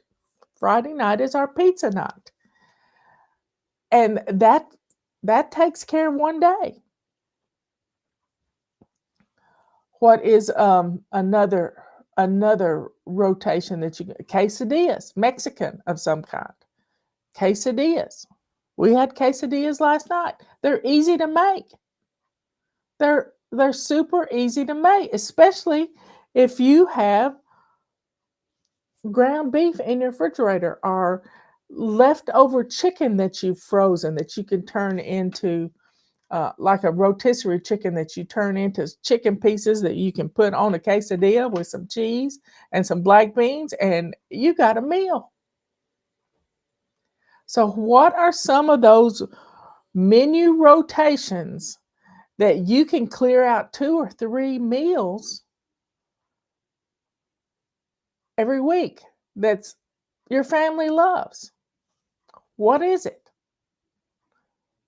What is it?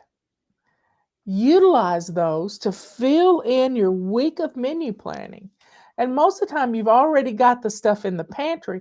You just need to add those things to your grocery list for this week.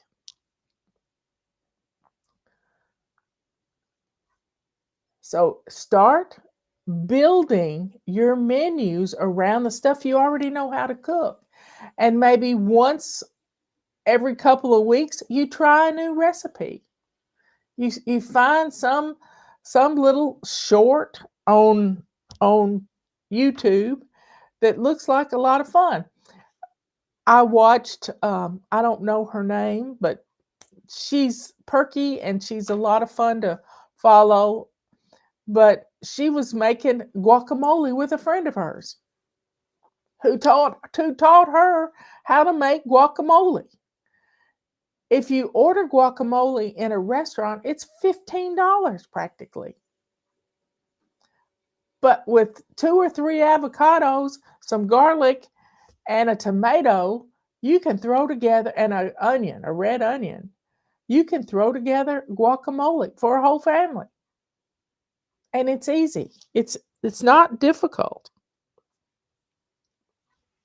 So start thinking of some of the ways that you can put things into rotation for your family.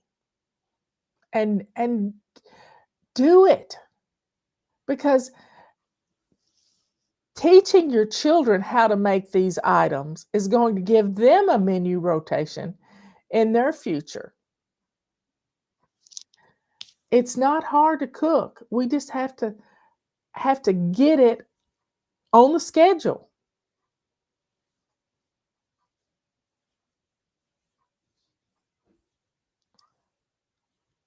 Well, yesterday evening, the 3 o'clock show yesterday afternoon really got the demons going, y'all. I'm telling you, somebody complained about, why did Fly Lady have to become religious? We're not religious. We've always focused on God, and that's what I told this woman. Evidently, she deleted her comment because I said I would pray for her. But we have always focused on God. God wants us to create an atmosphere of love in our homes, day in and day out. This is why we have to watch our mouths. Be careful, little mouths, what you say. We have to watch our hands. Be careful, little hands, what you do. We learn this stuff in Sunday school class and vacation Bible school.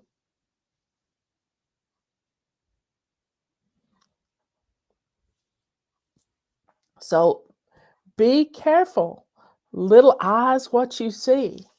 Why do you think they're trying to do terrible things to our children? They want to open up portals. So, y'all, Be For the Father up above is looking down in love. So be careful, little eyes, what you see. Be careful, little ears, what you hear. All of this is what we've always done. We've been doing Fly Lady almost 25 years, y'all. In December, it will be 25 years. And have we changed? Nope, not a whole lot. We have not changed. We try to keep it simple. We try to take one habit and practice that habit for a whole month, and then turn that habit into, piggyback it with other habits and turn that into a simple 3-step routine. And then we take those routines and turn them into a habit, doing a morning routine, an afternoon routine, a before bed routine. That is, and those routines keep our house on autopilot. And we don't have to get all bent out of shape. And we create an atmosphere of peace and love in our homes. Not just out of, we're going to create peace in our homes. No, we take the actions to do it, y'all. We take the actions. So, y'all, drink up.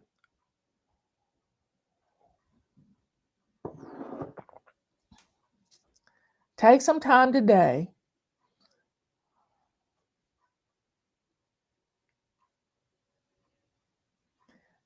Now, we've got some great recipes on our website. And we got a lot of recipes on YouTube. Justin teaches you how to make fajitas, how to marinate. We marinated a small piece of beef the other Sunday and sliced it up. And it was, when you marinate something, that's called tenderizing. Because the marinade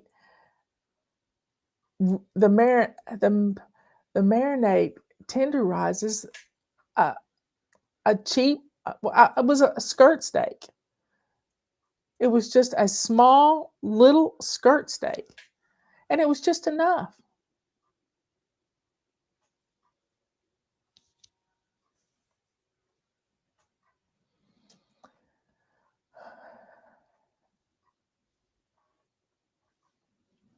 So we have to create an atmosphere of love in our homes. And we do that with our actions. We stop that nastiness coming out of our mouth where we're cussing our family. It's really cursing our family. And we don't want to curse our family, y'all. We don't want to do that. So you got to be careful what you say. Your children are hearing you. I'll never forget a testimonial we got once upon a time.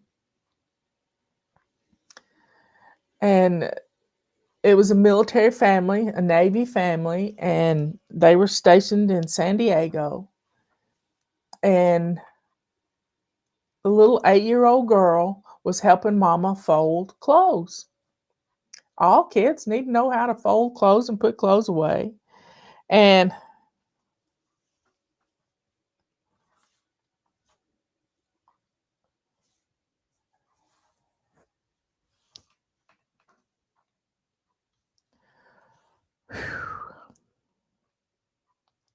this little girl was getting ready to fold her daddy's underwear. And Mommy says, I'll fold daddy's underwear. You don't have to fold daddy's underwear. And she put her little hands on her hips and started strutting around. And she says, well, I might as well learn how to do it. I'm going to have to be doing it for the rest of my life. Where did she hear that?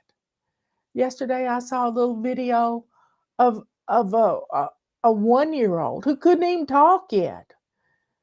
And she had her little arms crossed and she was just jabbering up a storm. And you knew the sound of her voice, she had heard that from somebody else. And they just thought it was so cute that she was mimicking her mama, who was dressing down somebody. Those are not things you want to be teaching your children how to do.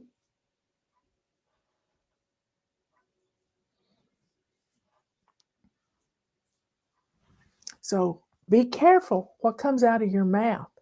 You may be setting an example for your child, and it may not be what you really want them to learn.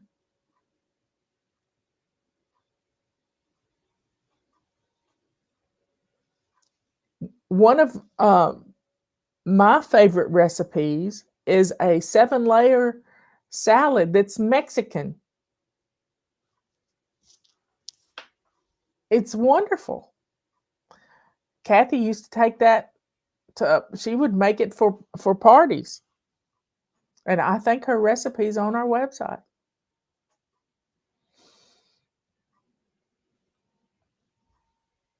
So y'all, be aware of what's going on in your mind that's coming out of your mouth.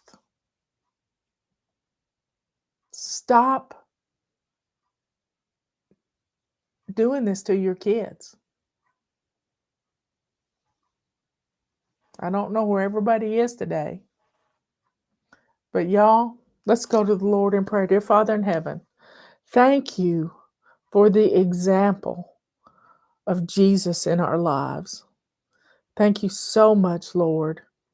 Help us to be strong and to watch what words come out of our mouths.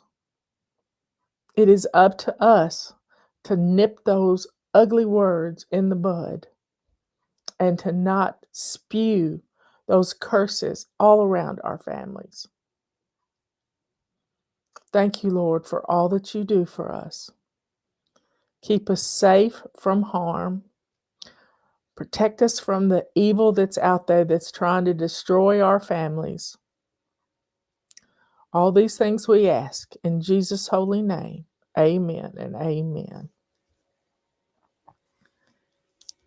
Life is good, y'all. Life is good.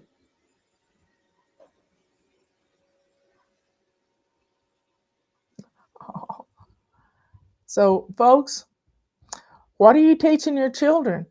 Maybe you want to get them in the kitchen and y'all learn some recipes together. There's some great recipes out there for making homemade bread. Who would have thunk it? It really boils down to bread flour, a little oil, some yeast, or maybe a sourdough. I'm never going to keep a sourdough alive, that's for certain.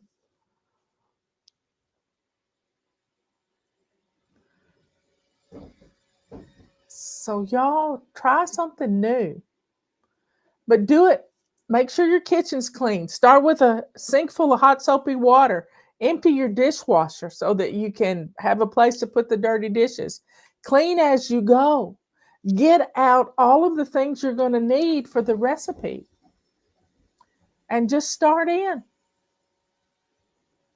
Maybe you're going to make, a pasta sauce can be one of the greatest pasta sauces I've seen is a pasta bake. And they take a Alfredo sauce and put over the pasta, and then they make a tomato meat sauce on top of that and cover it in cheese and put in the oven or in the crock pot even.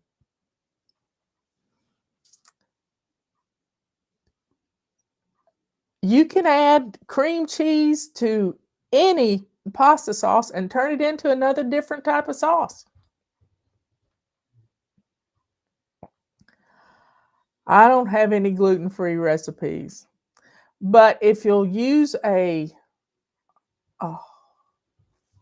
European flour, I've learned a little bit about the wheat that's grown in our country is not as good for you as the wheat that's grown other places. So think about it. I love that, Jeanette. Fully rely on God. Put it in God's hands and quit taking it back, y'all. Quit taking it back. Well, y'all be good, kind, and sweet. Be good to yourself by being proud of what you're putting on the table. Clean off your dining table so that you can have a meal at the table. Or maybe go outside and clean off your picnic table so you can have a picnic outside. Who says you can't have spaghetti for a picnic?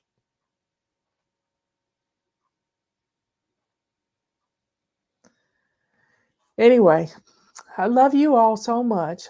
Put some new recipes in your menu rotation. Just try a new one. But don't be stressed out about it. Have some fun looking for some stuff. Get the kids involved. I love you all. Be good, kind, and sweet. Be good to yourself by menu planning.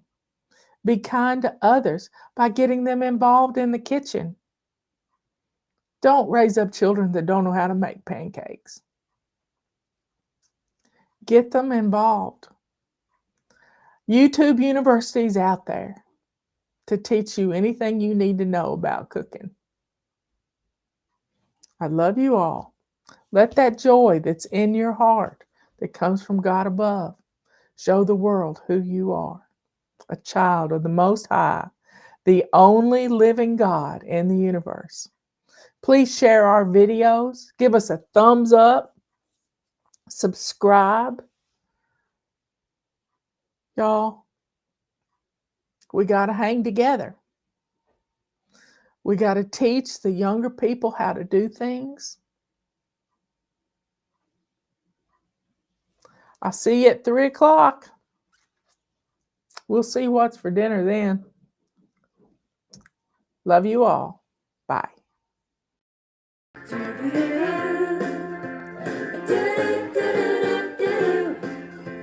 I heard the alarm this morning, but there's no time to snooze.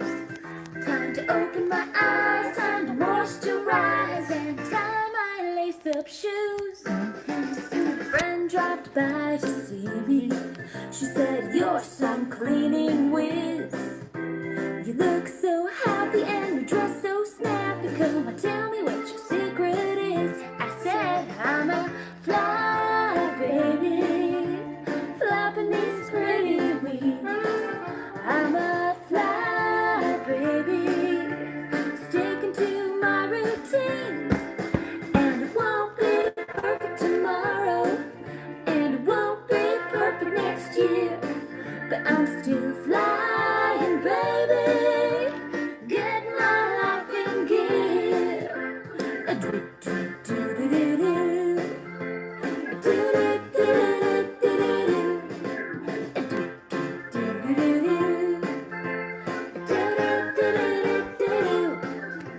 I kick back after working, 'cause things are looking fine. The kids aren't screaming and this house is cleaning, and wow, that sink sure shines. Well, I still have piles of clutter, 'cause I'm not super Our woman. but not downhearted. I'm just getting started, and I jump in where I am, 'cause I'm a fly baby, flapping these pretty wings. I'm a fly baby, sticking to my routines. And it won't be perfect tomorrow, and it won't be perfect next year, but I'm still flying, baby. Get my life in gear.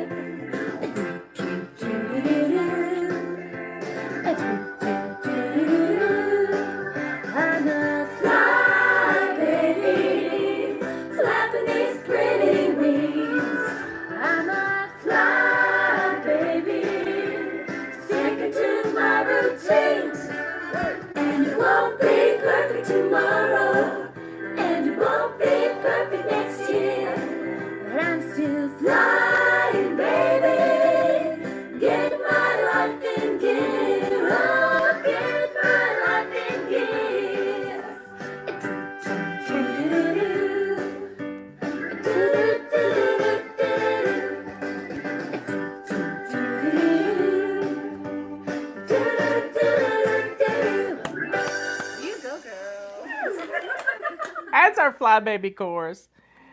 Anyway, welcome. It's Today is plan and play day, but some of you are new here. And I just want to reinforce the fact that we're going to have some fun, that we're going to get things done. Our motto this year is excuses be gone. Be gone. Excuses be gone. Let's have some fun to get things done in 2021. No more excuses. No more whining that you don't have time. But we're here to help you. I know we've all been through a bad year, you know? In relative speaking, we're still here. And that's all that matters. We're still here. Things may have changed a little bit, but we got to get back to basics. And with Fly Lady, we're gonna hold your hand all along the way. We're gonna hold your hand. So if you're new here, people ask, where do I start? Well, the first thing you're to do is to get dressed to lace up shoes. Yeah, get dressed to lace up shoes. And while you're listening to this getting started message, I want you to go get dressed to lace up shoes, unless it's way in the wee hours of the morning, like it is in Australia. It's the wee hours of the morning. You need to be in the bed watching this and then get ready to close your eyes and go to sleep. But the main thing here is we're going to help you to let go of those excuses. And those excuses come from your perfectionism. And to take a few minutes, 2 minutes, that's all it takes sometimes, just 2 minutes to get some things done. So get dressed to lace up shoes is the first thing you got to do. Even if you have to pick dirty clothes out of the dirty clothes hamper. Yeah, I know who you are, because you don't have any clean clothes in the house. Put on something that's not quite as fresh as it needs to be. You can always throw it in the dryer and run it for like 5 minutes and it'll get freshened up. But put on your lace-up shoes. Fix your hair. You always feel better when your hair is not looking nasty. Fix your hair. Put on some lipstick. Sometimes that's all you need. Lipstick and earrings. Put on lipstick and earrings. I always have to have my necklace on. Necklace on, my watch. And I'm good to go. Yeah, dirty clothes. We're going to get dressed because you're going to do a load of laundry today. And you're going to put a couple of outfits in the wash machine so you'll have some clean ones tomorrow. But I know you. I know what's hiding under your sink. I know you've got vases and mayonnaise jars and all kinds of good stuff. Lots of cleaning products. Oh my goodness. You have more cleaning products than Carter's got little liver pills. But you got them. And we're going to get some things done today. We are. Because I'm going to teach you how to get started. Now, the first thing we tell you to do is to go shine your sink. And people say, why do I have to do that? This whining has got to stop, y'all. Why do I have to do that? Well, it's where I started. It's real simple. It's where I started. And it was just a simple thing my husband asked me to do when we first got married. He said, honey, if you'll just keep one side of the sink empty, I'll make you coffee. And for 24 years, he's made me coffee every morning. Spoils me rotten. But my sink is shining because it's empty. I go to bed with it shining. My grandmother always took her dirty dish towel, the one she used to dry dishes because she never had a dishwasher, and she would dry her dishes and then she would dry her sink out because she didn't want any spots in her sink. She didn't want spots in her sink. So she had this wonderful, wonderful habit of shining her sink every night when she turned off the kitchen light. And turning off that kitchen light and knowing your kitchen is clean, that is just an amazing feeling. An amazing feeling. So, go shine your sink. Let me tell you how to do that. Get some baking soda, barkeeper's friend, comment. I don't care what you use cleanser wise, even if it's just a 3M scrubber, and just buff your sink really well. Now, if it's really nasty, you might have to take the edge of a knife and scrape around the edges of your sink because you could have built up residue of some kind. If you're on a city system, a city sewer system, and you don't have to worry about messing with your septic tank bacteria that makes everything go away, you could add, rinse your sink really well after you've used Comet, and then you could fill it full of hot water, and put half a cup of bleach in there. Let it sit for 30 minutes, and then rinse it down, and there you have it. Your sink is going to be shiny. Now rinse it really well, and you could take. Now, this is going to sound weird, but if you go out in the garage and find some car wax, just a little bit of car wax, you can wax your sink, and stuff won't stain it as much. Yeah, it'll work. It'll work. So taking care of that sink and making it clean and shiny. I spent 2 hours when I first started making that sink. It was a 25 year old sink. And Robert had built the house in the mid 70s, and it had never been changed. I have a new sink now, and it's quite a blessing to me, and I love my sink. And I keep it shiny every night. The secret, this is going to make you smile, because when you get up in the morning, you walk into your kitchen and you see that beautiful sink to start your day, you are going to love it. You're going to be energized. That smile is going to come across your face, even if there's just a few dishes in there, because your dishwasher becomes your dirty dish disposal unit, y'all. Your dishwasher becomes the place you put your dirty dishes. And if it's full of clean dishes, the kids aren't going to empty it. So you need to, as soon as the dishwasher runs and gets finished, you need to put those dishes away right away.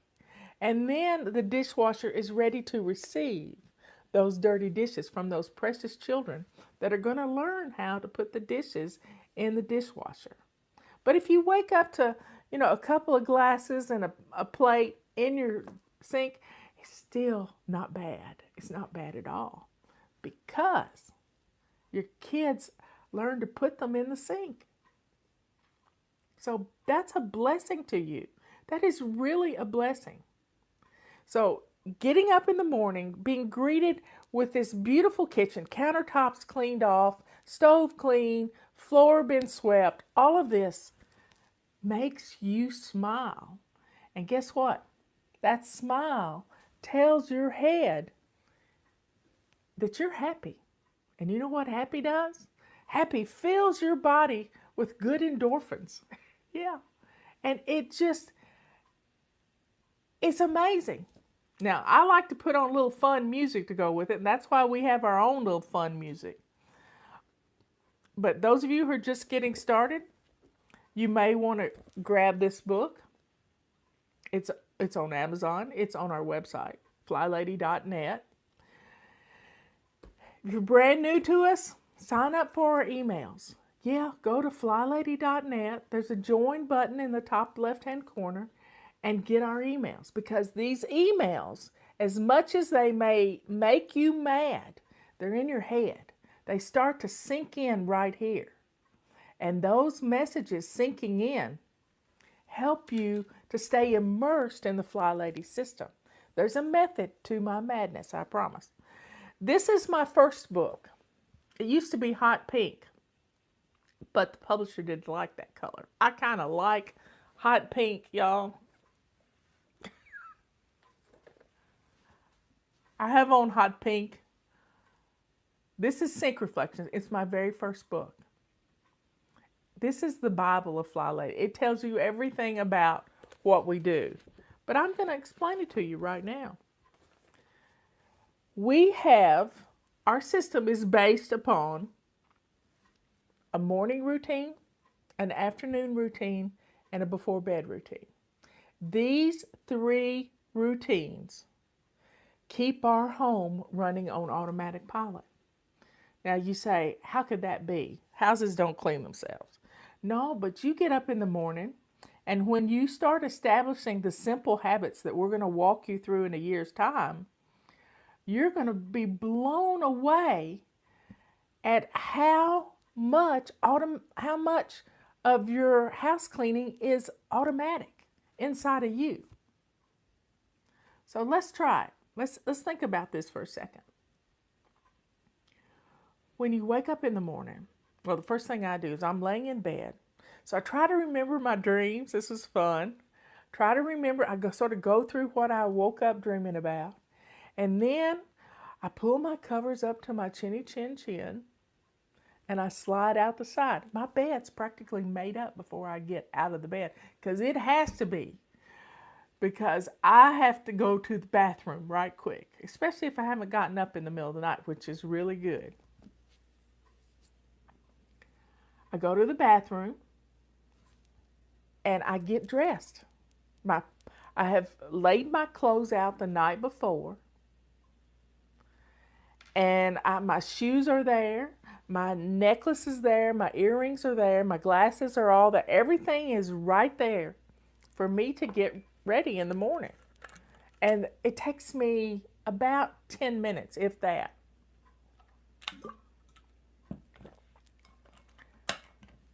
Wow. I'm dressed. And while I'm in the bathroom, I do something we call swish and swipe. I take my purple rag, I wipe down my mirror because I'm a good girl. I floss every night. Looking at myself in the mirror, and you know those dental floss home runs can really fly high. And so I wipe down my mirror. I put my makeup and stuff away. I don't have much. I have lipstick and a little dry concealer, little powder. It's about all I use anymore. And I put everything away that I've gotten out. I take my morning meds because they're sitting right there. I check my calendar because it's right there. And I'm ready to start my day. I grab a load of laundry, head to the washing machine because it's in the basement. And it's a small load. It doesn't have to be a big load. It's a small load of laundry. And I get the washing machine booted up, ready to go. Then I go to the kitchen, and if the dishwasher needs emptying, I empty the dishwasher. If it doesn't, I don't eat in the morning. I fast all morning long, and I don't eat until about 1 or 2 in the afternoon because I just get more stuff done. I'm energized when my body is not having to digest food. And so fasting is, I've learned about fasting, and that's the one thing in mine and Leanne's book, Body Clutter, that we didn't include in this book. But intermittent fasting is good. So I've written 4 books. You've seen 3 of them so far. And this is my last book, and it was kind of written for my millennials, people that have like to read little bits of things. You can open this book anywhere and get something good out of it. And it was a fun book to write because I wrote it in baby steps. I really did. So that's kind of your morning routine. You don't want to make it so big that you can't get things done because you're just overwhelmed. But it's one step after another. It's the dance to your day. And while the coffee's brewing, I've grabbed my mop or my feather duster and I'm running around the house for the 2 or 3 minutes that it takes for the coffee to brew. And you never have to see dirt again, y'all. You never have to see dirt again because you're going to stay on top of it. You're going to stay right on top of it. So my afternoon routine, I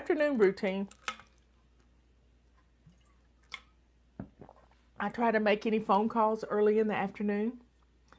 I've got an 11 o'clock appointment with you every day, except for Sundays. And I have videos to get posted on different platforms everywhere. I have all this stuff that that I do to take care of you, to help you to find us. Because we're on YouTube, we're on Facebook, we're on brighteon.com, we're on Podbeam, we're on Apple Podcast, but the videos are on the other platforms. Apple doesn't allow video podcasts, or if they have, I haven't seen it yet. We're on Locals, we're on BitChute, so we're everywhere. And it just keeps it simple, y'all. It keeps it simple. And I get those things done. I'm working on tomorrow's messages that are going to go out in email. And every afternoon at 5:30, you get a flight plan for tomorrow, 5:30 Eastern Time. You get a flight plan for tomorrow. And it tells you what we're doing. So today is plan and play day. Tuesday is always plan and play day. So with the Fly Lady system, then it rolls down, get something started for dinner as part of your morning routine, afternoon routine, make sure everything's going like it needs to go.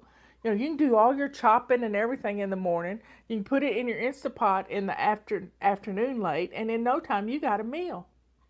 So you're baby stepping your way to feeding your family, you're baby stepping your way to taking care of you, and then here's the key to keeping your kitchen clean and that sink shiny.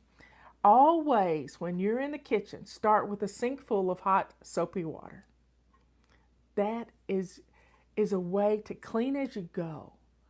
Clean as you go. And your kitchen is going to look good. Always start with an empty dishwasher. Even if you're just going in there to bake cookies with the kids, always have an empty dishwasher first, because everything goes in the dish. You're cleaning as you go. That keeps you from having a major explosion in your kitchen because you're in a hurry. That's where the explosions happen. You cook on high and you're in a hurry. Don't do it. Yesterday, I cooked hamburger meat and Italian sausage together and made this beautiful mixture with onions and lots of herbs and spices and garlic. The house was smelling like some fancy restaurant somewhere. Robert said, "What is that aroma?" He loved it. And I made a pasta sauce last night that I'd never made before. It was kind of like a vodka sauce, but it didn't have vodka in it. And he loved it. So nothing says I love you like dinner cooking. And I cooked on low all day long in my iron skillet, and I was so happy because it made him happy. Blessing others. That clean kitchen can do that. So get dinner started. And then while you're cooking, have your sink full of hot soapy water. Don't drop knives down into that hot soapy water. Leave them beside the sink, and you can wash them as you need them. And then put the trash away as you make the trash. I keep an old Ziploc bag handy to put onion skins and all kinds, onion peels, potatoes, all kinds of different things in that bag. And then I zip it up and I throw it away. Yeah, I don't like wet trash at all in my trash can. Nope. So when it comes time to clean up from dinner, all you really got to do is put your plates in the dishwasher. And your kitchen is clean because you cleaned as you gone. You've cleaned as you cooked. It's nothing better than that. And then you can start your before bed routine right after dinner. Kids need baths. You need a shower. You may have to stage it different ways. Some people like to take their shower in the morning. I don't. I want to use my bath time as my prayer time and my relaxation time. That's what I want to do, y'all. That's what I want to do. And I pick my clothes out, but I kind of pick my clothes out as I've done the laundry. I put the outfits together and they're just kind of stacked. I file them in a Rubbermaid bin that's a drawer in my bathroom. So my clothes are actually in my bathroom. And I pick out a pair of slacks and a shirt, and I try to mix the colors up as much as possible. If I can remember what I wore yesterday, sometimes I have to look in the dirty clothes. And I've got my clothes picked out. I look at my calendar to see what's on for tomorrow. If I have a doctor's appointment, which I'm not having any doctor's appointments right now because I haven't been sick in almost 2 years. And I've been staying safe from this COVID mess.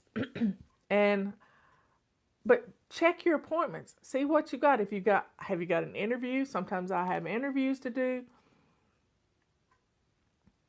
I check my calendar. If you're going to be out and about, you need to check your weather too.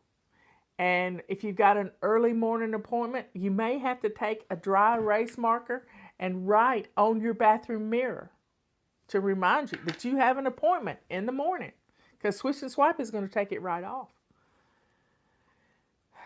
So you've got your morning, your afternoon, and your before bed routine.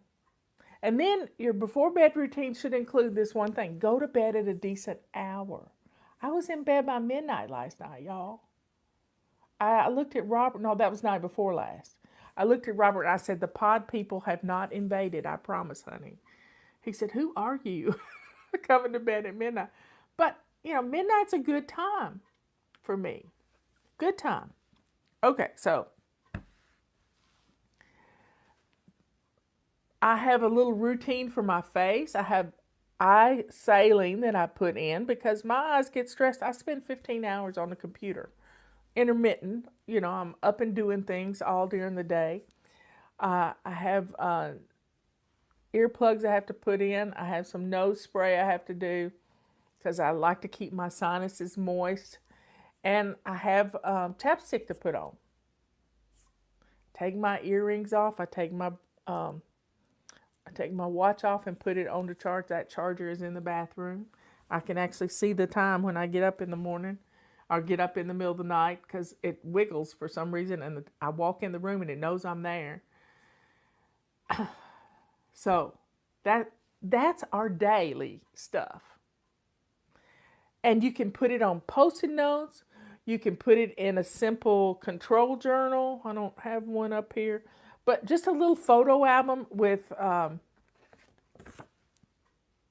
4x6, no cards in it. Morning routine, afternoon routine, before bed routine. I had Post-it notes on my bathroom mirror for years, and it worked. It worked.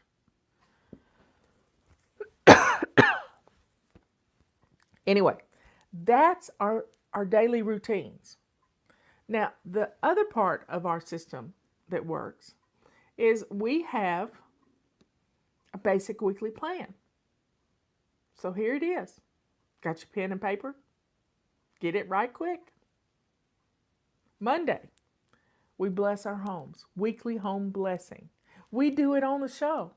We do 2-minute blessings on the show instead of 5 minutes or 10 minutes.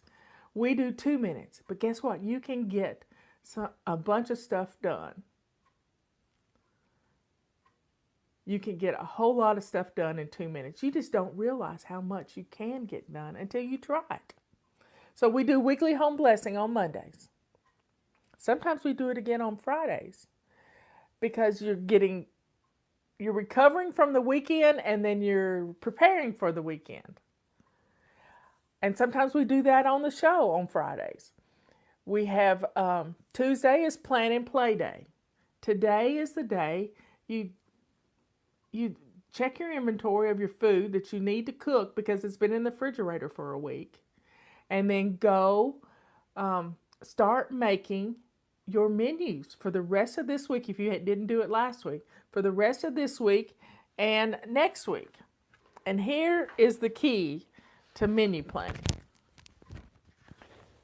It's a calendar. It's a calendar with plenty of space. Let me get March up here.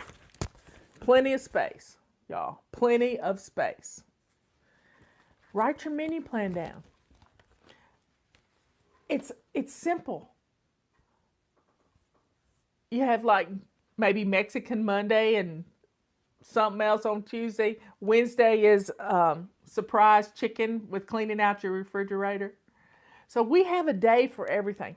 Tuesday is our plan and play day, and then we do something fun to reward ourselves for making those menus. So we know what food we're going to cook. Now during the pandemic, I've been getting food, meats and things from Butcher Box and Moink. Well, I haven't gotten Butcher Box. Leanne gets Butcher Box, but I gave Butcher Box as a gift for someone this at Christmas, and they love it. They love it. And I also do Misfits Market, which is vegetables. We need our fresh veggies. No more pizza 3 times a week. If we have the food in our house, we can cook and we can plan menus around that. And if you never have done an inventory of all the food in your freezer, you'll be surprised at how many meals you can plan out of just what's in your freezer. My little friend Joy did that a few weeks ago. Money was tight with COVID and stuff, and her hours hadn't been cut, but her pay was cut. And so she's had to make do, and she's had to go to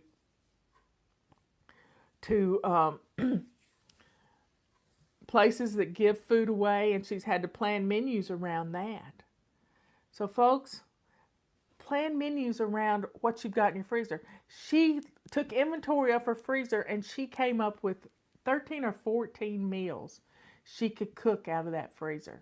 Imagine that. You've probably got that too.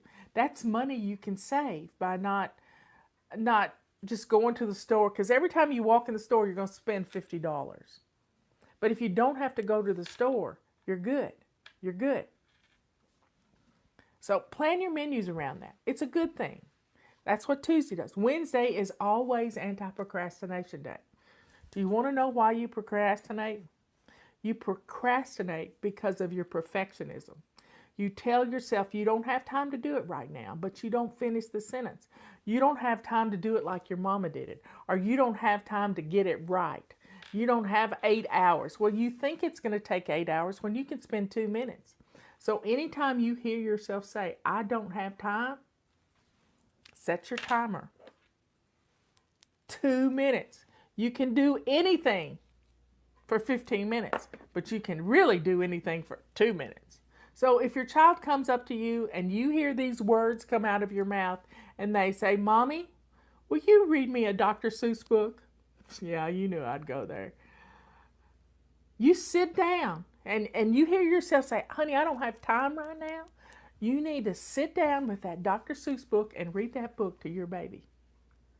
It won't take long. And you will enjoy it and they will enjoy it. So, whenever those words cross your lips or come across your mind, you need to do exactly what you said you didn't have time for. You got that? That's your cue to do what you said you didn't have time to do, because your perfectionism, which perfectionism is from the devil, it's to keep you separated from your family. It really is. It's to make things crazy in your house. You've been there. You're trying to get out of the crazy right now. You're really trying to get uncrazed. We're trying to do things in a systematic order that is going to make you happy. You can be happy. You really can. These routines do this. So Wednesday's always anti-procrastination night. What's the one thing you procrastinate about? Cleaning out your refrigerator. So clean out your refrigerator, folks. Do it. And then when you got your grocery list and payday rolls around and you can go buy groceries, then you are good to go. Your refrigerator is ready to receive those groceries. Your freezer is ready. Right now, I need to reorganize my freezer upstairs. And Robert's been taking some things downstairs, and I'm going to get a bin for just burger meat and meatloaf and stuff, and bin for chicken and a bin for vegetables. I have side by side. So that's on my list to do today, to take inventory of my freezer. Thursday is our errand day. If you've got some errands to run, don't wait till the weekend. Run them on your way home from work, or let the kids stay with their dad for a little while and go run an errand. You know, what is that errand? Do you need to go to the drugstore? Go do it. Get it done. And then it's going to save your weekends for fun. Friday is always our day to clean out our car, clean out our purse, and plan something for date night. And do it. You know, date night can be as simple as sitting on the back porch watching the sun go down, especially if it's getting warmer in your area. Date night can be movie night. Pick a movie out. We watched a dud of a movie last night. I mean, it was a dud. I told Robert he didn't get any points for that movie. None. The night before last, we watched a good movie. I picked it out. But get a playlist going of fun movies to watch. Maybe one's a chick flick one week and one's a one of those car crash movies, the racing movies, or some fun that you don't particularly like, but your husband might. And it makes date night special. Saturday is always family fun day. Family fun day. Plan something. Get out in the world. Go for a hike. Right now, today, my daughter-in-law got her little niece. Her little niece, Sophie, is staying the week with her.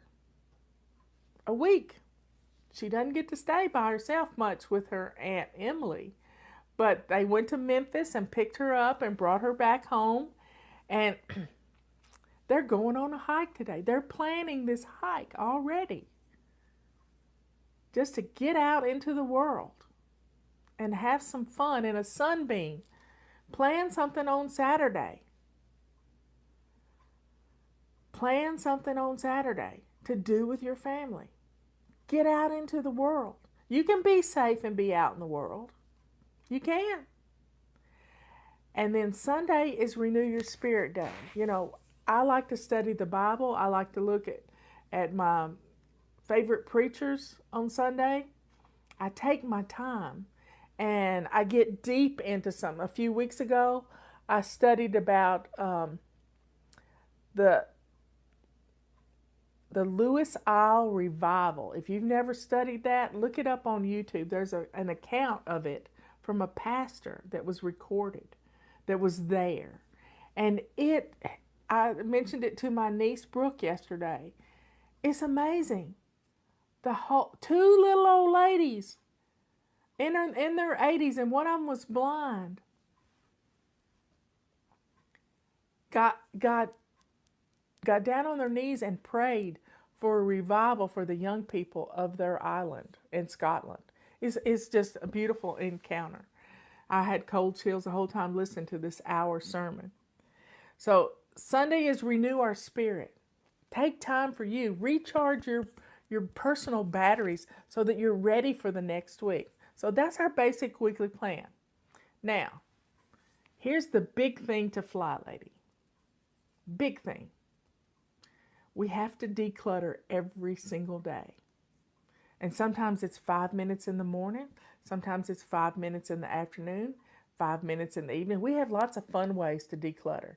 27 fling boogies, 5-minute room rescues, run around the house with a garbage bag and start throwing things away. But you got to declutter something every day, every single day. Because clutter has built up in our house. It becomes this cocoon that keeps us caged.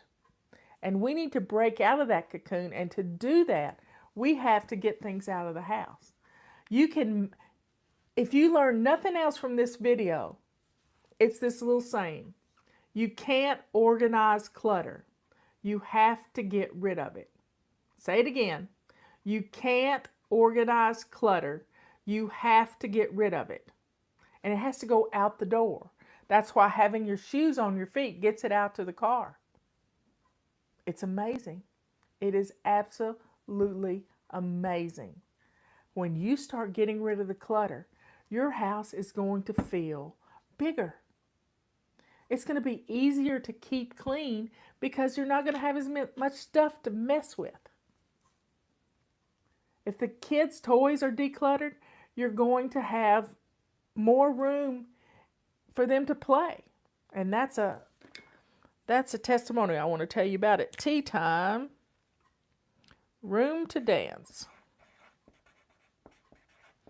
Writing that down so I can remember it today. Room to dance. So folks, that's our basic weekly plan. Now, each week, if you look at a calendar, let me pull up a calendar, August.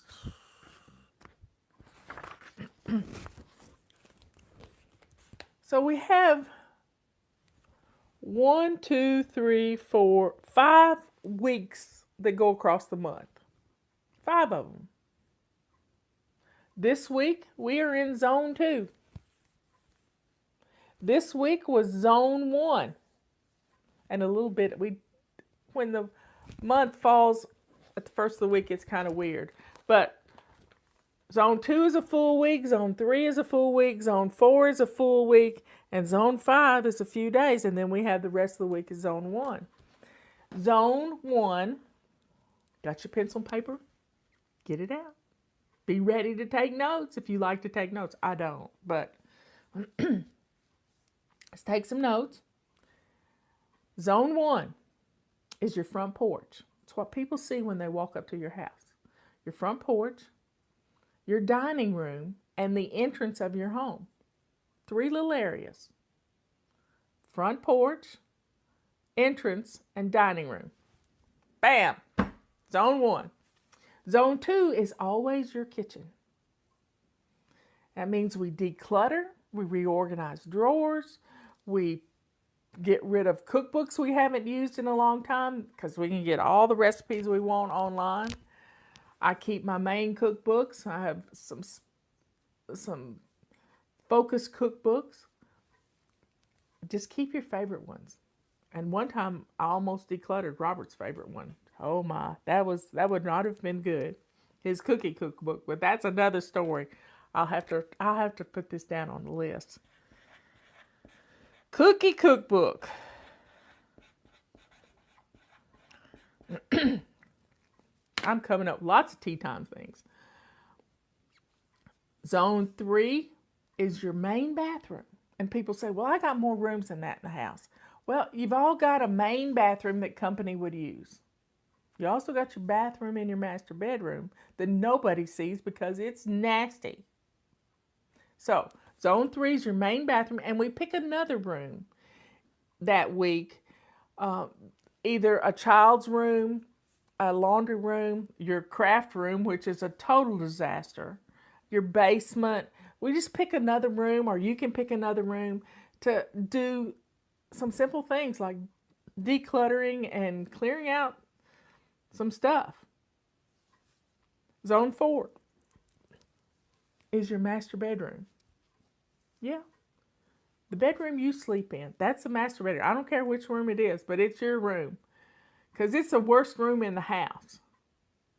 So we do some detailed cleaning in there, like cleaning some windowsills, getting some cobwebs, doing some things in there that you don't do every day. You make your bed every day. You can do your floors every day, but you don't clean out the windowsills, and mine have gotten pretty bad this winter. So I'm going to be cleaning out windowsills in a couple of weeks, but I'm not pushing myself to do it all at once. I'm taking my time, taking these baby steps, working my way through the zones. Zone 4 is your master bedroom closet. Yeah, your walk-in closet, which is a total disaster. And your master bedroom bathroom, which nobody can get in. And you lock the door behind you if you've got company. Zone 5 That's your living room. And usually zone 5 and zone 1 occur in the same week. You got it? Zone 5 and zone 1, same week. And that's your zones. Now, we don't try to do our whole detailed cleaning list all week long. We just do 5-minute missions, and I'll give them to you in the flight plan every day for what to do. And I'll give you a kid mission in the flight plan if you've got children, because they need to learn responsibility for their own rooms. And at the first of every month, you need to declutter toys and rotate them in and out, because toys become a major source of problems in your home. Toys, papers, and dirty clothes. That is the problem areas.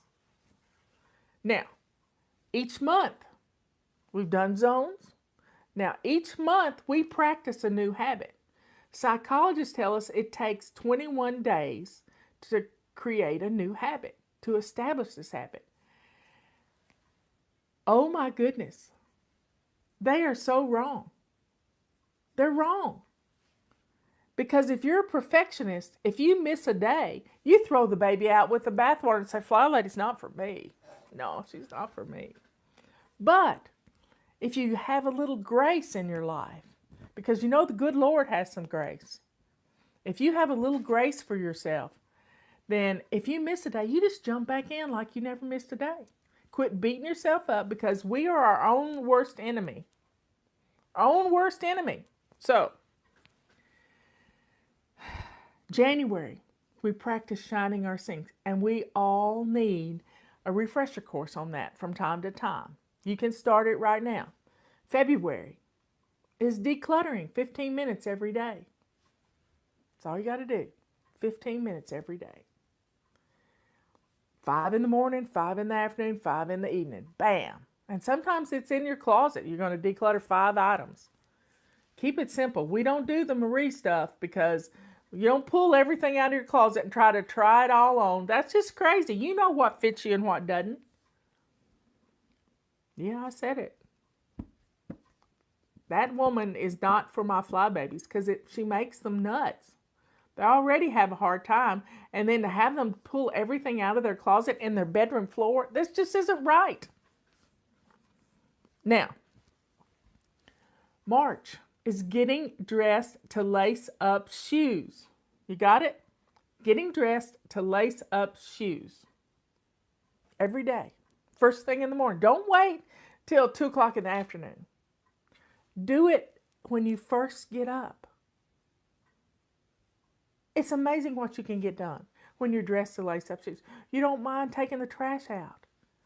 Don't do it in your robe. Get dressed to lace up shoes. Be ready for somebody to come to your door. April is making our bed every day. That's what our habit is going to be next month, is we're going to practice making our bed every day. And you're going to make your bed and you're not even going to know you've made it. I've already mentioned this once in this video. Pull your covers up to your chinny chin chin and slide out the side, and your bed's practically made before you even get out of it. If you're not rushing around in a hurry when you first wake up and you overslept, bam, your bed's made. May is moving for 15 minutes. I mean, moving your body, taking a walk down your driveway. One lady told me yesterday, condo, she says, I'm going to walk down to this. She has this window that she puts history stuff in. And she says, it's 6 minutes from my house. I'm going to walk down there. I'm going to rearrange the window, even if I just clean the window on the storefront, and make it pretty. And then I'll walk back. 15 minutes of moving every day. Getting in the habit of getting up and moving. My watch tells me how much I'm moving. If I set my timer every 15 minutes to get up and do something in the house, I have completed my circles by 6 o'clock at night. If I do that. Yes, everybody loves Conda. I love Conda. She's precious. She is so precious. Conda is a fly lady. She works for my nephew, Alexander, and she mentors people who need a little hand holding on FlyLadyPremium.com. He also has built an app called Fly Lady Plus, and we have the Messenger app, which is for people who don't want to get emails. Go figure. But you have to pay for it. Yeah, it's something I spend a lot of time every day working on that. So, here we go.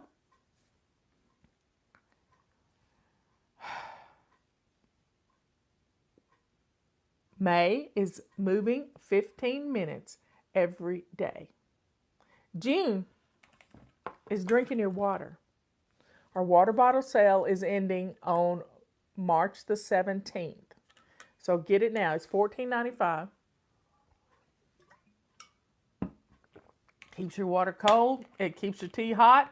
But be careful. Pour your tea into a cup instead of drinking it out of the bottle. July is Swish and Swipe.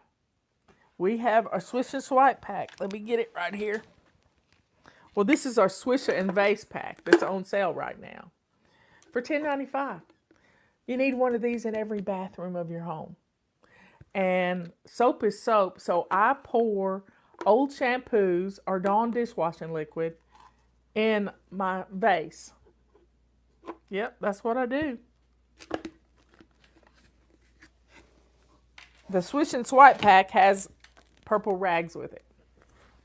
Right now, all our purple rags are on a BOGO, except for the pink ones. They went off a month ago. So you see, those habits for each month. August, our habit is doing a load of laundry every day. You can start that right now. Doing a load of laundry every day. A load of laundry each day keeps Mount Washmore at bay. I like my little cliches, y'all. You do a load of laundry, you never have to see the piles of dirty laundry again. But don't get obsessive and be taking clothes off of kids before they're finished playing, you know? August, September. September's habit. What is September's habit? Okay, somebody. September's habit is our before bed routine. It's practicing our before bed routine. Now, just write down 3 things you need to do. Check your calendar. Check the weather. Brush your teeth. That's 3 things. And then you add to them as you get them. I have a little habit that I do for my before bed routine. Before I start walking to the bedroom, I go eyes, ears, nose, mouth. Did I get those things done? Mouth is nighttime medications, supplements. I don't really take a lot of medication. But yeah, there you go. Bam. Before bed routine, practice for a whole month of September. That's to get ready for going to school. Because we set up our launch pad, we do lots of things as part of our before bed routine. Get ready for the next day. That's what the routine is. It's the most important routine of the whole day. October is our paper clutter. We have paper everywhere. Everywhere. So let's clear out our paper clutter. Let's get the things done that we need to do to clear off those hot spots, because every hot spot has paper growing like rabbits, y'all. Rabbits. So let's get rid of the rabbits. Let's clear it off. Put something beautiful on your hot spot. Or put a sign that says put it away, don't put it here. The reason you hold on to your paper clutter, you want to know the key to getting rid of your paper clutter is a fireplace. A fireplace or a fire pit. And it's getting to be pretty weather outside now. We're kind of dry right here right now, so we wouldn't be burning anything outside in a fire pit because we have one over on the ridge. But we can burn things in the fireplace. That's where you get rid of that paper clutter. Or get somebody to buy you, or you go buy yourself an industrial shredder. They run around $100. Yep, go get a shredder and just start shredding the papers because most of them are trash. 95% of it is trash, and you're holding on to it because you don't know what's in the pile. So start going through it 6 inches at a time, clearing off one hot spot at a time, dealing with one room at a time because each room has several hot spots in it. So one flat surface, we all need architect's desks that are at a 45-degree angle. Some people love their shredders. Yes, they do. So we're dealing with paper clutter in October. November, menu planning. Take inventory of what's in your freezer. Eat out of your freezer as much as you can in November to save money so that Christmas isn't going to cost you a fortune and you're not going to jack up your credit cards. Eat out of your freezer. Do it. And then December is pampering yourself. Pampering yourself every day. Doing something. It's my gift to you. Do your fingernails. Do the hand thing that Mary Kay taught us was scrub your hand with Epsom salt or some kind of facial scrub on your hands, and then lather them down in coconut oil and good stuff, and then put some gloves on, and you'll have the softest hands ever. Now, I don't like to put too much lotion on my hands. At night when I'm doing my chapstick, I usually run my chapstick across my cuticles. Makes it great. So you see, we've got 12 months of practicing different habits. November is menu planning. Somebody asked, what is it? November is menu planning. And 12 months of practicing these habits, then you can start piggybacking things onto those to become routines. So as Liz put this one time, and I just thought it was brilliant. Habits, string them into routines, and then your routines become your habits. That's Fly Lady in a nutshell. Practicing these simple routines, morning, afternoon, evening, a basic weekly plan, a zone for each week, and bam, you're flying. January is keeping your sink clean and shiny. It's always the first habit when you start. We always renew that habit every January. So you see, it's quite simple. You just have to do it. Follow along with us. We're on Facebook, YouTube, Twitter, you name it, we're there. Because I want to diversify as much as possible. We don't ever know when Facebook's going to go belly up. Yeah, I said it. So folks, you can do this. You really can. It's what flying's all about. It's what flying is all about. Is loving yourself through this process. And when your home is in order, you're shining. You're wonderful. So folks, what do you got to lose? You don't have anything to lose. Try it. Try it. I'll see you at 3 o'clock and I'll talk to you about dancing. Yeah, we're going to talk about dancing. Okay, folks. See you later. Share this video. Our coupon code is FUN2021. And just let people know it's not as hard as it seems. We give you a mission every day. We tell you what to do. I'm bossy like that. I really am. I love you all. I'll see you at 3 Eastern Time.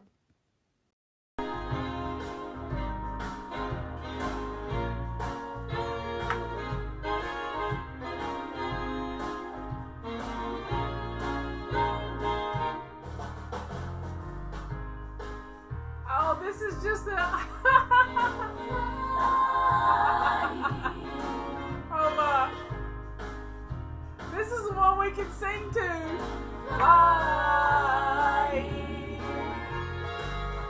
A list of things to do.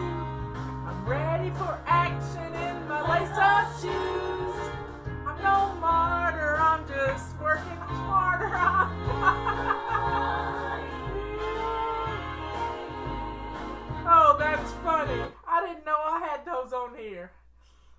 that's cute.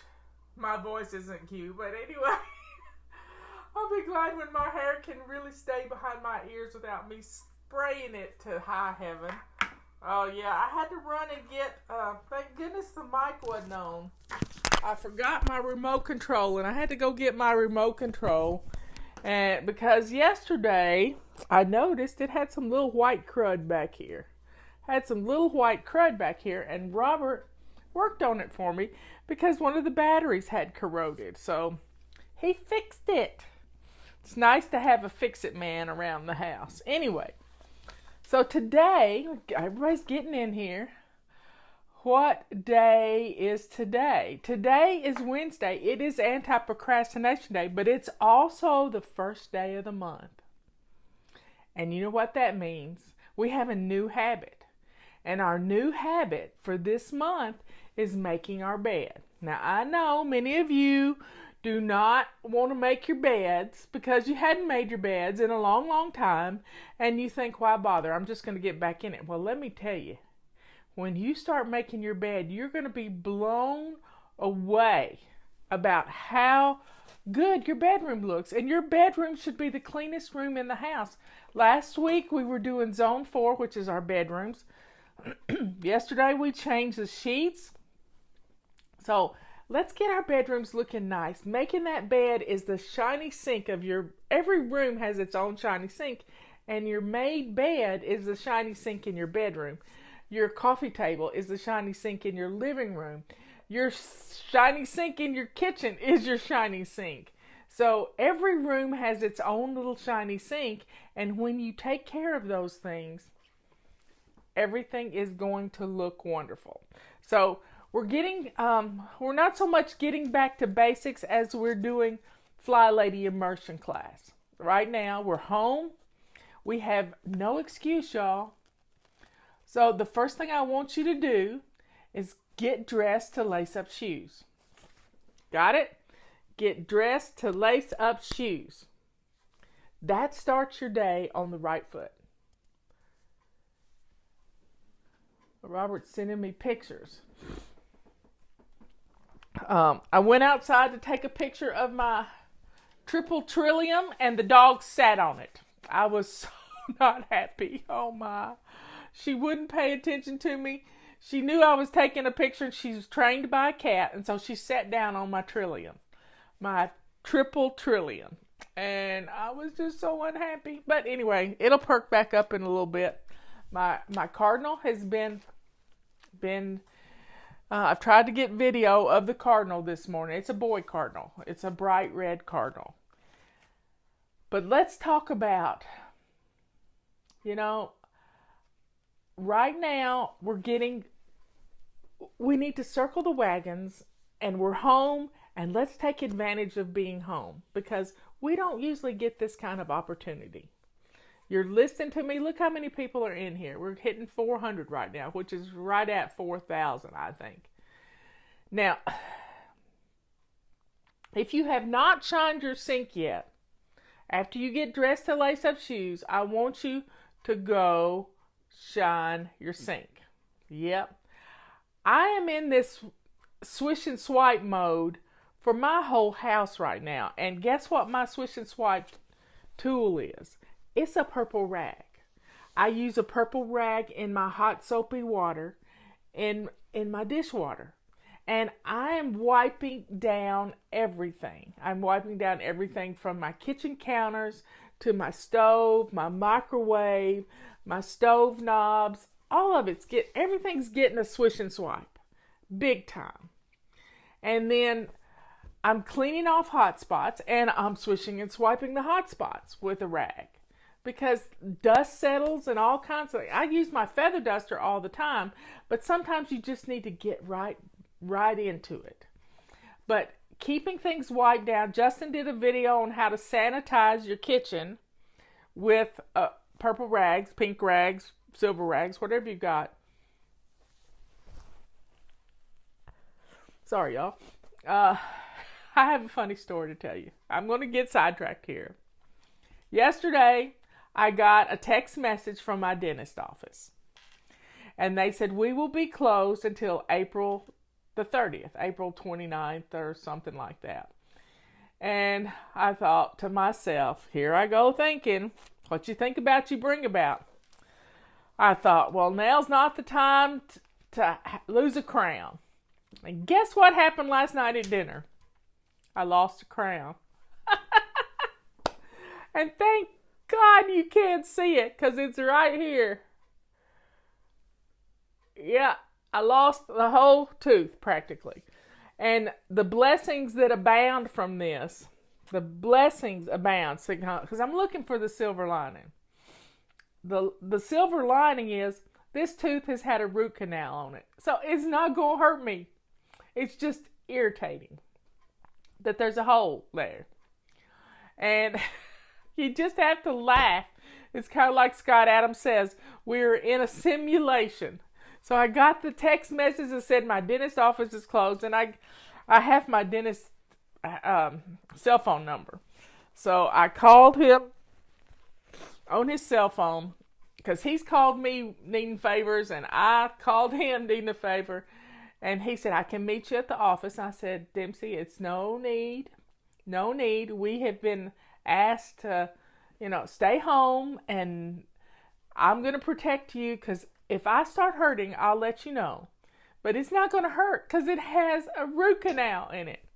Oh, my bird's back. Did y'all hear that? My bird's back. There it is in the window. Yep.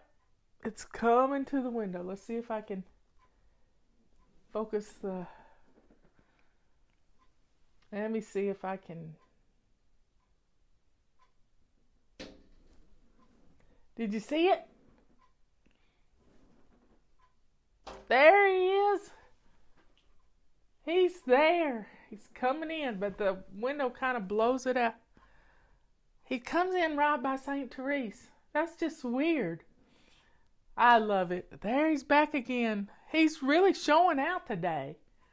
That's a happy bird. He's really showing out. I just believe, God's listening to us. He knows we're all kind of having a rough time of it. But, we can get some things done in our house.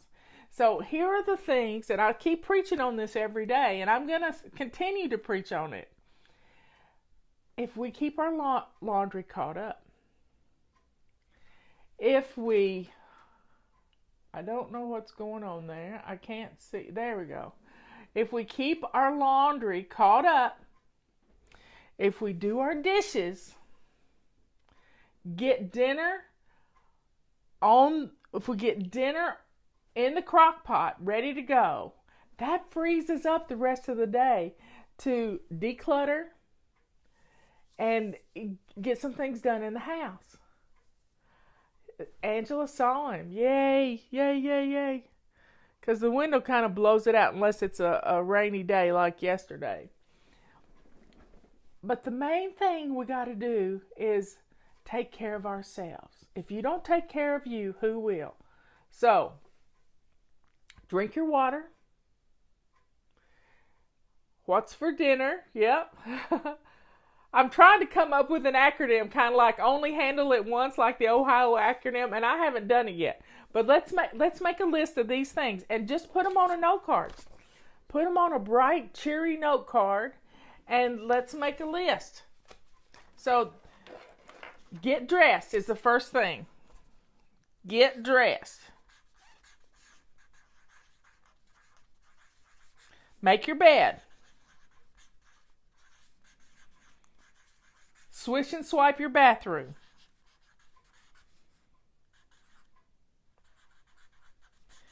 What's the next thing? Laundry. A load of laundry. Okay. Empty dishwasher.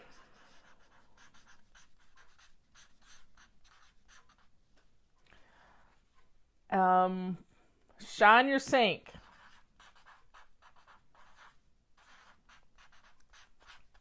And I keep a sink full of hot soapy water going all day long at this time that we need to keep everything sanitized.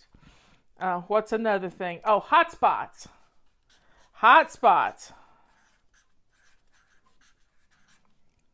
So there you have 1, 2, 3, 4, 5, 6. That's 7 things. This is like a daily, weekly home blessing. 7 things. Get up and get dressed.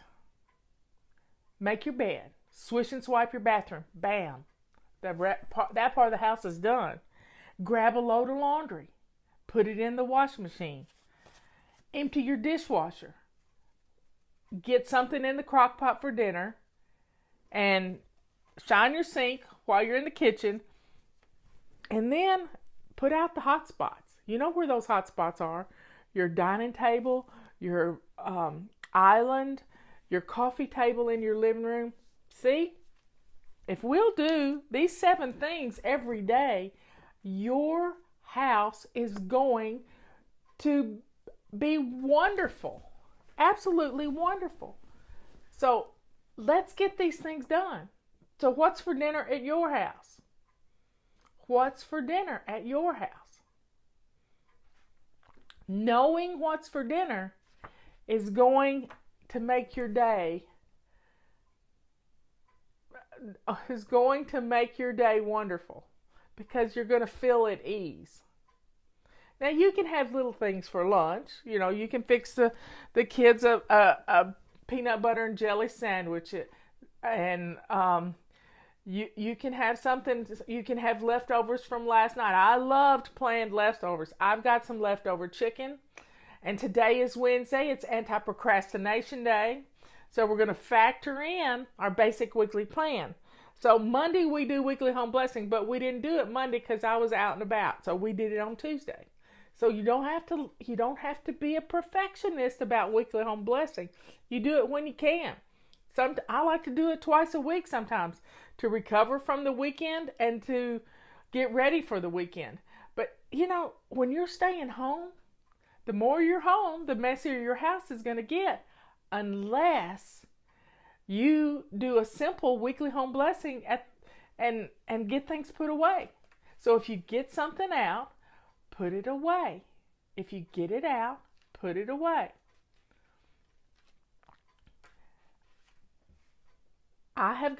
We've done inventory of our food in the house, and we're good to go. We may not like what we're eating, but guess what? We're not going to be stuck in some rut. So if you come up with 7 meals, and Leanne can help you. 7 meals. And she's got her dinner answers for $7 for a month. $7 a month. Guess what? Since you're not going to Starbucks, you got $7. I guarantee you got $7. And this can help you plan those 7 meals. And if you have 7 meals, you're going to feel at ease. Yeah, you're going to feel good about what you're cooking. And that's just what you have to do every week, these same 7 meals. I saw a recipe for the tater tot casserole the other night on Facebook, and I almost gagged, y'all. It had mustard in it, and I just couldn't even imagine. But anyway, I digress. But we have potatoes. We have onions. Leanne said, Marla, I'm getting low of onions. And I said, I got 2.5 bags of onions, Leanne. You can come and get some onions. And she'll keep her distance, and we're going to share. We miss each other. We always had dinner together every Wednesday night. We miss each other. So we spent an hour on the phone yesterday while we cooked dinner.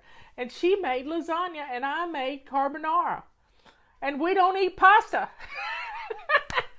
So, here's the deal. If you want to make a tater tot casserole, grate up your own potatoes. Don't use tater tots. You use your own potatoes. Yeah. So, Leanne's needing onions. I got onions. And we're going to keep our social distancing. We'll be fine. We won't be hugging each other. And it'll be fine. It'll be just fine. Yep, she misses me too. So if we can get dinner going, and dress to lace up shoes, not jammy mode. Nope. It's not pajama casual anymore. It's get dressed to lace up shoes. We have stuff to do. We have stuff to do. So, grated cauliflower. Wow, that's interesting. Making a tater tot casserole with grated cauliflower. That's interesting. You can put any vegetable in it. We have a favorite restaurant here, the Fish Camp, and they do a cabbage casserole. Who ate the pasta? I ate pasta last night. Yep.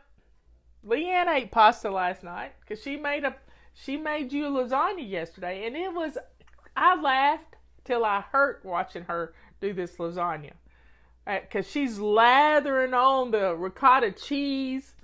And she's just having so much fun putting together this. And she made a small lasagna. I don't know how to make small lasagnas. I make big lasagnas. And one time I made 8 lasagnas and put them in the freezer to take to friends when they needed something.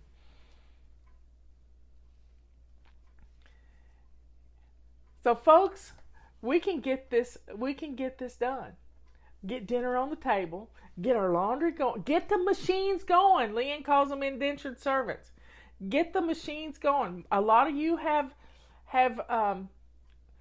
bread machines. Get them going. Get them going.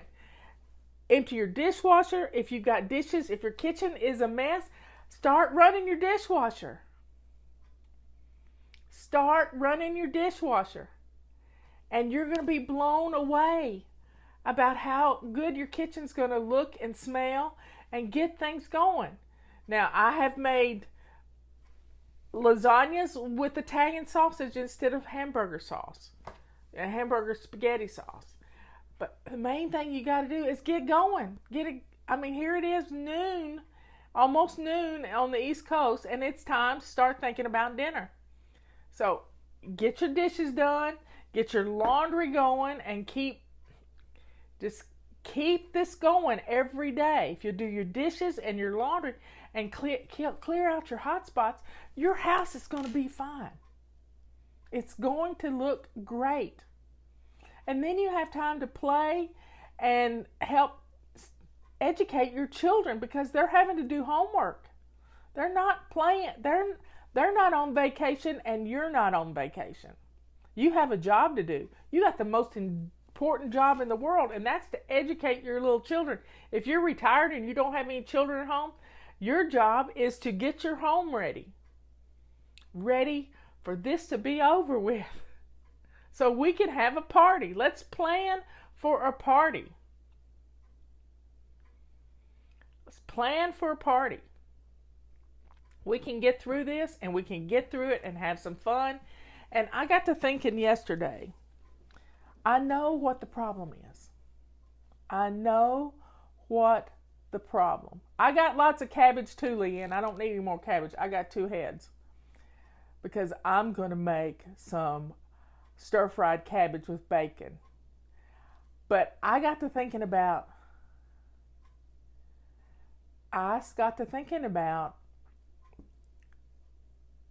what the problem is. And it's because we live in a just-in-time inventory world. Everything from your home to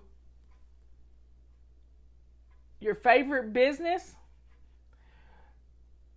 to your state, your county, all of it is a just-in-time inventory. So here's how it works. With a just-in-time inventory, you only have enough stuff in the house to get you through the week or through a month. But many years ago, I adopted a philosophy that I would keep on hand 2 items of the things that are in my perpetual pantry. Now, Leanne can talk to you about your perpetual pantry. But in 2000, I decided I would always have enough on hand I would have for two items. So when I used one item, that would go on the grocery list. And when I would use the oldest one in my pantry, and then first in, first out. That's the rule. But when we live in a just-in-time inventory, we don't have backups. We don't have backups. So when there is a problem with the supply chain, which has been the problem with our supply chain, when two big ships from China get turned around with all of our protection devices for our hospitals, and they go back to China to save them from this virus, you know what? We're stuck. So we've got to build our own supply chain within the boundaries of our country. And if you're in another country, then you got to build them in your country too. We've got to make the things we use. Thank goodness we make toilet paper here, because we have reserves of national forests. That's why we have national forests. Did you know that toilet paper comes from trees? Yes, it does. It comes from trees. It's a byproduct of the lumber industry. The chips. Guess who used to be in the lumber industry? Yep, I ran a sawmill, and we sold trailer truckloads of wood chips to make toilet paper. So we make toilet paper in this country. That's a wonderful thing. We're not going to run out of toilet paper because trees are a renewable resource. Yes, they are. I have a forest, 10 acres of forest. We can heat our home if we have to with the trees.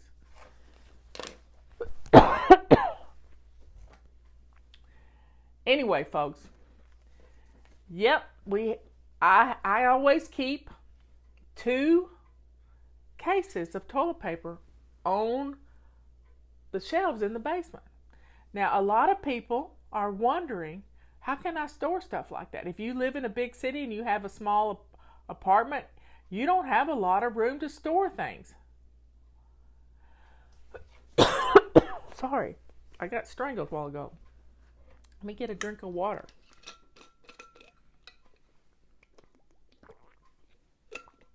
Okay. So, yeah, I've done a lot of things. I worked in a furniture store. I did their books, but I also cleaned air conditioners and fixed vacuum cleaners. I've done a lot of things, but everything I've ever done has prepared me for this moment in time, for such a time as this. Yep, I used that quote this morning. It's from the Bible. I don't know where it comes from. Somebody can tell me. For such a time as this. I think it's Esther something. I've done a lot of things, and I've been good at a lot of things.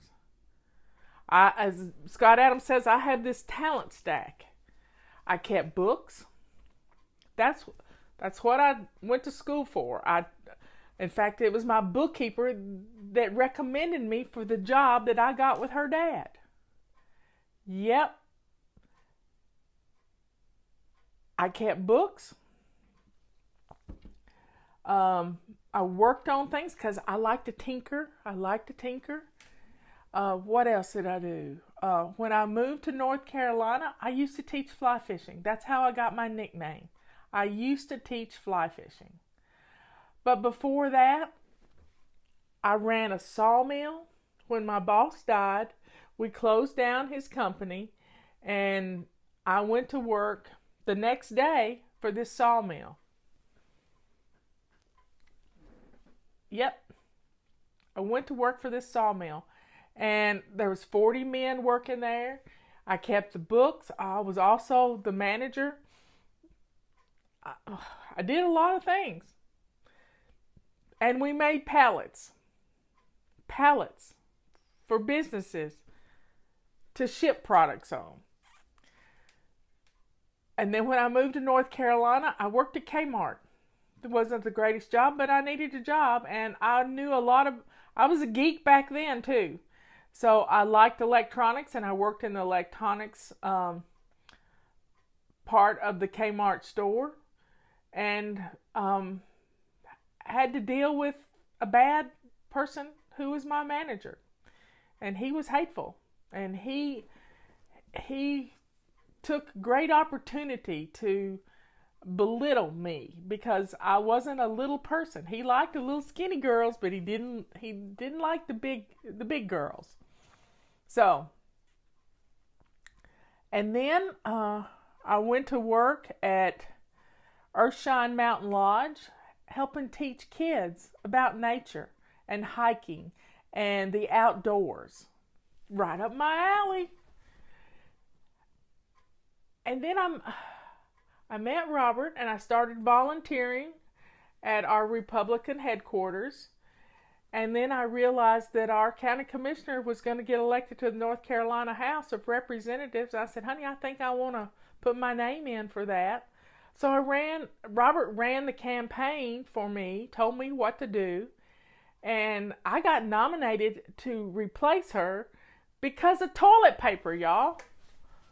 Because of toilet paper. Our congressman's wife was one of our precinct chairs, and she said, well, what do you think about the lumber industry? They had a lot of trees, and they harvest a lot of trees. And I said, well, I think every tree hugger should go without toilet paper for a month. And she just died laughing.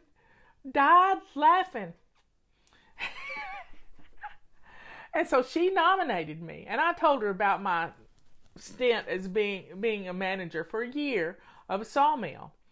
And it was funny.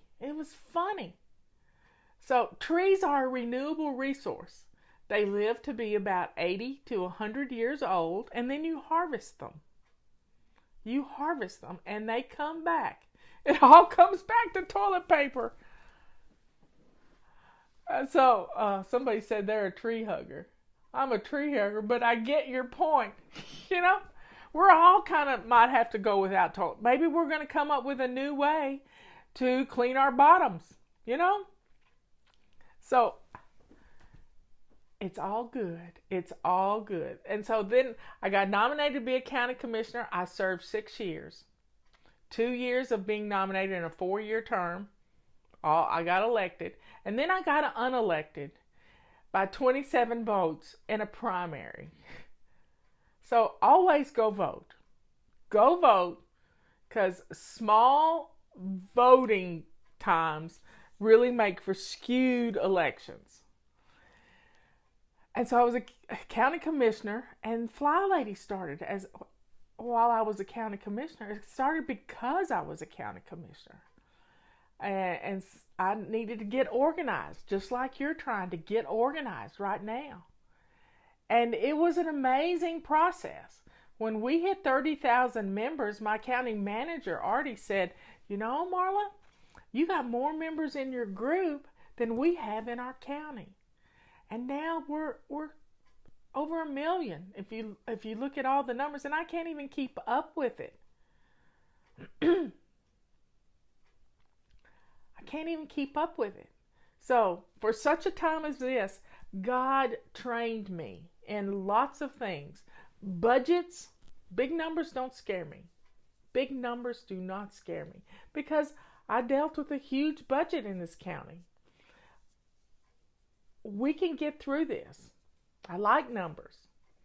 I was part of the emergency management team. I know our county is in good hands right now. And I know this state is in good hands. And I know this country is in good hands because I'm watching the press conferences every day.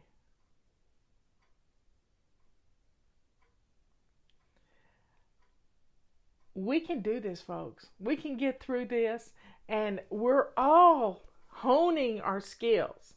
Now, if we can get rid of the clutter in our house, we're going to have storage spaces. Yeah. Let's get rid of those coats that we don't wear anymore and make some space in our closet, our coat closets. Leanne and I were talking about this yesterday. I used to can. I've grown a garden. What is a commissioner? Each county has people who govern. They're the executive board for the county. And so there were 5 commissioners in my county. There's still 5 commissioners, and we still have one lady on the board of commissioners. But I served 6 years, and I did my time for my community. I did it because my house was in order. Yeah, my house was in order. And it was because I was going to be a commissioner that I got my house in order, because I didn't want anybody to find out my dirty little secret that I couldn't keep house. But now I can keep house because I do these things. I get dressed to lace up shoes every day. I make my bed. I swish and swipe my bathroom. I do a load of laundry every day. I empty the dishwasher every day. I shine my sink and fill it with hot soapy water and wipe down things right now. And I clear off hot spots. This is what makes my house work. It's 7 things, y'all. 7 things. You can do one every hour, and your house is going to look good. Your home. You have no excuse right now. So turn off the TV. Turn off the Netflix. Turn off your phone if you have to. But let's get these things done, and then use the TV and Netflix as a reward for getting these things done. If you've got children at home, you got to get them going with their lessons. Yep. You got to get them going with their lessons, because you can't let them lose a year of their life to this virus. You can't do it.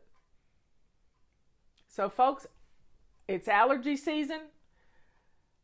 Pollen is everywhere. And if you don't dust, you're going to get a sinus infection. So let's get our homes dusted. So grab a purple rag or a feather duster, and let's get some things dusted today. I'm going to clean out my refrigerator.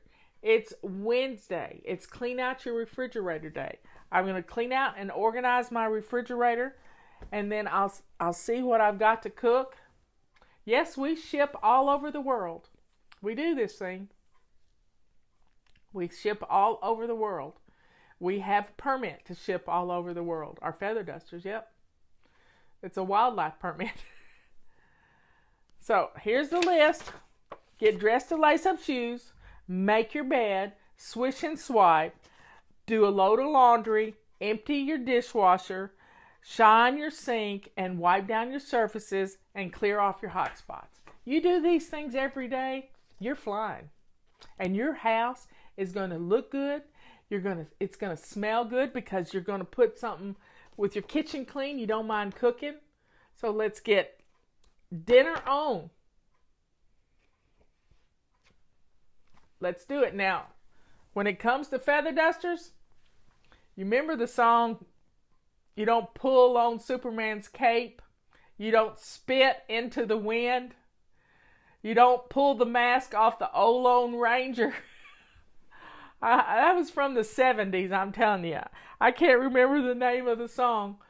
But when you take your duster outside, if you have allergies, you need to wrap up with a scarf and put it all over your head and eyes. And then go outside and don't face the wind, so the dust is going to blow back. Turn your back to the wind and stretch your arm out as far as you can get it and shake the dust and turn your head away. Got it? This is going to keep the pollen from getting in you. You don't mess around with Jim. Oh, bad, Leroy Brown. Yep, y'all remember the song. So pull it up, listen to it, and feather dust to that song. Let's get the dust out of our houses. Let's do it. You're home, and let's get the houses in order, because we can have some fun. We can take care of ourselves. We can drink our vitamin C water. I'm gonna put on Leroy Brown as soon as I get off here, because I just want to hear the song. So let's do these 7 things and put dinner on the table. Yes, we're showing our age, but I don't care. I'm happy to be 64 years old. I'm really happy. So let's feather dust our homes. Let's wipe down our flat surfaces and let's get it done.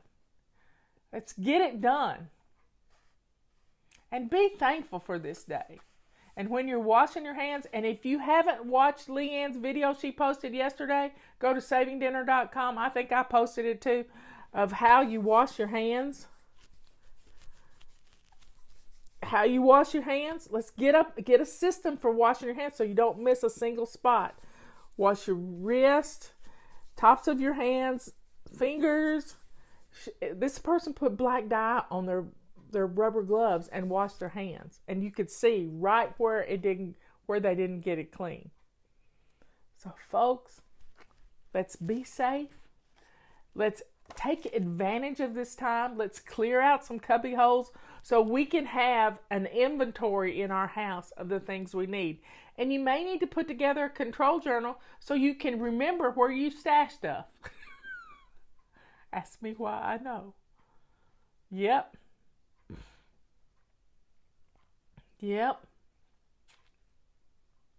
Life is good. Yeah, we got this terrible virus here, but you know what? We're smarter than a virus. Yeah, we are. And we can conquer this thing, and we can get through it, and the numbers are looking up for us. And if we have to stay hunkered in just a little bit longer to kill it dead, by golly, we can do it. And when we get through this, we're going to have houses where we can have more than a just-in-time inventory. We can have stuff the places we need it. And we can be prepared. We can be prepared. Yep. Let's get it done. I love you all. I'll talk to you at 3 o'clock this afternoon.